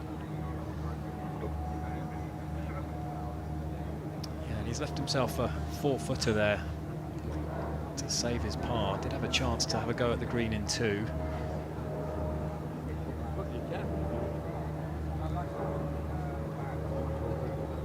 Andy Cole and Phil Jones are one up, so they just need the half to secure the point. That looks good for pace, out of the right-hand side. Yeah, well done for Ruud Gullit.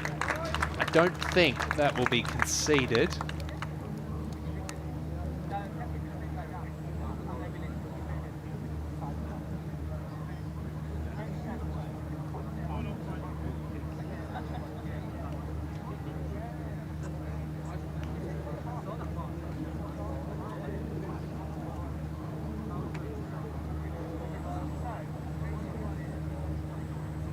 Gullit, the European Championship winner, a Champions League winner with AC Milan. As Andy Cole tries to get it up the hill, but that's another one that is nowhere near gimme range.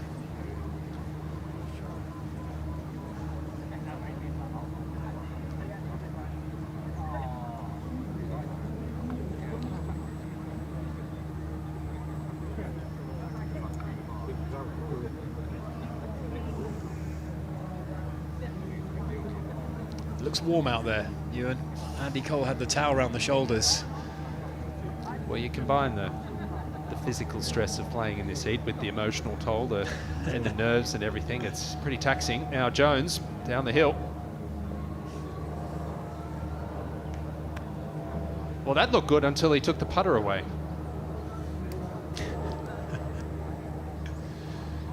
Just a bit of a misread there from Phil Jones.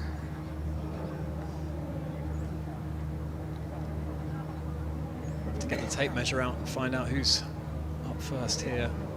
None of these are gimmies. We've only seen Robbie Fowler knock it stone dead so far on this hole. It's just been very difficult to get the ball to stop right by the hole. David Ginola, as you say, Ewan, still trying to get his first point on the board.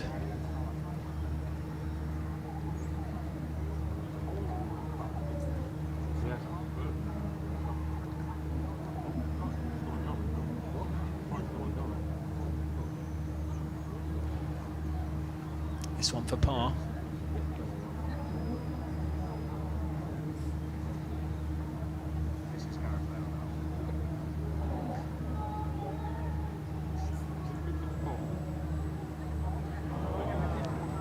And he tried to just hit it through the break. I think it's difficult to trust the break and really feather it towards the hole, and just a little firm there from David.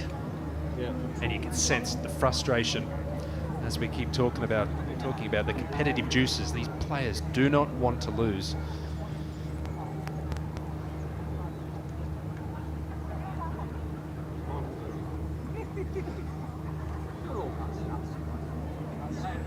They're really taking their time on these ones. Andy Cole has left that one dribble by. It's fair to say it's greenkeeper's revenge on this final green. And an important moment here. Team England 1 up. Hullet, par putt here. Through his shadow.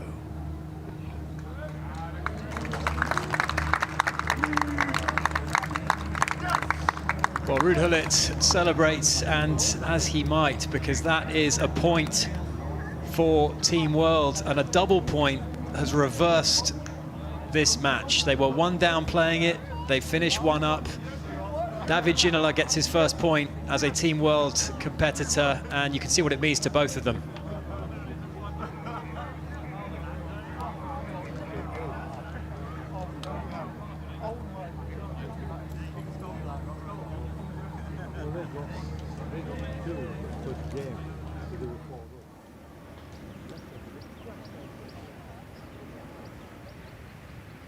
Let's join Lee Sharp. He and Jimmy Bullard on the charge. This one for birdie. Yes, Sharpie! Come on, in she goes. Get in there! And Jimmy Bullard, you can hear him in the background. He's the hype man that everyone wants alongside them. Lee Sharp delighted with that one. And real momentum now for Team England, Claude Harmon. Well, Jimmy Bullard a lot more boisterous now than he was an hour and a half ago. But Robbie, so we've seen some great golf, some good drama here at the end. Jimmy Bullard and Lee Sharp get it back to all square with just a couple holes to go. And they were 2 down. Dwight York hit that miracle shot, and it seemed to be in full control, but we did expect fluctuations, big swings late on with all of these double holes available to the players, and that's exactly what we're seeing as we look back down the 10th fairway, and that real blockbuster tie between John Terry and Teddy Sheringham and Gareth Bale, Gabriel Batistuta, Claude. That's been entertaining us all morning long. Yeah, we've seen some really good golf from those four, and this 18th hole, difficult. Gabriel Batistuta, a god of Italian football in the 1990s. I remember watching every Saturday morning, Football Italia. Gabriel Batistuta would be banging in the hat-trick seemingly for Fiorentina. Playing his 3rd shot into this 10th hole from a not too advantageous position, and that's a layup. Well, that gives him a good chance to be aggressive here. That's a good leave.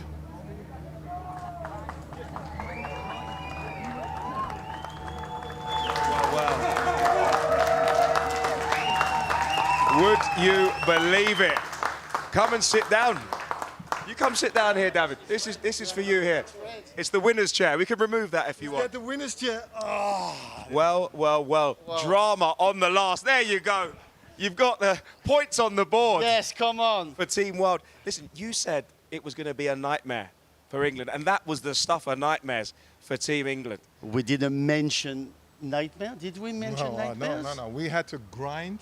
Yeah. Really, we had to work really hard. Yeah, we worked hard. Yes, honestly. we worked real hard because it was, first of all, good opponent. Second, the heat. It was so hot. Yeah, it's boiling. And I've been here for 3 days, and I slept only 2 hours every night. Listen, well, you turn the heat up on England, but let me tell you, these pressure holes really heat up this game. I mean, one down. Which? The pressure. Listen, don't tell me there's no pressure holes, because you went in one down and you ended up one up, and that is the beauty of 10 being worth 2.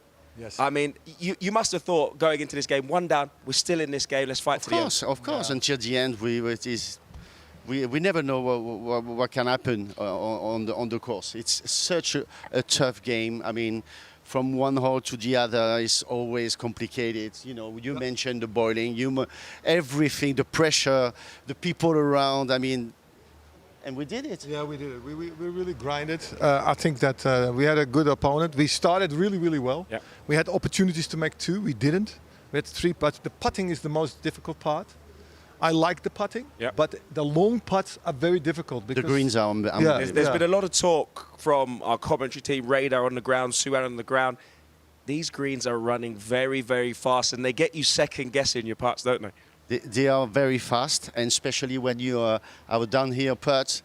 I mean, we just touch the ball, and you look at the ball, and you say, please, can you stop? It's amazing. Yeah. Listen, points on the board for Team World. This isn't going to be a repeat of last year. You boys are really looking for redemption. Last year, you've been lashed. Yeah. But the point was last year, there was some dodgy handicaps.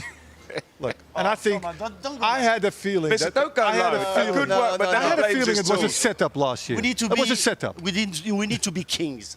You know, when you win, humility. Yeah. You know, we're not talking about that. I mean, it just last year I remember the Team England being on the green on the 18.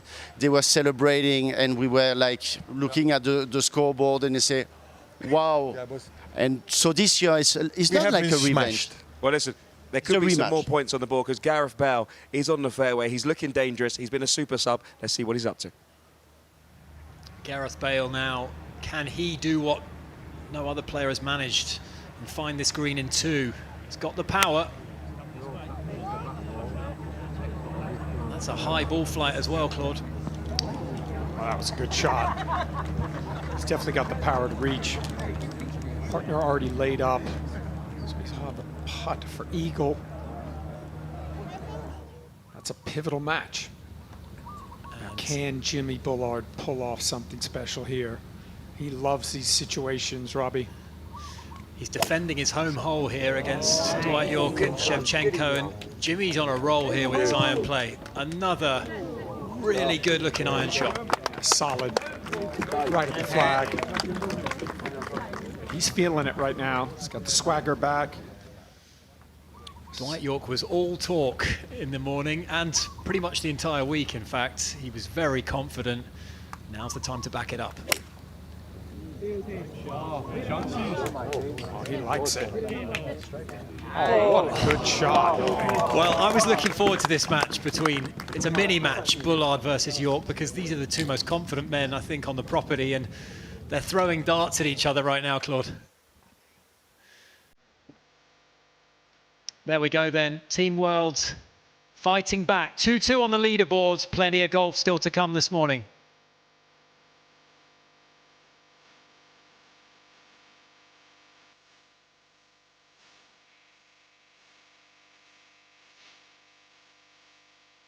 And Gareth Bale with that eagle putt could seal the deal against Terry and Sheringham. Walcott Hart one up against Ramsey and De Jong. And it's all square in that big match at the bottom. Jimmy Bullard and Dwight York throwing darts at one another. But Lee Sharp and Andrei Shevchenko, plenty to say as well. It's tight. It's 2-2.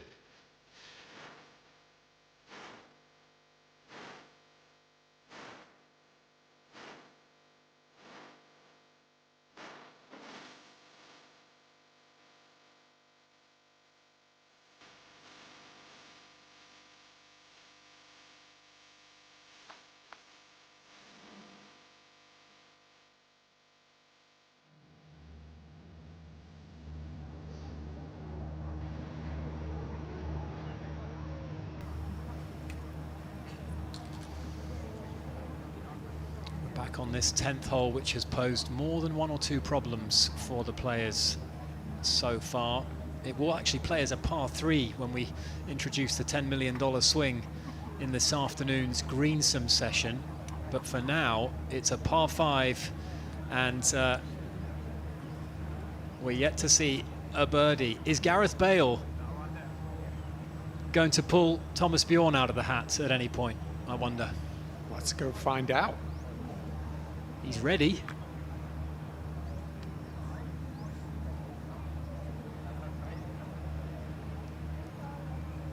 Looks like Gareth might be electing to back himself.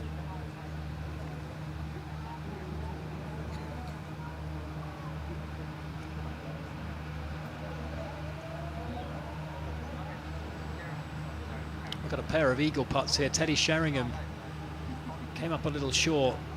It's a lengthy putt. Gareth Bale is hole high, but off to the right-hand side. And a lot of permutations can still happen here. Bale and Batistuta can get double points if they can win the hole. And if Terry and Sheringham can win the hole, the match will finish all square. So a lot can happen. Big swings potentially in the course of the next few minutes here. Yeah, speed really important here for Gareth. Doesn't want to take an aggressive run and run this past. He's got to get it to the hole.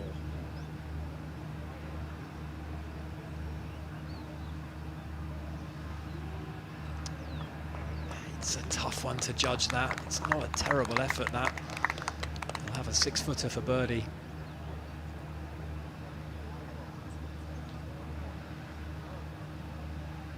And I think these guys have played a lot of golf around the world. They've played a lot of pro-ams, but they won't have played on greens this quick too often, Claude. Yeah, I mean, these are as quick as I've seen greens in quite a while. And I think the players that played here last year are getting a little bit fooled because the greens weren't quite as fast. I've seen some players come up short because they're a little tentative, and then a couple of players run good look putts 5-6 feet past. Teddy's pretty good on the greens. Can he produce something here? Turn this match around. So he likes to look at the hole while he's putting.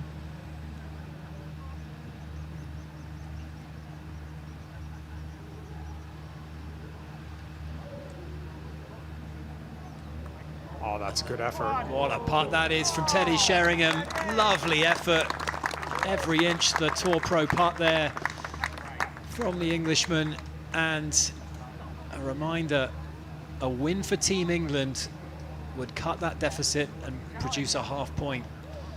This is a double hole. Thomas Bjorn still waiting for Gareth to give him the heads up. It would be cruel to pull in Thomas and get him to putt that 6-footer. Yeah, that's the last thing you want to do. And that's the last thing Thomas wants to do. That would pile the pressure on the captain.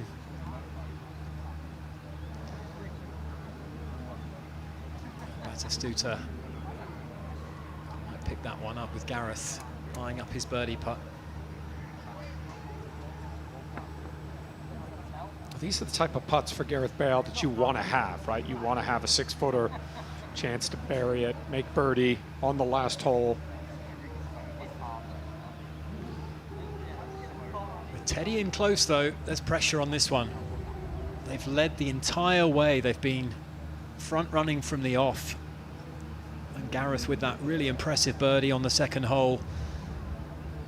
Gabriel Batistuta coming into it as well. They've really dominated this match. To throw it away or to have it stolen from them, this one would confirm the match win, but England, of course, still have that chance to tie the hole and therefore keep it to just the point for Team World. But this is a big putt now for Gareth Bale.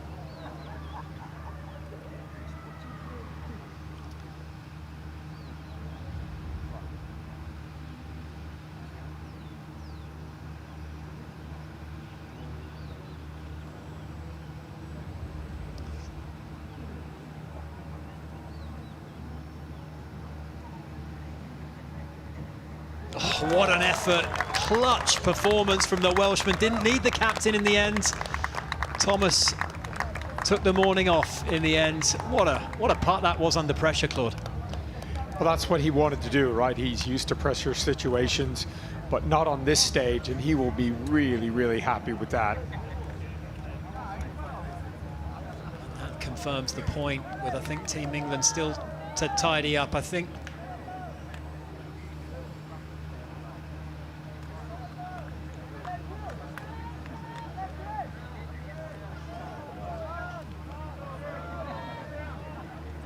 Team World, more green on the board. Bale and Batistuta turned into a dynamite partnership. Gareth Bale, who had not hit a shot, pulled out of the Pro-Am, Claude, and well, he's produced it when it mattered in this morning session alongside a legend, an Argentine legend in the shape of Gabriel Batistuta. And Team World now with that advantage on the leaderboard, 3-2. Maybe the injury that he was carrying helped him a little. Not trying to do too much, not trying to swing too aggressive. Just basically try and hit a bunch of fairways, a lot of greens. Swing within himself.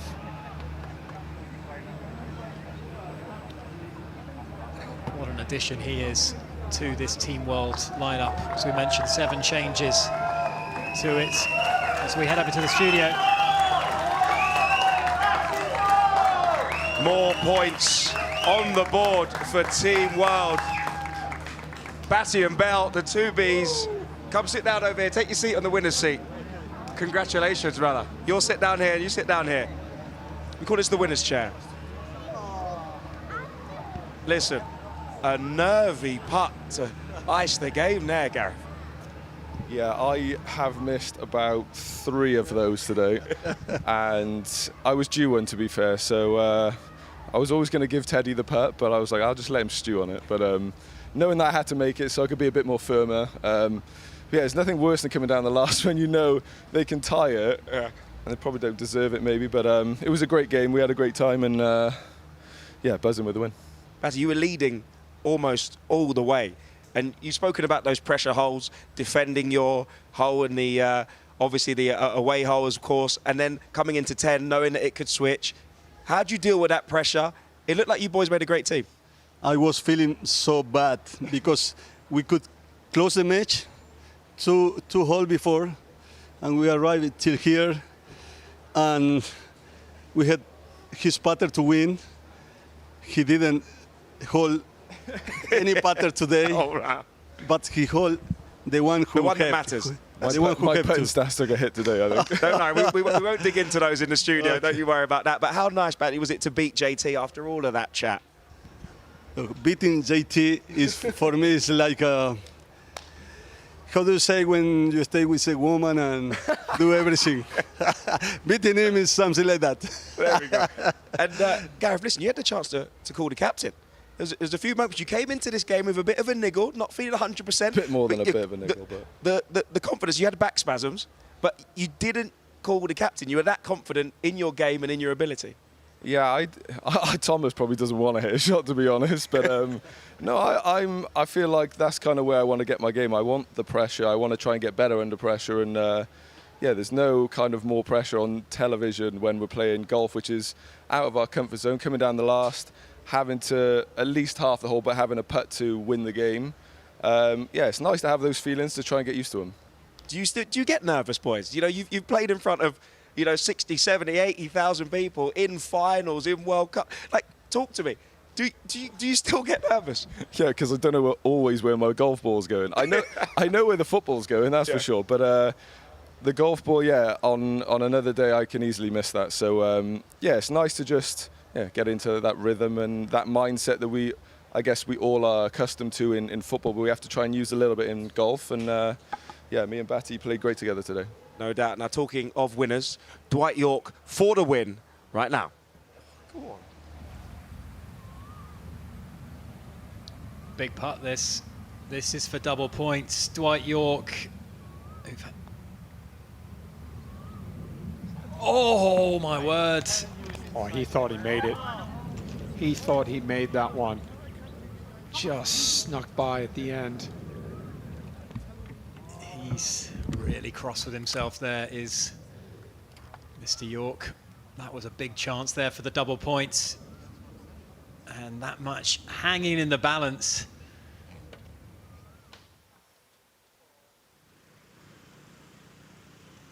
Golf. I'm like usually an all-round, all year type player. Whether it's winter or not, I just need to get out in the fresh air, get out almost in nature, and just enjoy a walk with my mates and play some golf. So the escapism part is huge.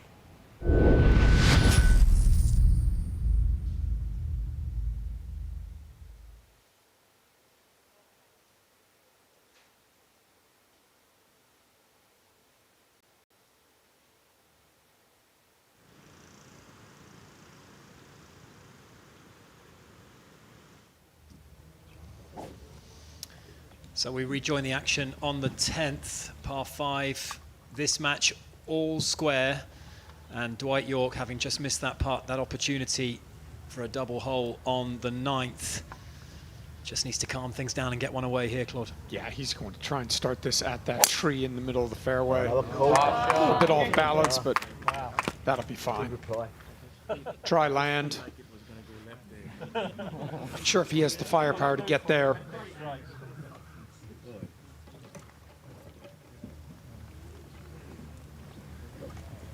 Andrei Shevchenko, who's had a quiet morning thus far.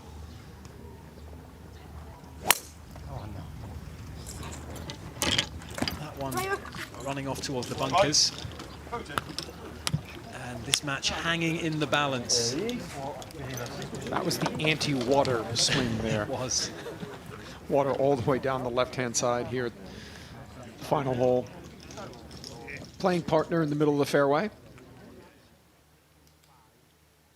Real high-quality match there. Jimmy Bullard and Lee Sharp, both with aspirations of playing senior tour golf, Claude. I mean, they're not mucking around, these boys. No, and I thought what Gareth Bale said there was really something interesting. He wants to be in that situation so that he can learn from it, so he can learn what he does under pressure.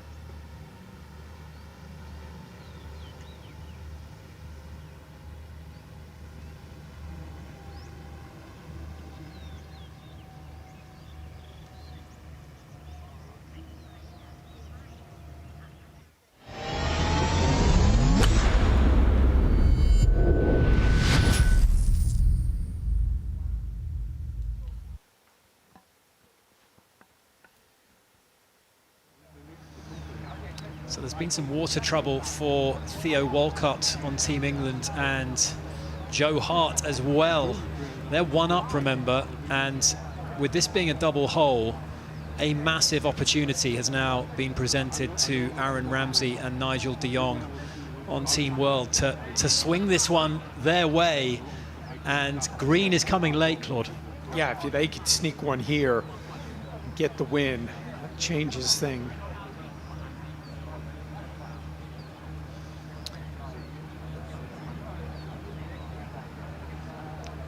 Again, this hole proving a tricky proposition for these players. It's only 459 yards. It's on paper, it's a gettable par 5, but if you get sucked into trying to bite off too much and go for that flag, as we've seen with 3 of these 4 players, the water awaits. Yeah, Nigel de Jong found the water as well, but Aaron Ramsey with the birdie putt. So up and down now is mandatory for these guys. Theo Walcott, produce something. Not easy to land it in the right spot from the upslope. Aaron Ramsey finds himself in a premium position here. Good look at this 10th green here, surrounded by bunkers. And it's an intimidating green, isn't it, Claude? It is, and it plays the 18th holes for the members here at Robbinswood with water all the way down that left-hand side. Joe's had his water trouble on the hole as well. This one for par from range.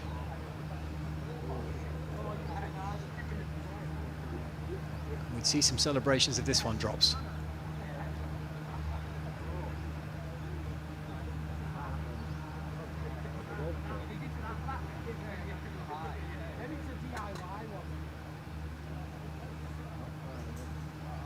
Just slows up there. Seen a lot of players leaving these putts short.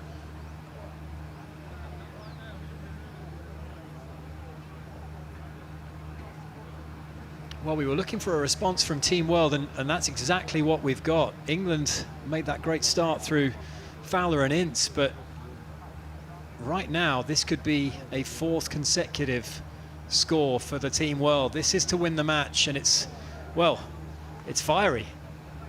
Almost putted that off the green, and it's not what he wanted to do there.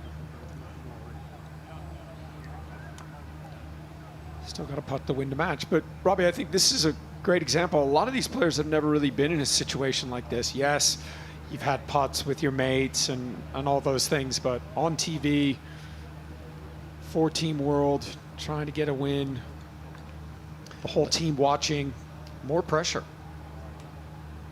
This is Nigel de Jong for bogey after his trials and tribulations, and he's left that one short. And just this flag on this little shelf just is a really tricky one to access for these players. Nigel's had enough. And this is huge. Aaron Ramsey, who's just blasted his putt a good 8 feet past the hole and will be kicking himself, but he needs to recompose and get down to business, because he's got this chance now to swing this one the way of Team World. We're watching Theo Walcott. This for par to win the match. Oh! Just shaved the left edge. And Aaron Ramsey, I wonder what the heart rate is doing now, Claude, because potentially massive moment.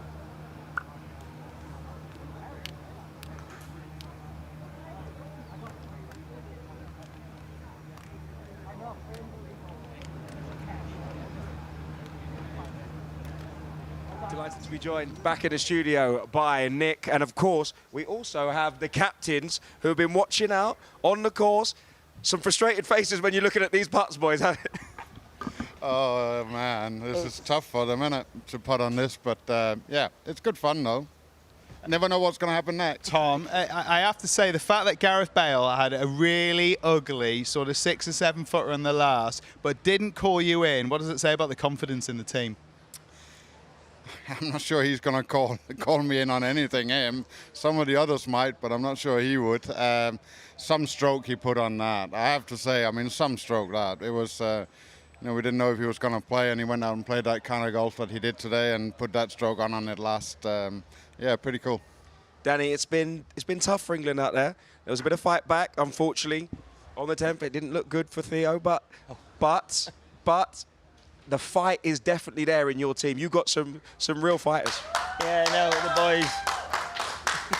As you can see, as the team England boy. Luckily I kept my voice quiet there. I'm gonna come and sit down. Coming in. We can share mics. That's it. Well done, mate. Well done. Boys. Good try. Good try. I feel surrounded here. There was some real fight there. There was some real fight. How proud are you, Danny, of these boys here? No, it was good, to go. We were on the app looking and stuff, and obviously to be 2 down, then to win the away hole, suddenly flipped, and then 1-7, 1-8, and it's like, here you go. And then no, it's been great. If you've actually been looking at the scoring, or obviously watching live at home, it's actually flipped round a good bit at times. What's it like coming down that home straight, knowing that there's so much up for grabs and there's so much volatility there? We said to each other, we are not going that loser's lounge at all. But again, we do want to play safe, because you know it just shows the kind of characters we are. We could have played safe knowing that Aaron's gone slightly out of bounds, but no, we're here to play golf and to make good shots and to obviously entertain the guys watching back home as well. But look, brilliant, because we showed character. We had to look after each other as well out there, and what a partner I've got here. Brilliant, brilliant. How does it feel to get off to that good start, though, Joe? How does it feel to get off to a start where you think, I'm on the board already? Honestly, I didn't get us off the start. Theo did. I really struggled the first couple of holes, and it weren't a nice feeling. But he had me back. The boys had me back. Fair play was there, and I don't know if you've got it, but if you've got his shot into the Reignwood The one, I think it might be the 6. With the waterfall. Is it 7 with the waterfall? Yeah, that was. Someone's madly panicking now in production trying to find that. As we're watching Jimmy here on the last, a really important move there on the last. Danny needed that one. Hold on. He's watching Jimmy. Stick it close. Sharpies are hitting close as well, so the boys are looking nice here. I can only see 2 balls on the green, and there are 2, so you never know. This was again the massive match. These boys have been 2 down almost all the time. They got off to a slow start. You did speak at the start about how important it is to get off to a quick start the first session. I know that hasn't happened, but we know it's going to change up as we move forward as well. Now, different format in Greensomes for folks who maybe don't watch huge amounts of golf.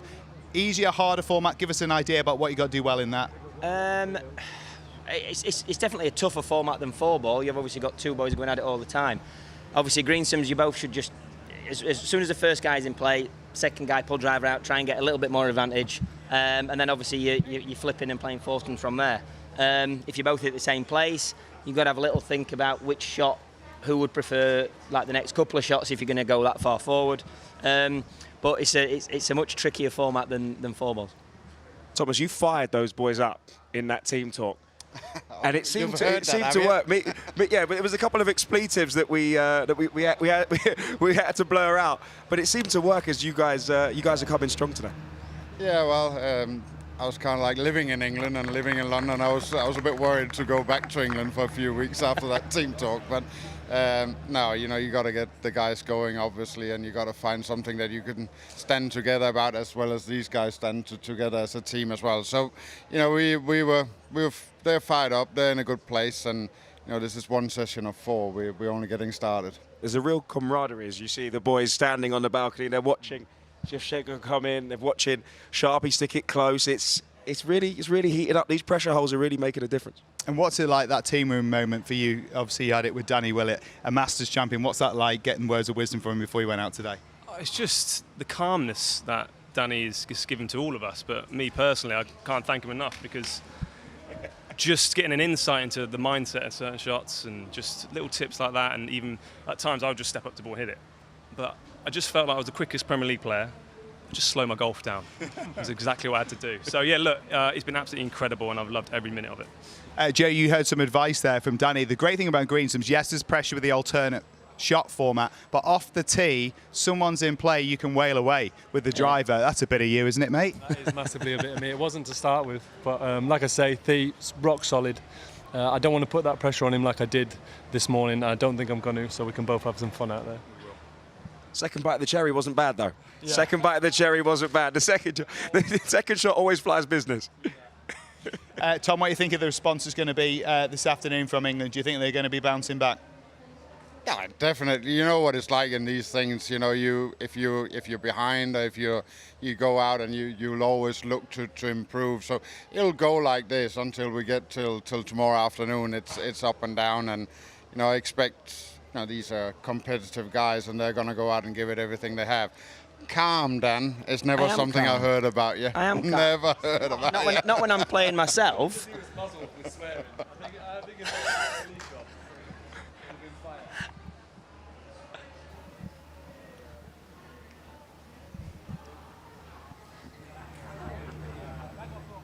Really wonderful scenes out there for these closing stages in this first session. The bit that's really hard to get your mind right, and it would be for these guys too, is that we're so used to match play. Like, well, you know, lads are 1-up playing the last, worst point is, you know, getting half a point. No, you can lose the match. We've seen it already, Josh, haven't we? That's 2 holes. We've seen 1 down to 1 up. It's heartbreak. Yeah. And then even going into the second session, it gets in your head. How are you going to calm those boys down? Yeah, I mean, we did it. The boys, Fowler and Ince obviously came up the last 1 by 4. We get the extra point early doors, which was big. But then, yeah, I was looking. I was with the lads who were coming and finishing off, and I saw it had flipped from 1 up to 1 down. And it's again, you want to make it exciting, you want to make it fun. You know, the Team World have got a chance to obviously double that on 9 as well, with a flip there with the away hole. So them last 2 holes for us are quite tricky. Eagle putt here, Danny, for Jimmy Bullard. Well, he's had his little practice stroke above it. See, he tricked the cameraman. He's got good paces, Jimmy. This would be close, this. Oh, this could drop. Oh, chances! Oh! Danny's up on his feet. Surely a tapping.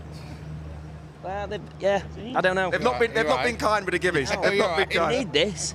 Dwight is, oh my god, he's looking him straight in the eye. He's giving it. So slip a coin in behind that fella, you'll enjoy it. It's been played in great spirits, but it's an opportunity for a little bit of needle. What an effort this was.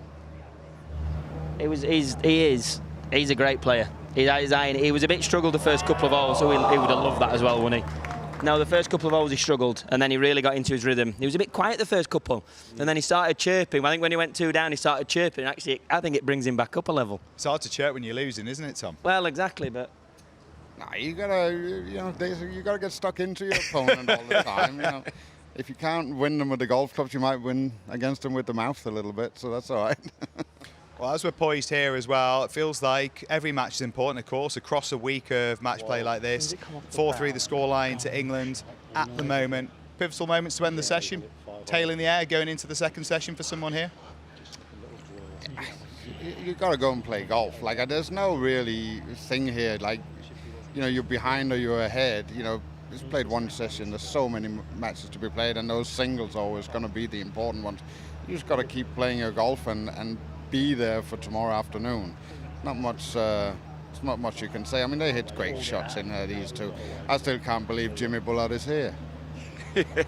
Icons, isn't it? Oh, tough word. See, this is it. This is the fight and talk. I think it's two different sides of the coin.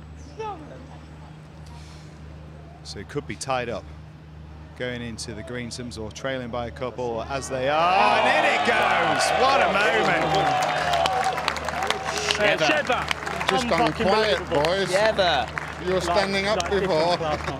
Yeah, it's sat Danny right down there. Thomas has gone from saying you've just got to play golf to it really matters now, Tom, doesn't it? No, I'm just I'm sitting here. You know, Sheva, for his ability, has been relatively quiet today. He's let Dwight do the talking, but when it really matters, he's pulled it out the bag. Yeah, this is Sharpie for the eagle. Level of golf Still in this final match. Pretty special, Danny, isn't it? When you think about these guys, what they did on the pitch, that's one thing. This is a different arena, but some of the golf we've watched today has been stupendous. It's been awesome. Every single person, like, on the first tee, they've all come over, and it's nerve-wracking. It's not their sport. They play it to a really good standard, but it is not their sport. They've walked out in front of 100,000 people. But on the first tee, when you're trying to tee your ball up, it is a nerve-wracking place. And the boys all handled it really well. I mean, all in putts like that, fingers crossed Sharpie can follow him in. Right over that spot, lad. Go on, right over it.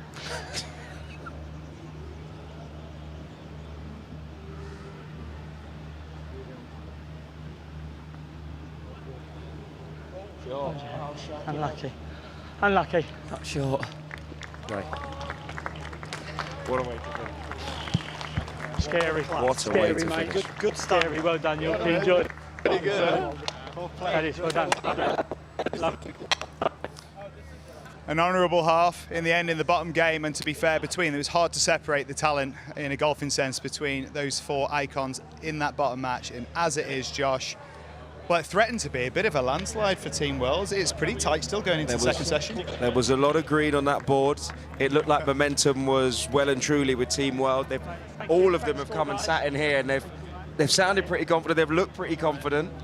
But thank you. You know, it is only the first of many. It is the first session of the first day. And unlike Thomas says, it's still all to play for. He believes it's all done now, but it's all to play for. Oh, no. Oh, no. It's all there to be played for. Here they As come. we have Dwight, Sheva,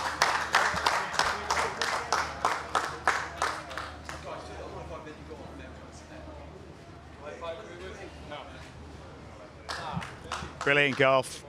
Fantastic golf. Good job, well done. You can jump in, yeah? Jump in, Jimmy. Come on, join us. Join us. Some putt to finish. Well done, mate. Well done, mate. The most confident man in the building, and he's backed it up. Sharpie, excellent. Well done, Sharpie. Well, we've got a whole lot of talent here, haven't we? Wherever you want, proper golfers. I feel if anyone's going to get budged off these sofas, it might be me and you, Josh. We look at the icons that we've got company with. What's it like to be part of a clash like that? What's it like to be a part of that match?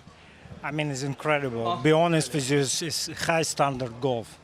Jimmy playing down so well. Sharpie was great. You know, Yorkie hold the eagle was unbelievable shot. You know, I think probably best what we can do. Fair result, Jimmy? Fair result, yeah, definitely. They kept the ball in play really well, the two boys. Me and Sharpie, we started well on one, and then we lost the plot 2, 3, 4. Like, completely lost the pot.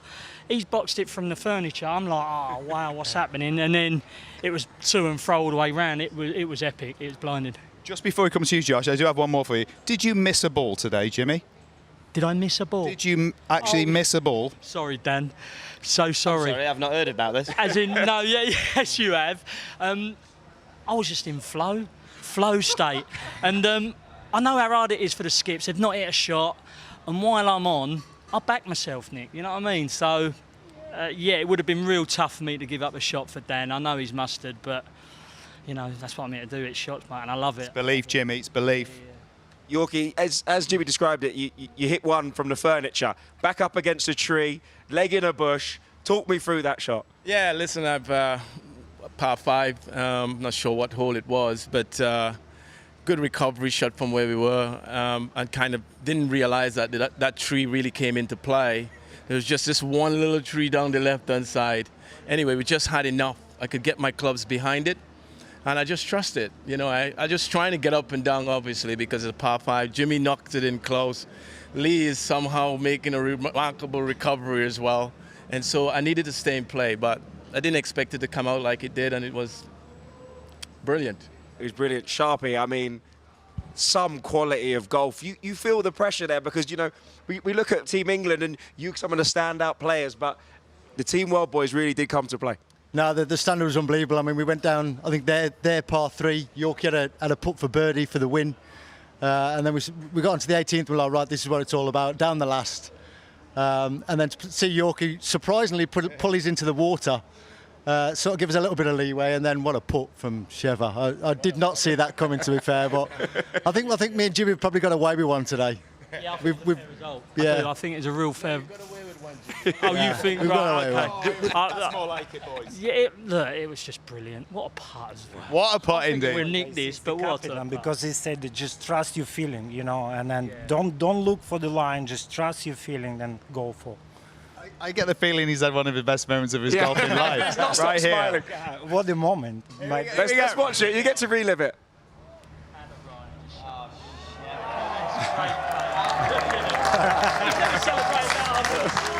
Sheva, you really did break Daddy's heart. You did. I think we both, you know, he hold the eagle.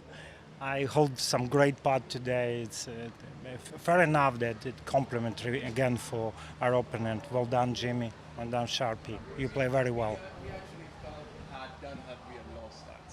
Yeah. We would have felt hard done had we lost on the 18th, because I thought we played really well to that point.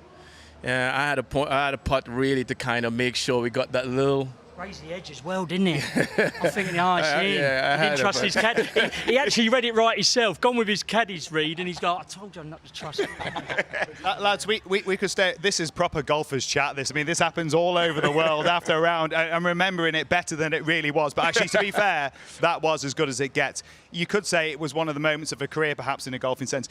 But you'll have another opportunity for a career-defining moment this afternoon. In fact, all of you icons will have an opportunity for a career-defining moment.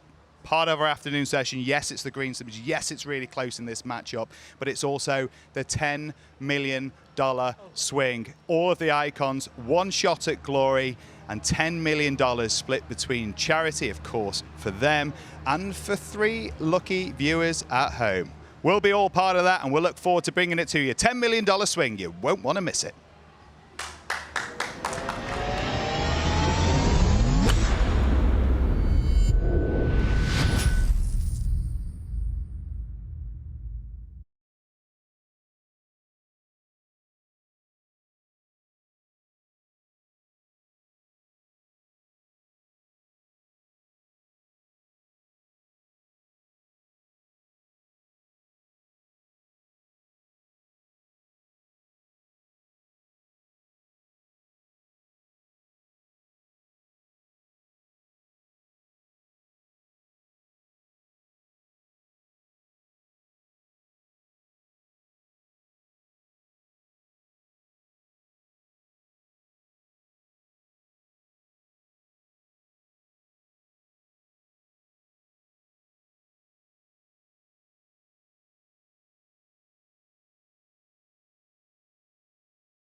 Test 1, 2, 3, 4.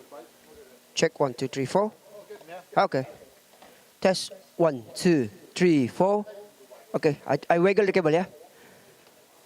Wiggle, wiggle, wiggle, wiggle. Check 1, 2, 3, 4. Another one. Check 1, 2, 3, 4. Another end. Check 1, 2, 3, 4. And another end. Check 1, 2, 3, 4. 1, 2, 3, 4. Okay. All right. Test.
A beautiful morning and an electric atmosphere for day one of the Reignwood Icons of Football.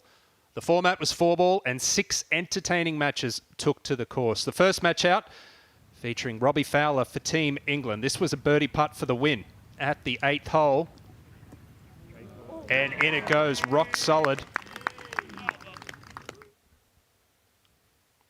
And the Team England home hole, the par 3 9th, Ryan Giggs for Team World, unable to convert there for a par and a half. The match was over, but they would continue the match. The final hole playing for a bonus point. Robbie Fowler for Team England, birdie putt. It wouldn't drop, but 2 putts was good enough for Team England to claim 2 points, winning 4 up alongside Paul Ince. So after that first match, England 2, Team World 0. Match 2 saw a debutant for Team World, John Arnorisa. This was a birdie putt for the win at number 4. And then again a par putt at the final hole, the 10th. And it's a win for Team World, 1 up alongside Gianfranco Zola. Puts a point on the board and they trail Team England 2-1. Match 3, the Team England home hole, the par 3 9th, David Ginola. Par putt for the win. He thought it was in, it lipped out. And Team World head to the final hole, 1 down. Bearing in mind that it's worth double holes if Team World were to win, and that's exactly what Root Bullet did there with a par putt. Double points, and Team World claim that victory, 1 up. 2-all, England and Team World. Match number 4, the secret weapon for Team World, Gareth Bale, a birdie putt on the 2nd, and it's a win alongside Gabriel Batistuta. And here he is, Batistuta at the 3rd, par putt for the win. And green on the board early. There's a lot of fight in Team England. This is Teddy Sheringham, par net birdie putt at stroke index 1, hole 7. That's a win on that hole for Team England. And then the final hole, Gareth Bale for the win. Beautifully done. So it's another point on the board for Team World. They go 3-2 ahead. The penultimate match, match number 5. What a shot this was. Out of the bunker for Nigel de Jong at the 4th. 3rd shot. Trickling down there. In it goes. Undoubtedly one of the highlights of the morning session. And he loved that one. Why wouldn't he? They head to their home hole, the par 3 6th. Putt for a half. Can he continue the good momentum? It misses. So England claim double holes there. His former Manchester City teammate, his opponent this morning, Joe Hart, a par putt at the 8th. That's a win for Team England on that hole. Theo Walcott, number 10, birdie putt, the final hole. It doesn't drop, but it doesn't matter because it's a win for Team England. And not only a win, it's a 4-up win, which means double points. And they edge in front, 4-3 of Team World. And the final match out. What a shot this was for Dwight York, Team World. 5th hole, par 5, 3rd shot. And he's holed it from 80 yards out next to a tree. And that's an eagle and a win on that hole for Team World. There you go. That's magic, Marcel. Terrific sportsmanship there. His opponent, Jimmy Bullard. It's a beautiful shots. This one of them at the 7th rolls it in for a birdie to edge one closer. Came to the final hole, all square. Andrei Shevchenko needed this long birdie putt to halve the match, and in it goes. What a putt on the final hole. Clutch under pressure. He's known for that on the football field. It's translated to the golf course. Handshakes all around. That match halved. And the final score after the morning session sees England leading Team World 4.5 to 3.5.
2, 3, 4. 1, 2, 3, 4. 1, 2, 3, 4. 1, 2, 3, 4. We will give away those gifts, ladies and gentlemen. Yes. Look at it, Frosty. There are a lot of people out there already. Can we do a little check? Can we do a check that I can hear them? Yeah, of course. Graham, Dave. Oh, I got you. That's perfect. Oh, do you? I heard you then. That's great. You That's should great. have heard me though. Let's have a look. Oh, cancel. So you're listening to audio as well. You don't want to listen to that. Turn it to turn. That'll be better. That's all I need. Is it? Yeah, because you'll hear all my chat. Yeah, And that's the last thing you Will want. I hear myself again today? No. You'll hear that as you've been hearing it all day. Perfect. That's lovely. That's the one. Oh, it's a camera. I'm taking photos. If you still decide where you should go this afternoon, please let's come here and start at the tee-off stage. Oh yeah, but you've got audio. We're just about to So start you just need in less than presenter 15 listen. minutes, ladies and gentlemen. I don't need that. Eh? Is that next? So that's the presenter. So you're listening to your channel. Yeah. And Can I get programmed as well? yeah, that you'll have everything that you've had all day. Okay. But we're not on air yet, so. So that'll be as you've had it all day. Dave, just checking to comms.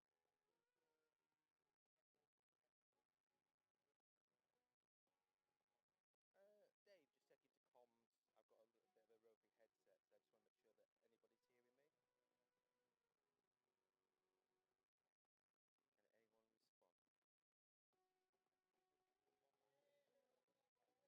Can anyone respond?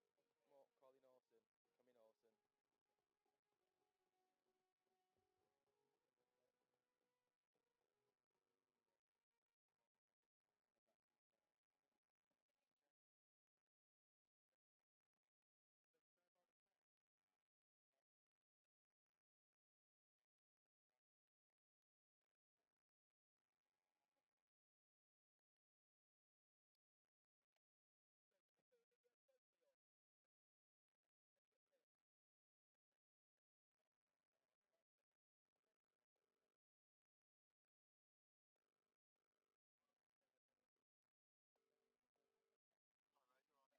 Yeah, back on air, certainly, mate. You should have my backpack from first tee.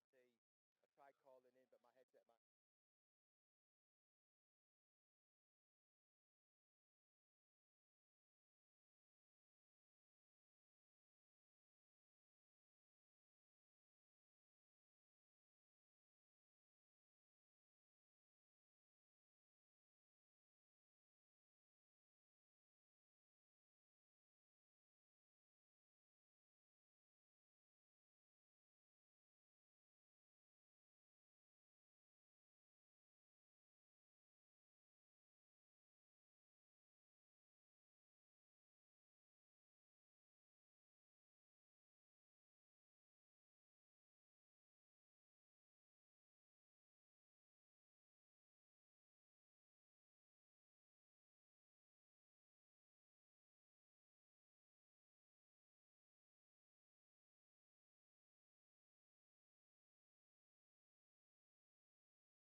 Well, here we go. We're into the afternoon session. Josh Denzel alongside me here. It is the Reignwood icons of football, and we were in for a treat going into it, but they delivered in the first session, Josh. What a performance from England in the end to take a narrow lead going into the Greensomes. I think the United fans in the building will understand Fergie time. Listen, it all went down to the 10th. Double points. It was to and fro. It looked like World were going to take it, but the England boys really dug deep. Icons of football, but this is their stage. This is their first day. Are we excited for these icons? I'd say so. I'd say so. Yeah, I'd say so. It's going to be, it's going to get tough on here though, Josh. It's not an easy arena for them, and we're expecting a response. Of course, 12 icons of England against 12 footballing icons of Team World. It looked like it was going the way of Team World early on, but they snatched the victory from the session at the very end for England. What do you think the response is going to be? Well, we spoke to Thomas Bull, and he said he's got these boys fired up. They went out and really performed early. I think he's going to be into them while they're having lunch, while having their rest, and make sure they finish strong. Now, Greensomes, of course, a lot more pressure in this one. They will both tee off this first hole. They will pick their best tee shot, and then they will play alternate shot from there. A long way down the road is this thing, the Reignwood Icons of Football Trophy, and we are ready to get things going. It's fast-paced, so stick with us. Match one, ready to come to the tee. From England, we have Theo Walcott and Joe Hart, facing from Team World, Ruud Gullit and David Ginola.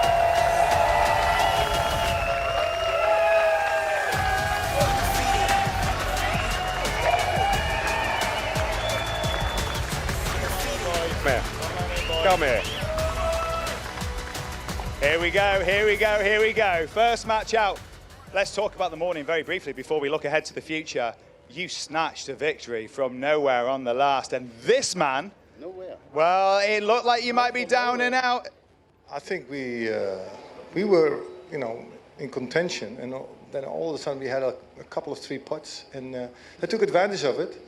And then I knew that in the last you could have double points. And they themselves, they miss putts, yeah, and we don't. You've been kept together. You've been kept together because of the belief and what you did on that last hole. What does that mean to you two, confidence-wise, going out? We got confidence. Still boiling. Not very confident with that, but I think we got a great team in front of us this afternoon, and we try our best to compete against them. Dream team here, Josh. You're not just good with the only 2 players who know how to snatch victory from the jaws of defeat. You boys, some heart. Listen, this is a dream team. You must be buzzing to be playing together again this afternoon. Yeah, delighted. Theo was unbelievable the whole way through. Took me a little while to get going, but at the big moments, we stepped up, didn't we, Theo? Theo, a fantastic performance from you this morning. Listen, this game's all about dovetailing in the morning session, and you did that. You performed out your skin. You happy with that? Yeah, so pleased. I mean, like I said, we both looked after each other out there, but there was some incredible golf shown. I've got to say, this is probably the best-looking group. Yeah. I've got to agree with you. You know, I think this is the group you want to see. That's the looks, for sure. But yeah, so look, there's going to be plenty of great golf today. Yeah, we should do, right? Listen, boys, this is a game where you can, somebody gets it in the fairway, you can go aggressive. And one man that likes to go aggressive off the tee is my man right here, Joe Hart. He can hit it an absolute mile. You looking to be a bit of Jekyll and Hyde here today? I hope so. Theo's so solid. I'm not gonna put any pressure on him, but he knows what he's doing. He hits it a long way, by the way. But if you can free up the arms, then that's all the better. Look at this. It's the positive affirmations between this team on the tee box already. I really do feel like this could be a special group. Nick, I know, listen, these boys look a bit nervous. I see Ruud's knees going a little bit over there. I've got a lot of love for... No, it's just the heat. I've got a lot of love for the world, but I'm here for the Joe Hart show off this first tee. Send him on fire, Joe. Send him on fire. You guys have the honour. Enjoy.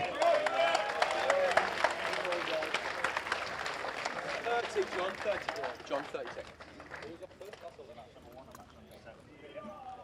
That's just my normal face.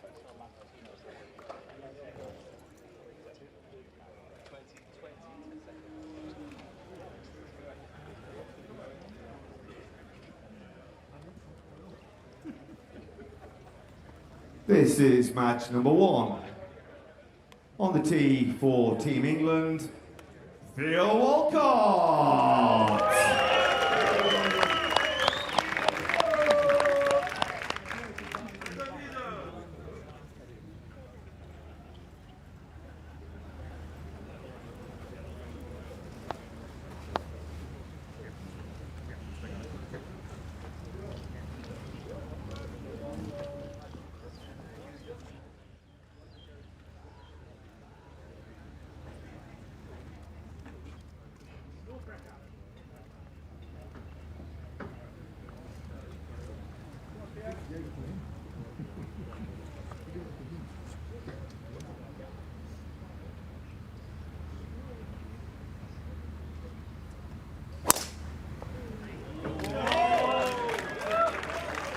On the tee for Team England, Joe Hart.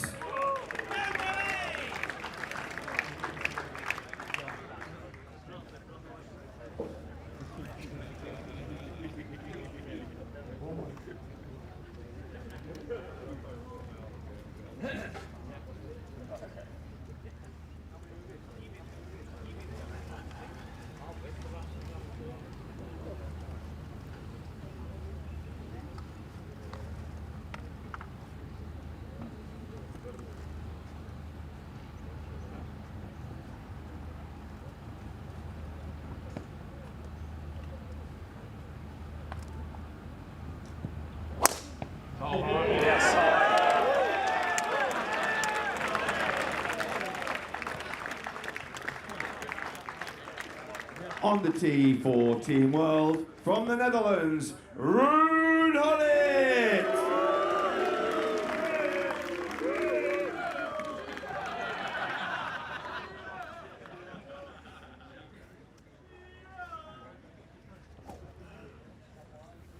And came up clutch this morning.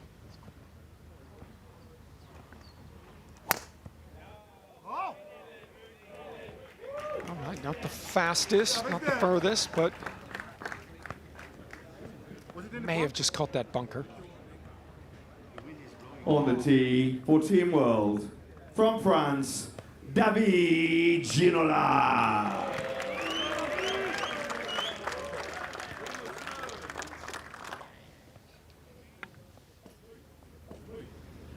David Ginola got his first point on the board in the Icon Series this morning.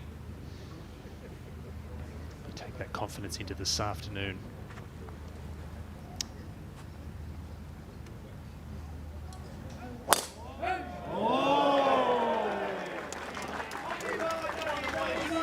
Right down the middle, and that's a great start. Can you get us more of these plastics? It's got to be that one. Okay, the gift, is it? I've got one, thank you. That's a good start, a positive start in the opening Greensome's match this afternoon. All right, guys, first groups are away. King Larson signing autographs before he heads out this afternoon alongside John Arnorisa, up against Paul Ince and Phil Jones. A couple of United icons.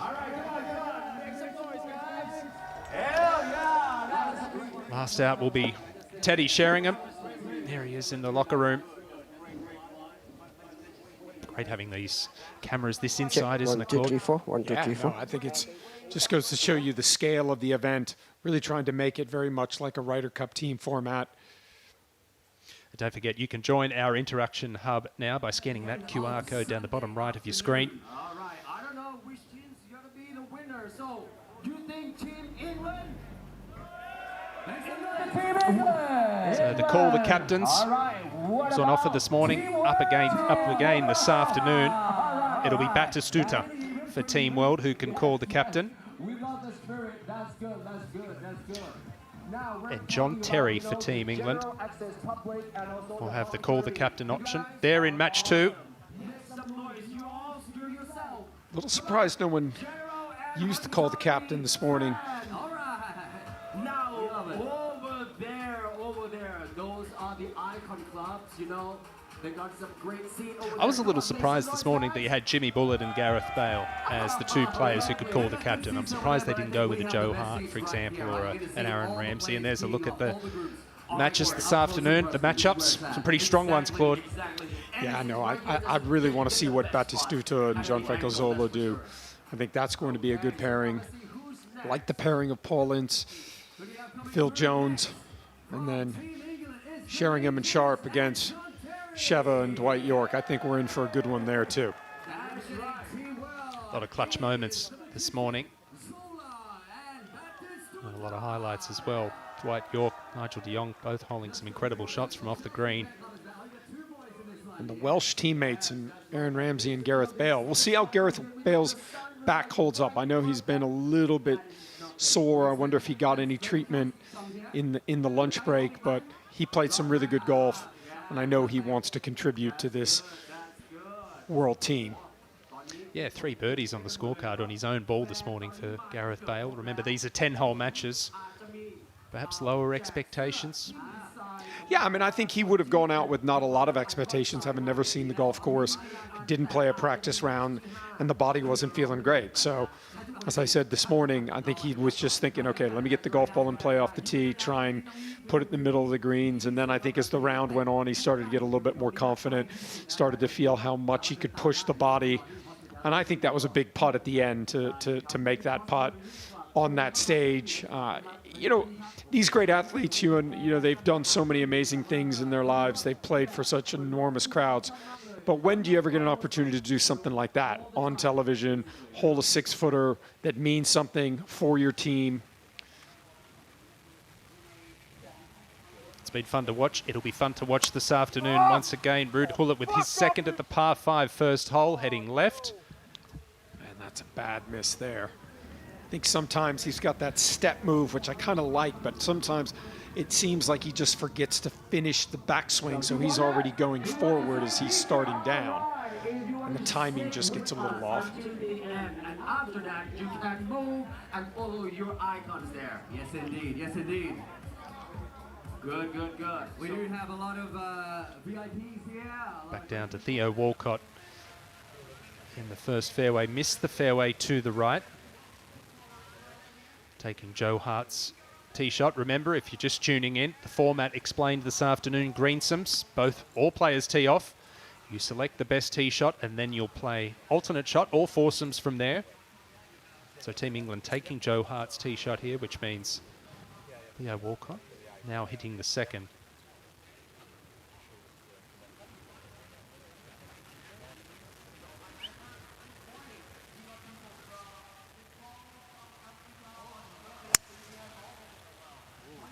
Should cut a little bit.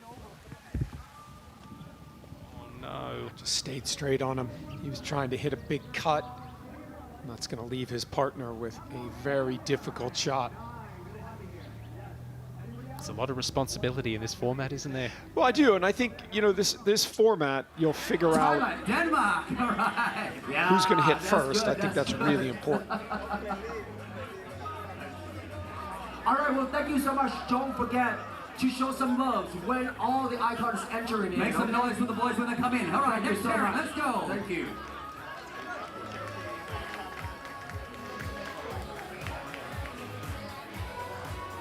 This is match number 2. Representing Team England, a dynamic midfielder who won silverware with Spurs and played for his country 21 times. And alongside him, the most decorated player in Chelsea history.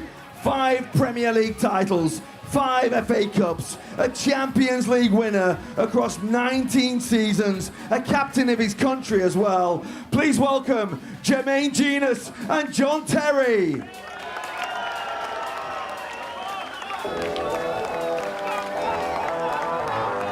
And for Team World, one of football's greatest ever goal scorers. He won 2 Copa Americas with Argentina. He's a Serie A and Argentinian league winner. He's simply known as Batigol, and alongside him, the little magician.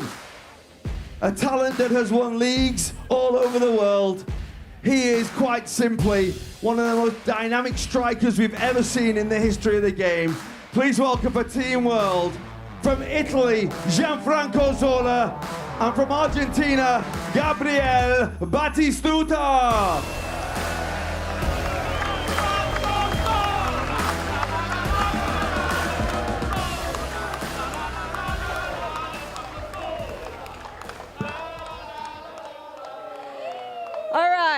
Well, gents, this is going to be a fantastic matchup. I've got an update, just got it in my ear. Now, one of the many unique things about this format is you can call the captain.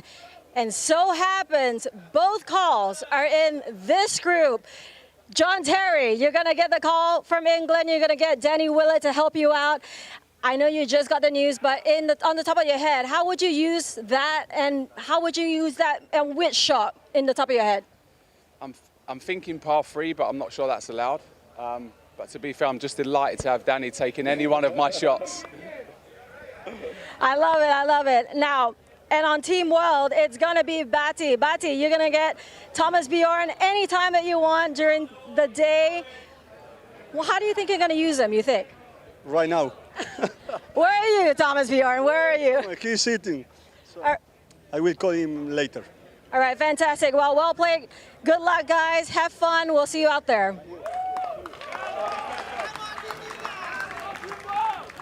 Well, it's going to be an exciting match. Quite a couple of formidable pairings, isn't it, Claude, what they've achieved on the soccer field, and how will it translate this afternoon? On the tee, for Team England, Jermaine Genus.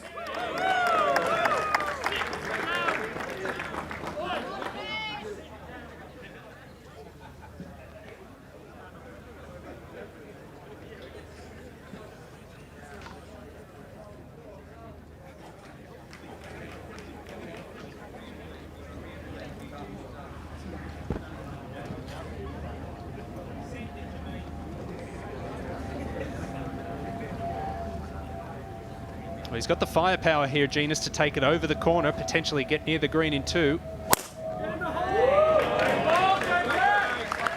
has hammered that one down there. I think this is going to be a really interesting match. Team England, John Terry. Because the English side definitely has the firepower, but Gianfranco Zola is going to hit a lot of fairways. That's going to free up Gabriele Batistuta. And it'll be interesting to see this kind of chess match of power and accuracy. John Terry certainly can take it over the corner. High, strong ball flight. Aiming well down the left-hand side. He's going to pull this back online. That's kind of his move.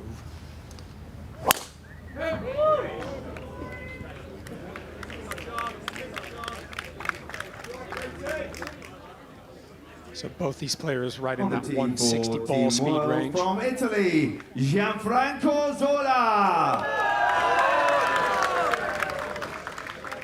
87.5% of fairways hit in the last Icon series for Zola. You know he's going to be in play most of the time.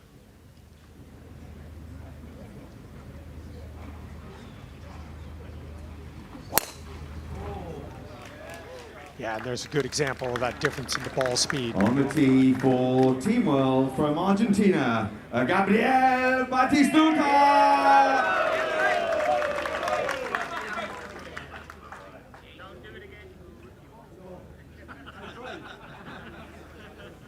I think we're going to see a lot of that. Ewan Zola going first, put it in the fairway, and that frees up Batistuta. Just kind of freewheel it. You knew he was nervous this morning. He hit a bit of a shocker over to the left. Lost ball. And he redeemed himself here this afternoon. Likes to hit the draw. Has he overcooked it? He has, but it's avoided trouble. It's in play.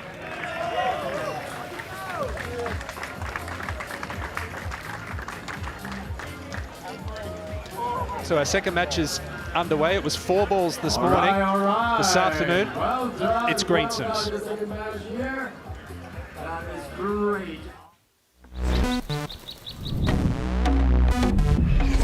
Reignwood Icons of Football follows a Ryder Cup style team match play format where Team England and Team World will go head to head in 4 sessions over 2 days. And it all starts right here on the first tee.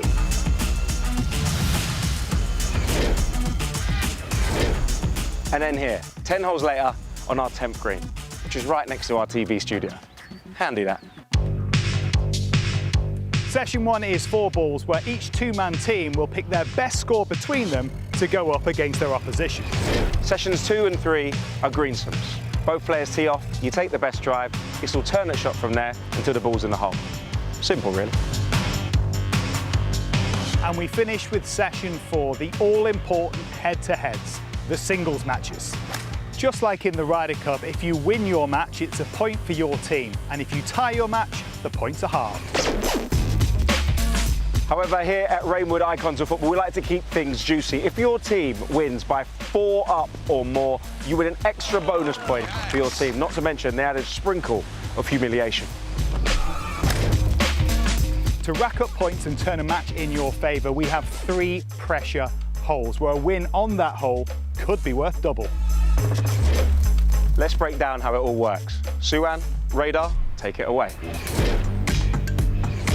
This is the Team World home hole, the gorgeous par 3-6.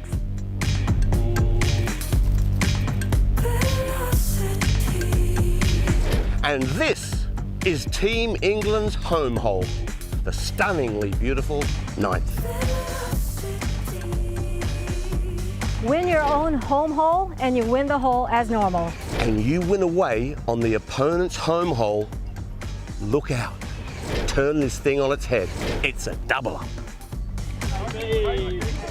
And now for the final pressure hole, the final hole of the match, the all-important par 5 10th. Remember, this hole is worth double for everybody. You could go from 1 down to 1 up and put points on the board for your team, or you could go from 2 up to 4 up, win that bonus point and put 2 points on the board for your side. The possibilities are endless. Almost.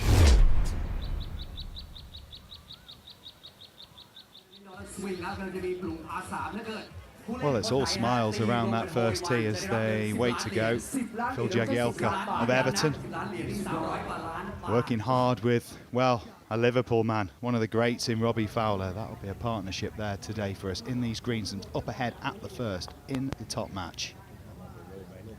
That's a great putt. That's a great putt there. A lot of strength in those arms, but half a roll shy. Good though, they'll start to hopefully get a little bit more of a feel for the pace of these greens now. The nerves of the first session behind them, hopefully a little easier, certainly until the singles when it all changes again, a lonely place.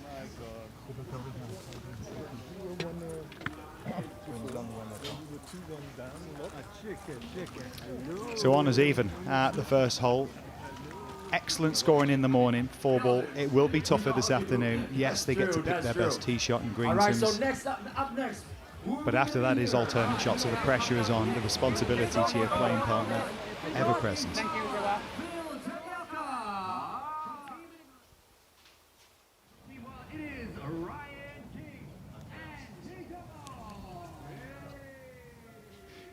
I would imagine that Gianfranco Zola, Gabriel Batistuta will be hard to beat.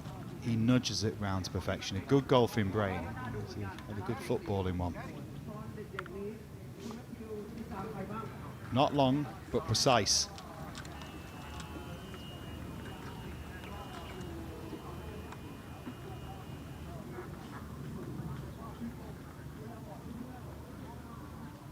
Okay, so we are off and running. I have 2 very special guests alongside me in our position here in commentary. Thomas Bjorn, obviously captain of Team World, and Danny Willett, captain of Team England. Not a lot in it, gents, going into the second session. How big a session is this one, though, in terms of the challenge, psychologically, the challenge of greensons for these players? It's a tough format. I was saying to the guys, you've got to really pick who wants to go first. Maybe they hit something different or get it in play, and then the second lad have a bit of a whale at it and see if he can nip off a corner somewhere and gain an extra 40 or 50 yards. It's a tough format for us as pros. So, you know, for these boys, the greens are quick. It's going to be an interesting afternoon. Thomas, obviously, we were listening to you. You did a great job with them rallying the troops this morning, as did Danny. It's great viewing. We love it. We love it. And they love it, more importantly. They've been in special locker rooms, right? We've watched them. We've seen little clips now and then of what it's like for them as footballers. They're in your world.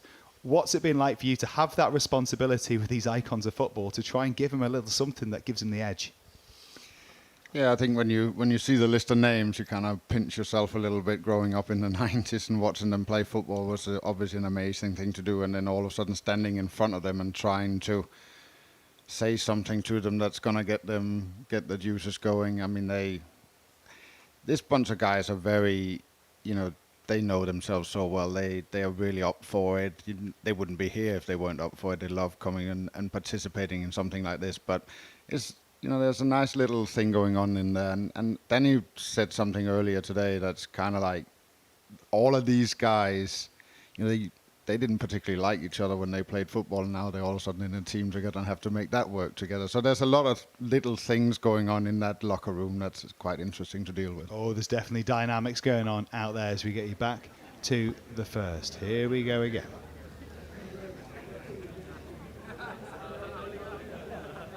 On the tee for Team England, Robbie Fowler.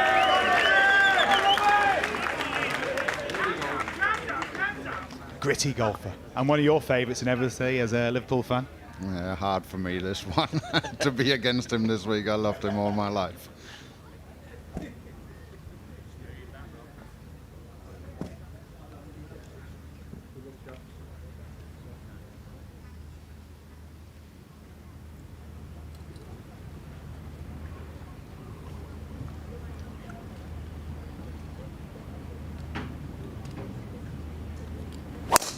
I've seen that for over the last 4 days when they've been watching him practice. He's hit it lovely. On the tee for Team England, Phil Jagielka.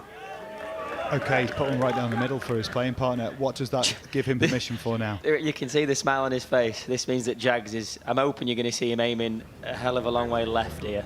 Oh, he's actually going not too bad. He likes his mini driver.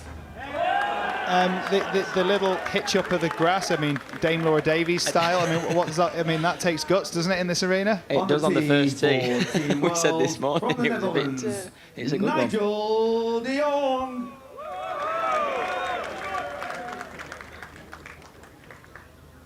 So a job to do for this partnership this afternoon.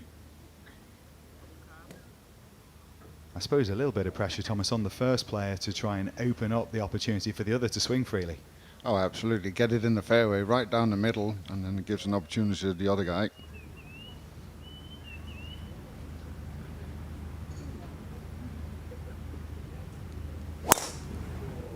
He had a few of them this earlier on.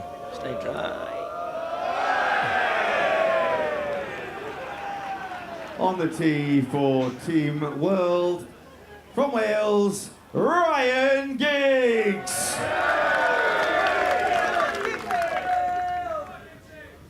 Well, let's see if the skills transfer from feet to hands when it comes to this sport.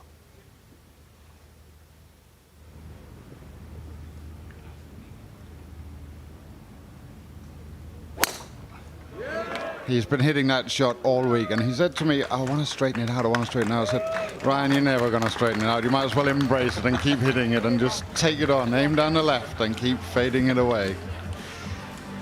Use what you have. They're off and running. Good shot from Ryan Giggs, nicely in play, and as they march on down the first, just behind there, the amphitheatre that we've got, we can find Radar on the range. Watch the scene, mate. It's all good. I mean, we're down here. I've been watching these guys for quite some time. The flushing that's been going on is quite sensational. Obviously, I spend a lot of time on the big tours around the world, but let's check out Teddy here. Yeah, that's just a flush. No movement whatsoever in the air. No draw, no fade right there. He's got himself, what do you got, Teddy, 5? 4 iron. So, look, very, very shallow. Have a look at the divot structure there. I mean, it's no gouge. It's not steep. It's a nice sweep.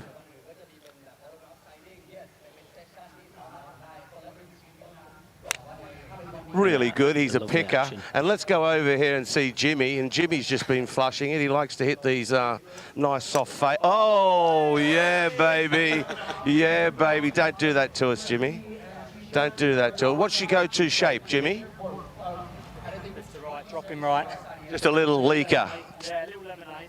Okay. Radar, we're going to butt in here just briefly. Danny, when you see Jimmy, watch him do what he does. Yeah. What sort of level of golf are we really talking about here? Well, he's a very good golfer. This game's hard, as you know, and he hits that little button fade pretty much all the time, knows his numbers. He's a good player. High praise for him, Radar. Danny giving the plaudits to Jimmy. Well, I had the pleasure of playing on his show, Tubes and Ange and Jimmy, on his YouTube channel, and he's got himself a pink driver, and it's an older one, but he loves it. It's just a leaky left to right fade. That's a little bit of a pull, but still fine in the left side of the fairway. As they say, a hook won't listen, but a fade will, won't it, Jimmy? Just don't like seeing it turn right to left. There's no future for me, so start a left. I don't mind that one, as you say, it's still left-hand side fairway, maybe left semi, but I like to see it dropping right, Radar. Welsh today. Big game today. You've been waiting for this for quite some time, as we all have. There's been a lot of banter, and Ryan, why not? You and Gareth, great players, wonderful golfers. So it's all about going out there today and doing it. Very difficult if you were playing 36 holes, 72 holes. It's a sprint. So what do you think you've got to do today? Do you play conservatively and wait for it to happen, or because it's only 10 holes, you've got to go at it? Yeah, first of all, I've never played with Bailey. I don't think I've even had my eye on him hitting shots. That'd be the first time. But as you say, a sprint, 10 holes, good start, massive Radar. It's so big. 10 holes, there ain't a lot. There ain't a lot of holes. If you go 2-3 behind, you ain't got no time to make it up. So a good start's really important. Me and Sharpie found out this morning, was 2 down after 4-5. And it was like, oh, here we go. I'm looking forward to watching it, as you guys are, wherever you are around the world.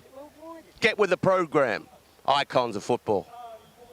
Yeah, Reignwood, icons of football. Jimmy Bullard, a big part of it. Doesn't like to see the ball going left, so he wouldn't have liked playing with Wayne much. Get back to the first. Genus. Well, Jermaine here, he's playing really nicely in the practice I saw, and there's another fine iron shot from him. He's obviously been practicing a bit, playing with big JT. He's played well in practice. JJ, same with all the lads. They all desperately want to get better at the game. So they're all they've got in drillings. They're trying to make practice swings all the time on the range and on the course. And they a lot of them finished playing football. Like we were saying, just relax, golf's swing it, get your number, go, and that looked like a much better move from him there. Jermaine can, sometimes overthink so many things. Since I've finished playing football, golf's taken over that competitive side that obviously you miss on a weekly basis.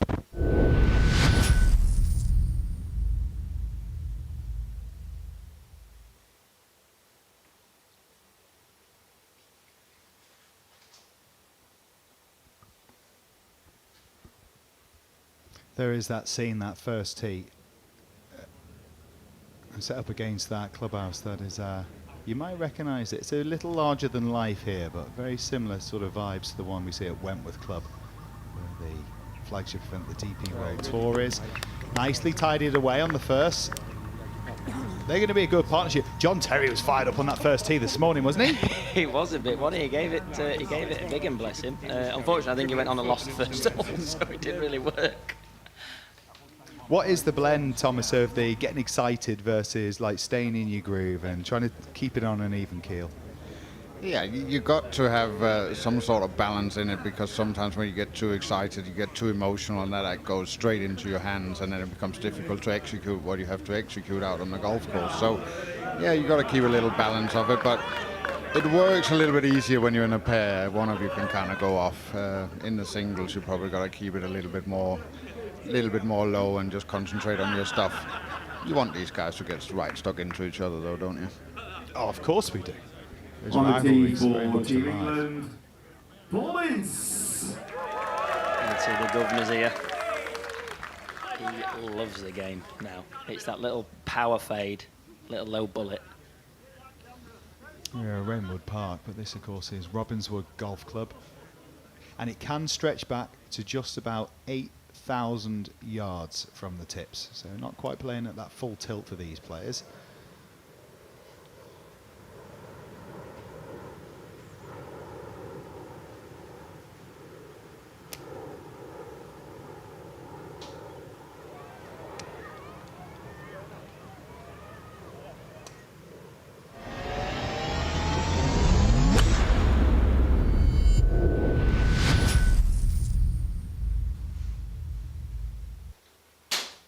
Back just in time for opening tee shots. It's Paul Ince and Phil Jones together.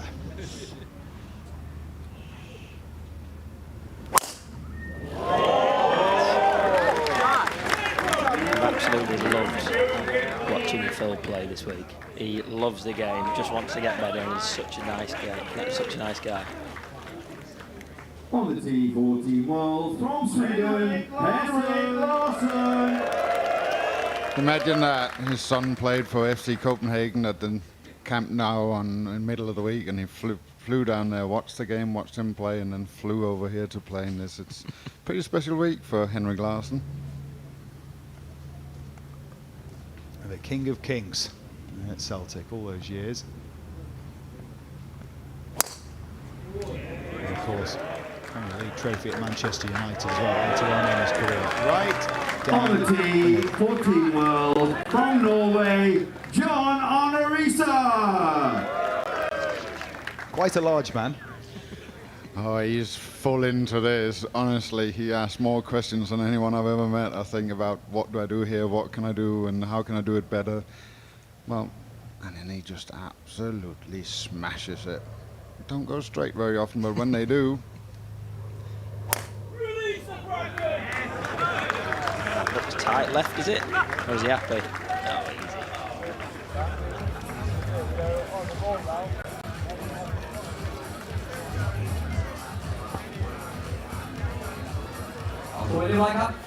Oh, easy. Great rivalries, เห็นแล้วแบบหลาย but fierce competition.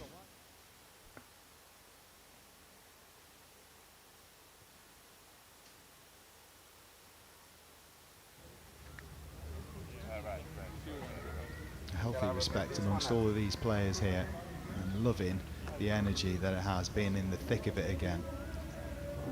Just look like they're trying to work out who's up here, perhaps. Yeah. I can only assume, we've not seen it, I assume that they might have even driven it there.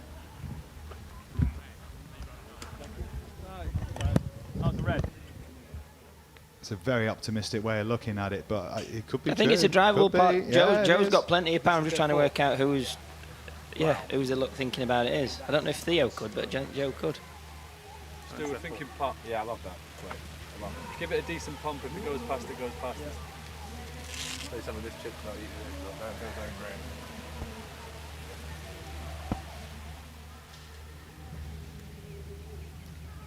Golden Gloves on 4 occasions in the Premier League, actually 4 times in the space of 5 years. He was very much a big fixture, Man City and their success. So here we go, this is what we've been waiting for, trundling down the hill. Goodness, are they fast. That's a good shot there. I have to say, when you stand behind that green and see how fast it is down going that way. Good shot from the big Dutchman. How fast are we talking compared to tour standard? These would be incredibly good standard. I mean, I said to the boys that they think that we play impeccable golf courses all the time. This really is outstanding this week. I mean, I think Dubai the last couple of weeks is probably not far off, but I mean they're brilliant. A little cagey nudge from Joe Hart. I imagine very easy to get defensive here in this format. So staying on the front foot, Robbie Fowler now. Yeah, he's not the longest hitter, Robbie, but he's just very steady. Look at that beautiful rhythm, isn't it? Beautiful rhythm. Oh, he's there. He don't miss the middle of the club face. He was a good striker, and he's a good striker of a golf ball as well.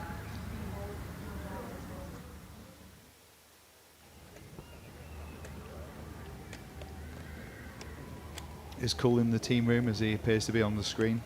Davi Ginola. Oh, come on. You can't be anything but cool. This guy, can he? He was always cool on a football pitch. He was always cool off it, and he still is. I mean, he's a wonderful man to be around. I had the fortunate and having him as my host for the Ryder Cup in France in 2018, so we spent a lot of time together. Just a wonderful man.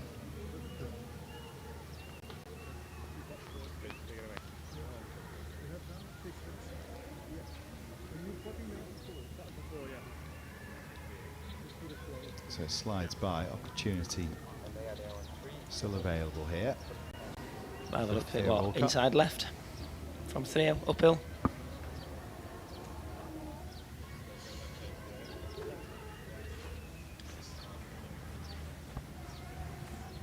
No, this is to win though, I think. Could you imagine somebody in the Ryder Cup standing that close to when you were putting? It would just kick off, wouldn't it? I don't think these boys are that bothered about stuff like that. There's people walking everywhere, taking pictures of him, videoing him. I think these boys take it all in the stride pretty well.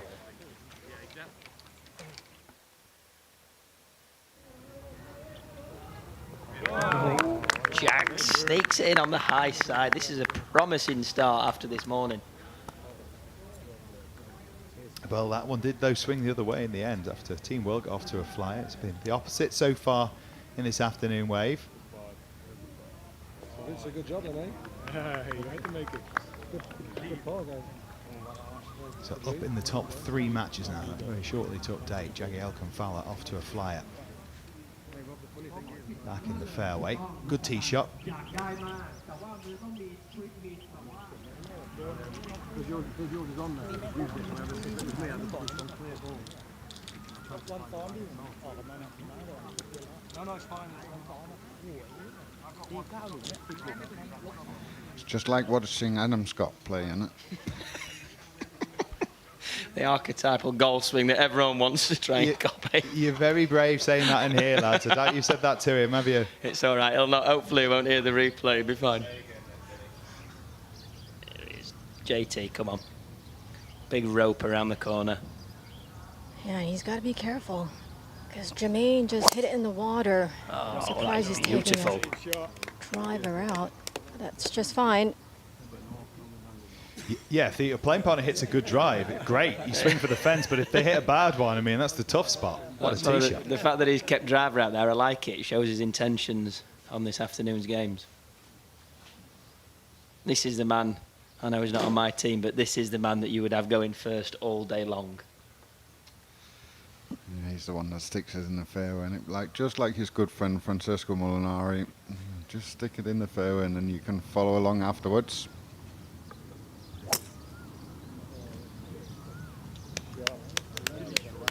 I was about to say, we've just commentator cursed him. Oh, Thomas. Didn't take you long, lads. What do you get, 20 minutes in? 20 minutes has already ruined somebody's day. Mind you, Tom's spent a fair few years in here as well. Quite a bit of time, haven't you, Tom, doing a bit of this? Yeah, a bit too much. Well, this guy can hit it.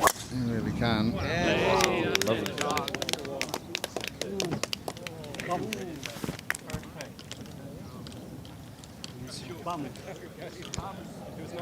Little short game chip off.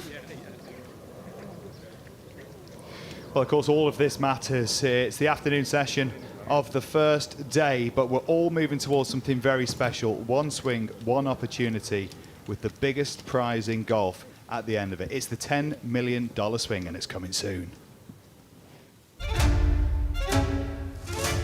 This could make you a millionaire.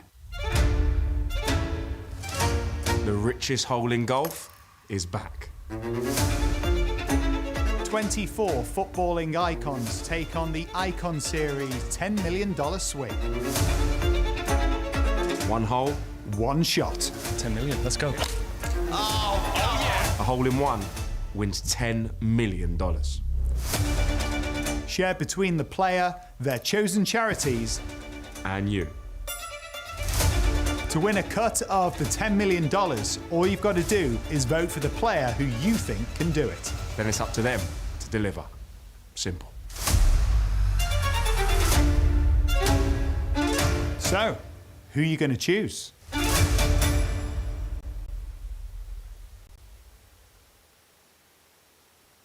Well, you can vote now, of course, who you think choose, and it matters who you pick as well.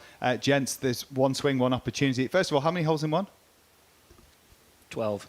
12?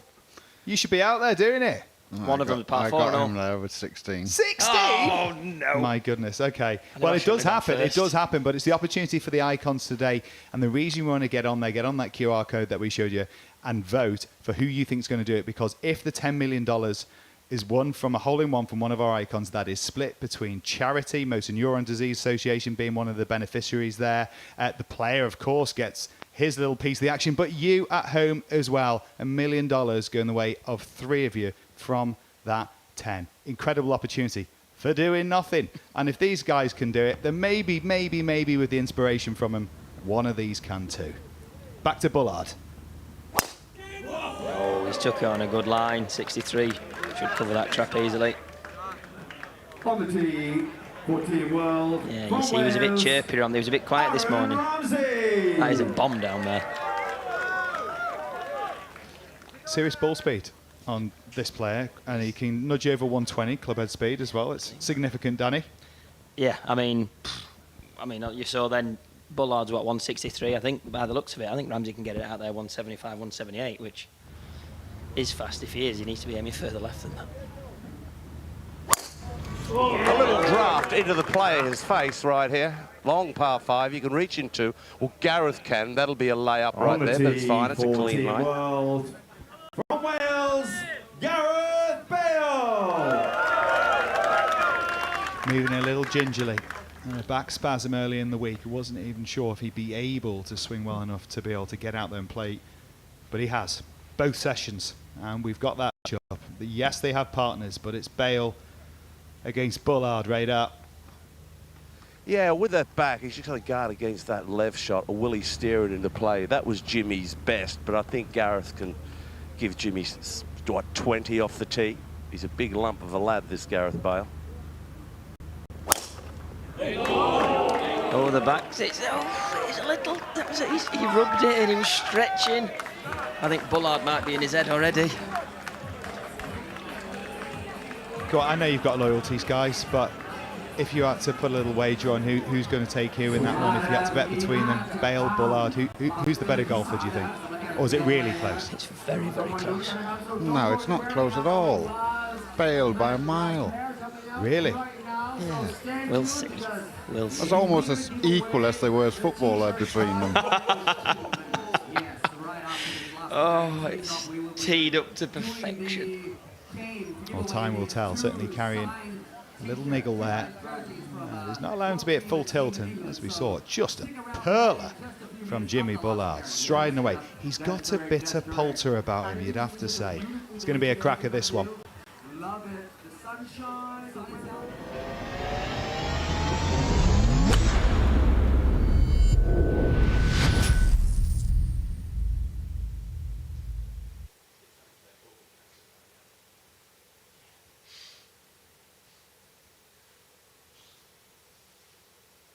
Layout of the golf course. Guys, what have you made of the home holes for both teams where you can double up? And of course, this is only relevant to this competition, but it means big swings of play can happen. Have you enjoyed that? Does it add an element of sort of risk down the home stretch for him?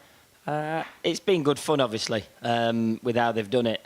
I think we're probably at a slight disadvantage in it, ours being 9. We've seen a lot of guys come from, like, maybe, you know, the lads have been 1 or 2 up playing well, and actually you can lose that, you know, within the space of 2 holes. So I would have liked to see him a little bit closer. I know that's really tricky to do with how the course layout is, but it does, you know, I think one time this morning when Harty and Theo doubled up down 6, but I think all the other times it's been halved.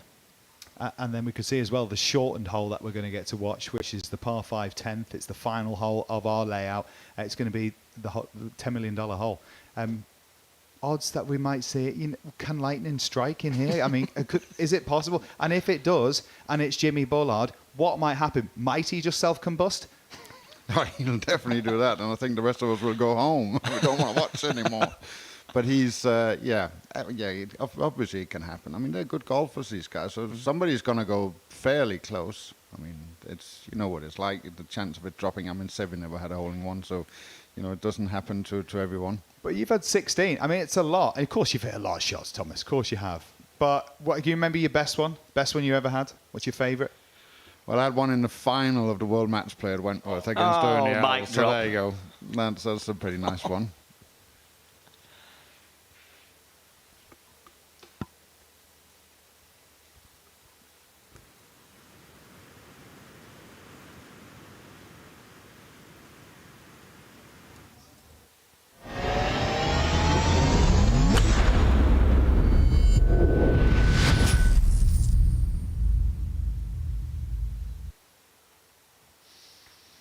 Not all that far away from our $10 million swing, but also the business of this Reignwood Icons of Football.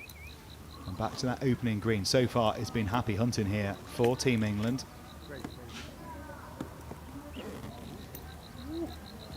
Tell you what, whoever left the flag on the floor was a little bit more confident than they should have been.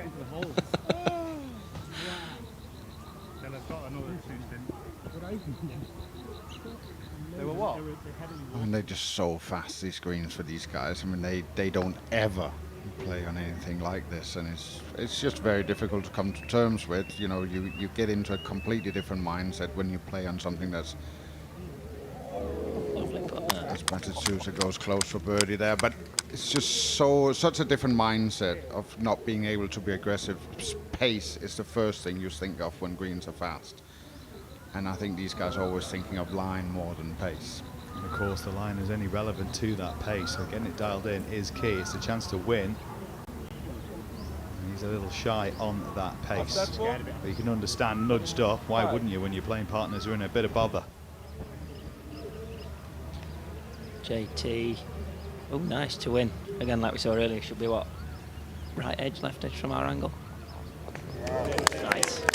Both of these boys are going to have to call the captain. Are you envisaging an afternoon off like you had this morning, or? Again, this format I think is going to be quite tricky because we can't hit the tee shots for them, so it will have to be a second shot. So actually, for it to be JT in particular, it means that Jermaine's going to have to hit a tee shot that they fancy, and it depends on where as well, because you know they might do. It might be, we were saying, it might be like a quirky little chip or something where they're both in trouble or something like that. Might be when they call us up.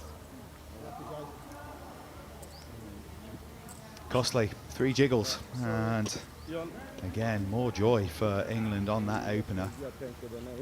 When you were watching today on the last, I saw Gareth Bale had his call the captain there. He had 6 feet left. It was pivotal to the match. Were you thinking, please no, Thomas? Absolutely, dude. Not a chance. I would have looked at him and like, what are you thinking, man?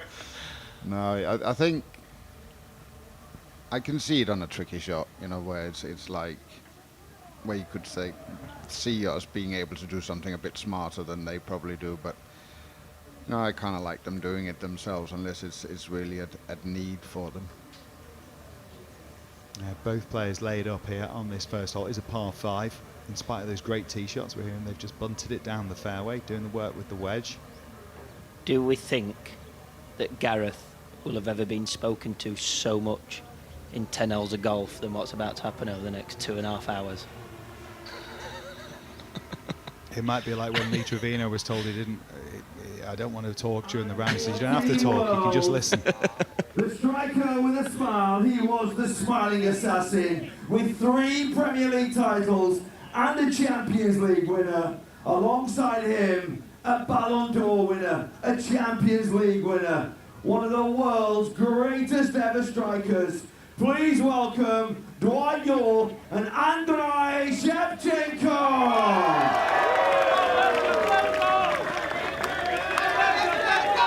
Sheva renowned as a lethal finisher in his career, and it was certainly a lethal finish to the morning session. That putt on the last, something else.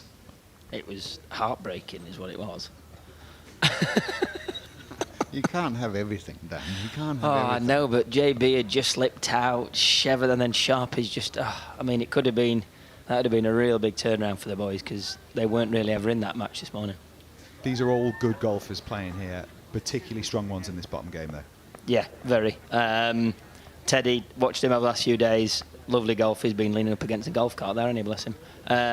Lovely golfer. Putts looking at the hole, interestingly, and it's not quite worked so far. Sharp is brilliant. I think his handicap's 1, but just to look, again, you can see the guys that play a lot of golf. Teddy plays a lot of golf. Sharp, he does. York is a good hitter, and then yeah, Sheva was like heartbreaking this morning.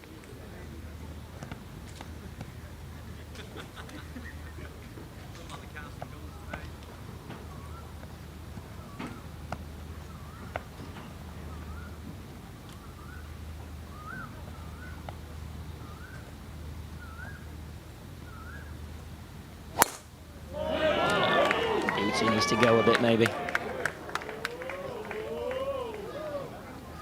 Long way, 265 to carry that trap. So if you're looking at the ball speed on the screen, it needs to be what, high 50s. In spite of his talent, Lee was very nervous the last time around. Being in this theatre, being televised around the world, in spite of everything he did in a Manchester United shirt, and Leeds of course, but Manchester United in particular, it was scary, even for a man who's really competent. He looks a bit more at ease this time around. Yeah, you get used to it. I think any time you step into something that is where you're not used to being, you know, you're out of your comfort zone. Strong shot there. Go with it. Oh, it's unlucky.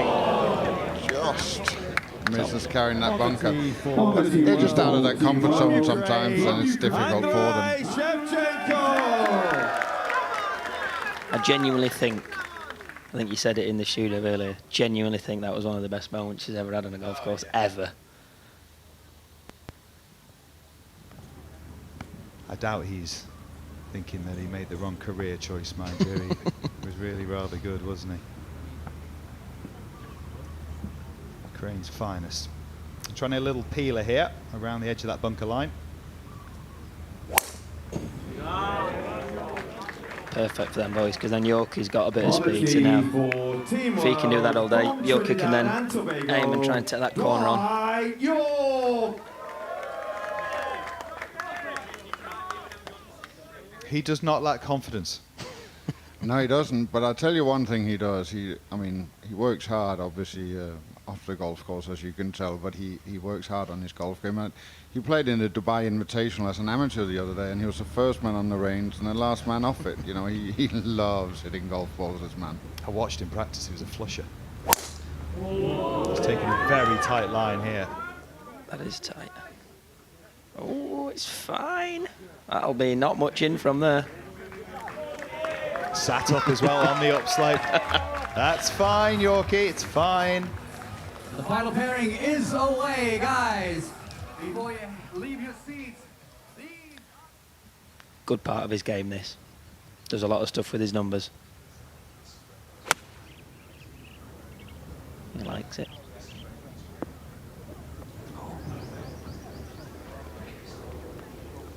Yeah, it's a good move, that straight down the flag. It's a nice move. Yeah, as is this man's, obviously. JB's is a bit more like golfy. Gareth, obviously, he's not played for as long as what Bullard has. But this will be our turn. We obviously watched a lot of shots this morning, and he doesn't look like he was too injured this morning. He looked like he did pretty well. So.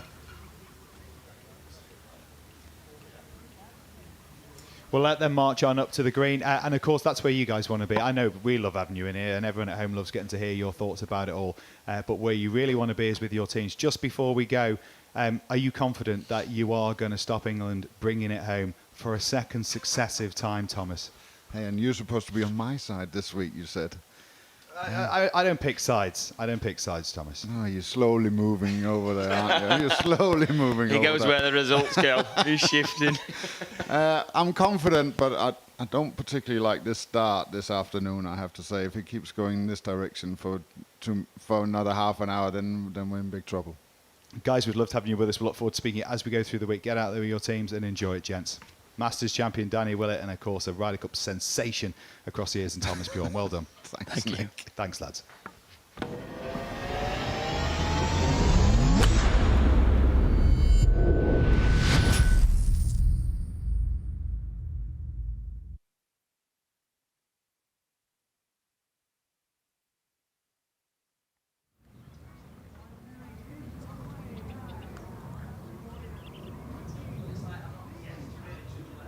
Birdie putt for Andy Cole.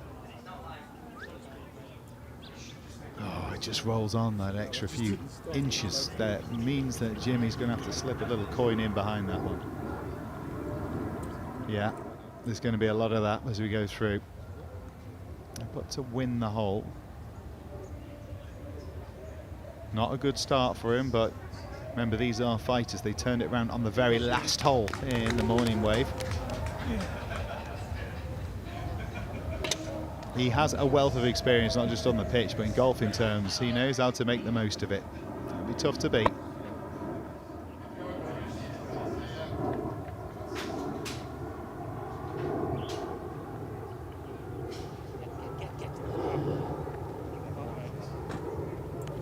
just turns its nose up on it. Slides by.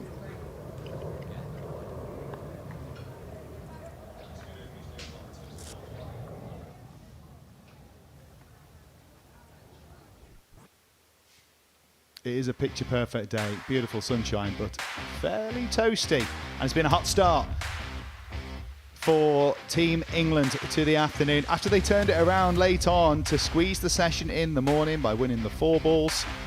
4.5, 3.5. It's been an excellent start to the Greensome session. Remember, Greensome's the format where they both tee off, pick the best one, and alternate shot from there.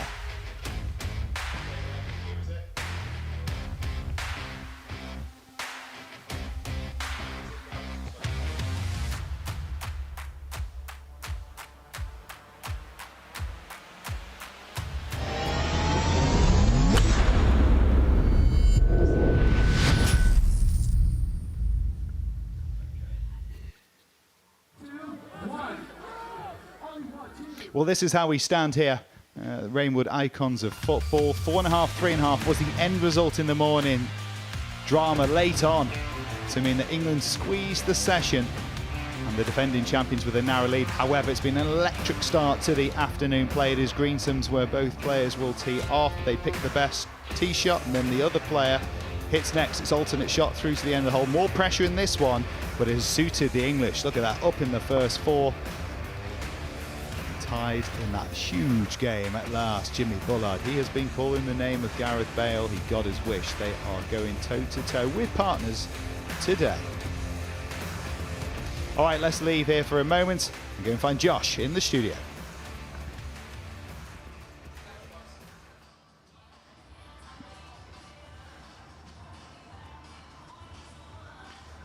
Back in the studio with Tubes and Ange, golfing royalty. Legend, all right, mate? Now talk to me. Tubes, I'm going to start with you. Call the captain. Yeah. Didn't happen in the first session, but I know you're a big Chelsea fan. Absolutely. Captain, leader, legend. Yeah. JT has been voted as the player that can call the captain. He lost his first match. Yeah. He doesn't want to let that happen again. When do you think No. he's going to call him? Right, I think maybe with Danny Willett, like if it's a par 5, second shot, yeah, to zing it on, on the Yeah. green. So you've got a putt at eagle. But I did say, didn't I? I had a feeling Jimmy was never going to call Danny Willett because he was so focused. But how good was that last game? The last. I mean, we're talking about. Gareth didn't call Bjorn either, did he? They both didn't call. That's brilliant. That. I mean, that was, I think, maybe a love little that. bit of an ego thing. Yeah, totally. I've got it. I've got it. It's very, very interesting to see when this is going to be called, because we saw last year it was used to absolute perfection. It could change the game. I think there's 9 points available in the last 4 holes. We've seen That's games. spicy, isn't it? That's proper red spicy. right now on the board, but that can change at any moment in those last 4 holes. Maybe the par. It can be tee shot, can't it? Can it be? Can it be the tee? It can't be the tee shot. Oh, no, I was going to say one of the par 3s. Yeah. Do you know what That's I mean? dangerous. But I reckon, second shot on a par 5. I reckon get the captains in. 260, full send. Yeah. Get Danny in there. Exactly that. So we've asked across the week for the fans to get involved using our interaction hub. So for Tubes, what is the best and worst thing about working with Bullard? The best. And worst. How long you got? How long we got? Yeah. Do you know what? He's been a joy to work with. He's so good at golf. Yeah. Do you know what I mean? And obviously, the funny thing about when people see Jimmy Bullard, they think he's absolutely crazy, which he is. But when he's playing golf, we put him against top pros, don't we? Proper. Yeah, DP World competitive Tour golf, play. a bit like today. He's proper switched on. You're not getting him mucking around. Everyone's like, oh, he's serious. So he's been brilliant for the channel. We do have a laugh. So yeah, that's what I can say. Really, so good. What would you say, Ange? Yeah, totally. So yeah, when we're doing silly formats and having a laugh, he has a laugh. But as soon as it's a proper sort of scratch match, he's talking about silly formats and having a laugh. It was no joke when you got your hole in one, and luckily enough, we've actually got some footage of that as well. Let's have a little look. Look at that. I mean, it's absolutely frightening. The ball flight looks perfect for something, a little inconsequential thing. Here we go. Here we go. Go on, the boy. Ain't bad, is it? Wasn't $10 million in that one, annoyingly. Yeah, but we didn't know. Look, we didn't know because it was so windy that day. Yeah, it was 156 wind behind. Stephen was down there, and he was just stood there. We're like, he's going. Is it in the hole? Yeah, look. In the hole. I cannot believe we it's couldn't hear taken him. you this long We couldn't hear to him. start running, So boys. they were like, it's in the hole, it's in the hole. Yeah. Remember? It's unbelievable. I haven't Nearly quite pulled a recovered. hamstring I haven't there. quite recovered from that one Look yet. at the pace. We were nothing. I'm still blowing. Why was he not screaming? But no, it's... I did think that could be a Please hole do in that one. today, No, Rob. no. Please. But listen, that's where we go. We got something. Since you first came in on the first session, Yeah. if you look behind us, if you tear your eyes away from the hole-in-one, something's changed a little bit. There is a $10 million swing. The tee box has been set up, and we're looking at this. It gets the juices flowing, doesn't it? You're already spending the money, boys. I've never seen that. We've opted for Ange to do it because of just that. He's got hole-in-one history. So have you.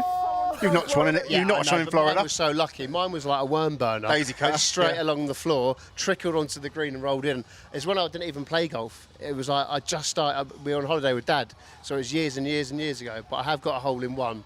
But There we go. Not do you a know how proper long it one is? like that. Listen, Do you know how long it is? I'm hearing it's about 177 yards, Right, which is okay. a lot less than we have right here on the first fairway. Oh, look at England, they're proper up.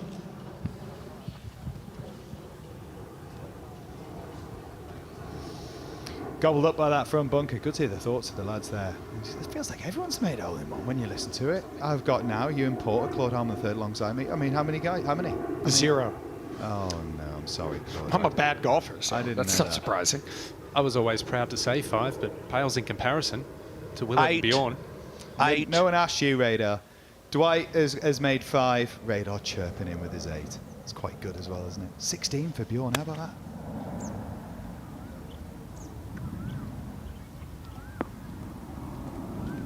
That's a good shot. He's hit some really good iron shots. Nick Butchie had a hole-in-one when he played the PGA Tour in San Diego. Didn't have the honor on the next tee. Worked that one out. Joking. Back-to-back hole-in-ones No in the way. 70s. Oh my word. Let's have another look at this one here. Ball ever so slightly above the feet, tucked away on this left side. Yeah, and that helps him. He likes to hit a little bit of a draw.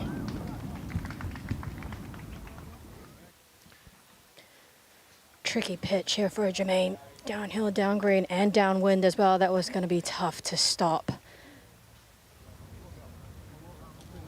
We can already see, guys, these greens are starting to get a lot faster, a lot firmer than they were this morning. They still had some moisture on them. But I think we are going to see some really interesting putts. But I think the short game is going to be really interesting this afternoon as well. Trying to judge where you want to land the ball, how much it's going to roll out, if you can spin it. So, what's the state of play here on this green amongst these guys? Well, Team England is up early in this match. Now, JT didn't have his best this morning. Batistuta didn't have his best this morning. But Team England seemed to be pairing up really nicely between Jermaine's game as well as JT's game.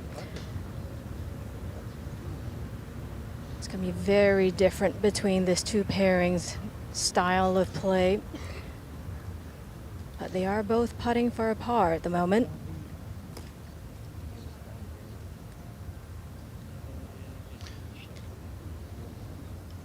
It is also slightly windier than it was this morning, which is just going to make it that much tougher.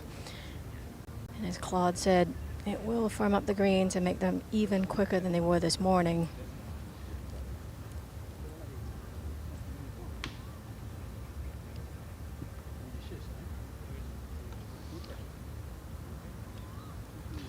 One thing we have seen, Claude, is a lot of back pins in the holes out here, which means it's difficult to get the approach shots close to the hole and therefore leaving longer putts, and it's difficult to lag the ball on these quick greens. It's not easy.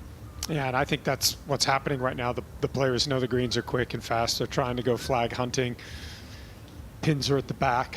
I think you really have to be disciplined in situations like this and just say to yourself, listen, given my handicap level, given my ability, let me just try and hit as many greens as possible, get some confidence. Speaking of confidence. 312. Flat out driver. Gently. Downhill and downwind. Munched it. Giddy up. Oh, stay there. Well, Radar, dry still. Can you see? That, I'm not sure, but there's a little bank there that hasn't been cut. might have hung on. It deserved to. What a tee shot. Brave, flushed it.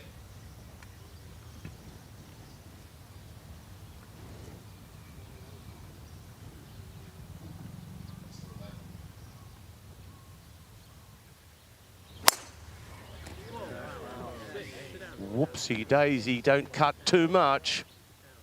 That'll be wet. It's a crock.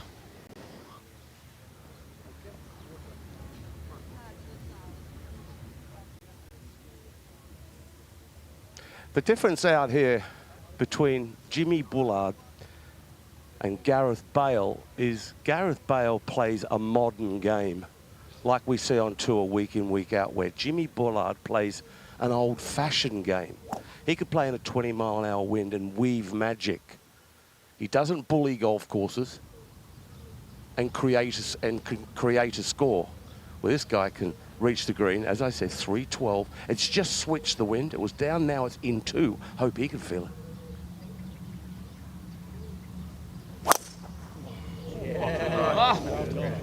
What's a drive? 175 ball speed. Oh, Keddy, what? 175's tour average, guys. I mean, he's got some speed.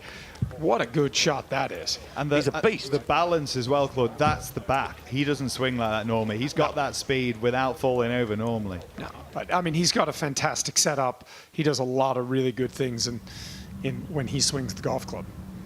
Doesn't look like he's nursing a back injury, but he certainly is. And that was from a bogey and the half. So, all bad news, I'm afraid, for Team World. This is kind of reminiscent of what we saw in the morning. Team World got up early, and then the English team fought back. But right now, it's all Team England. That is our state of play.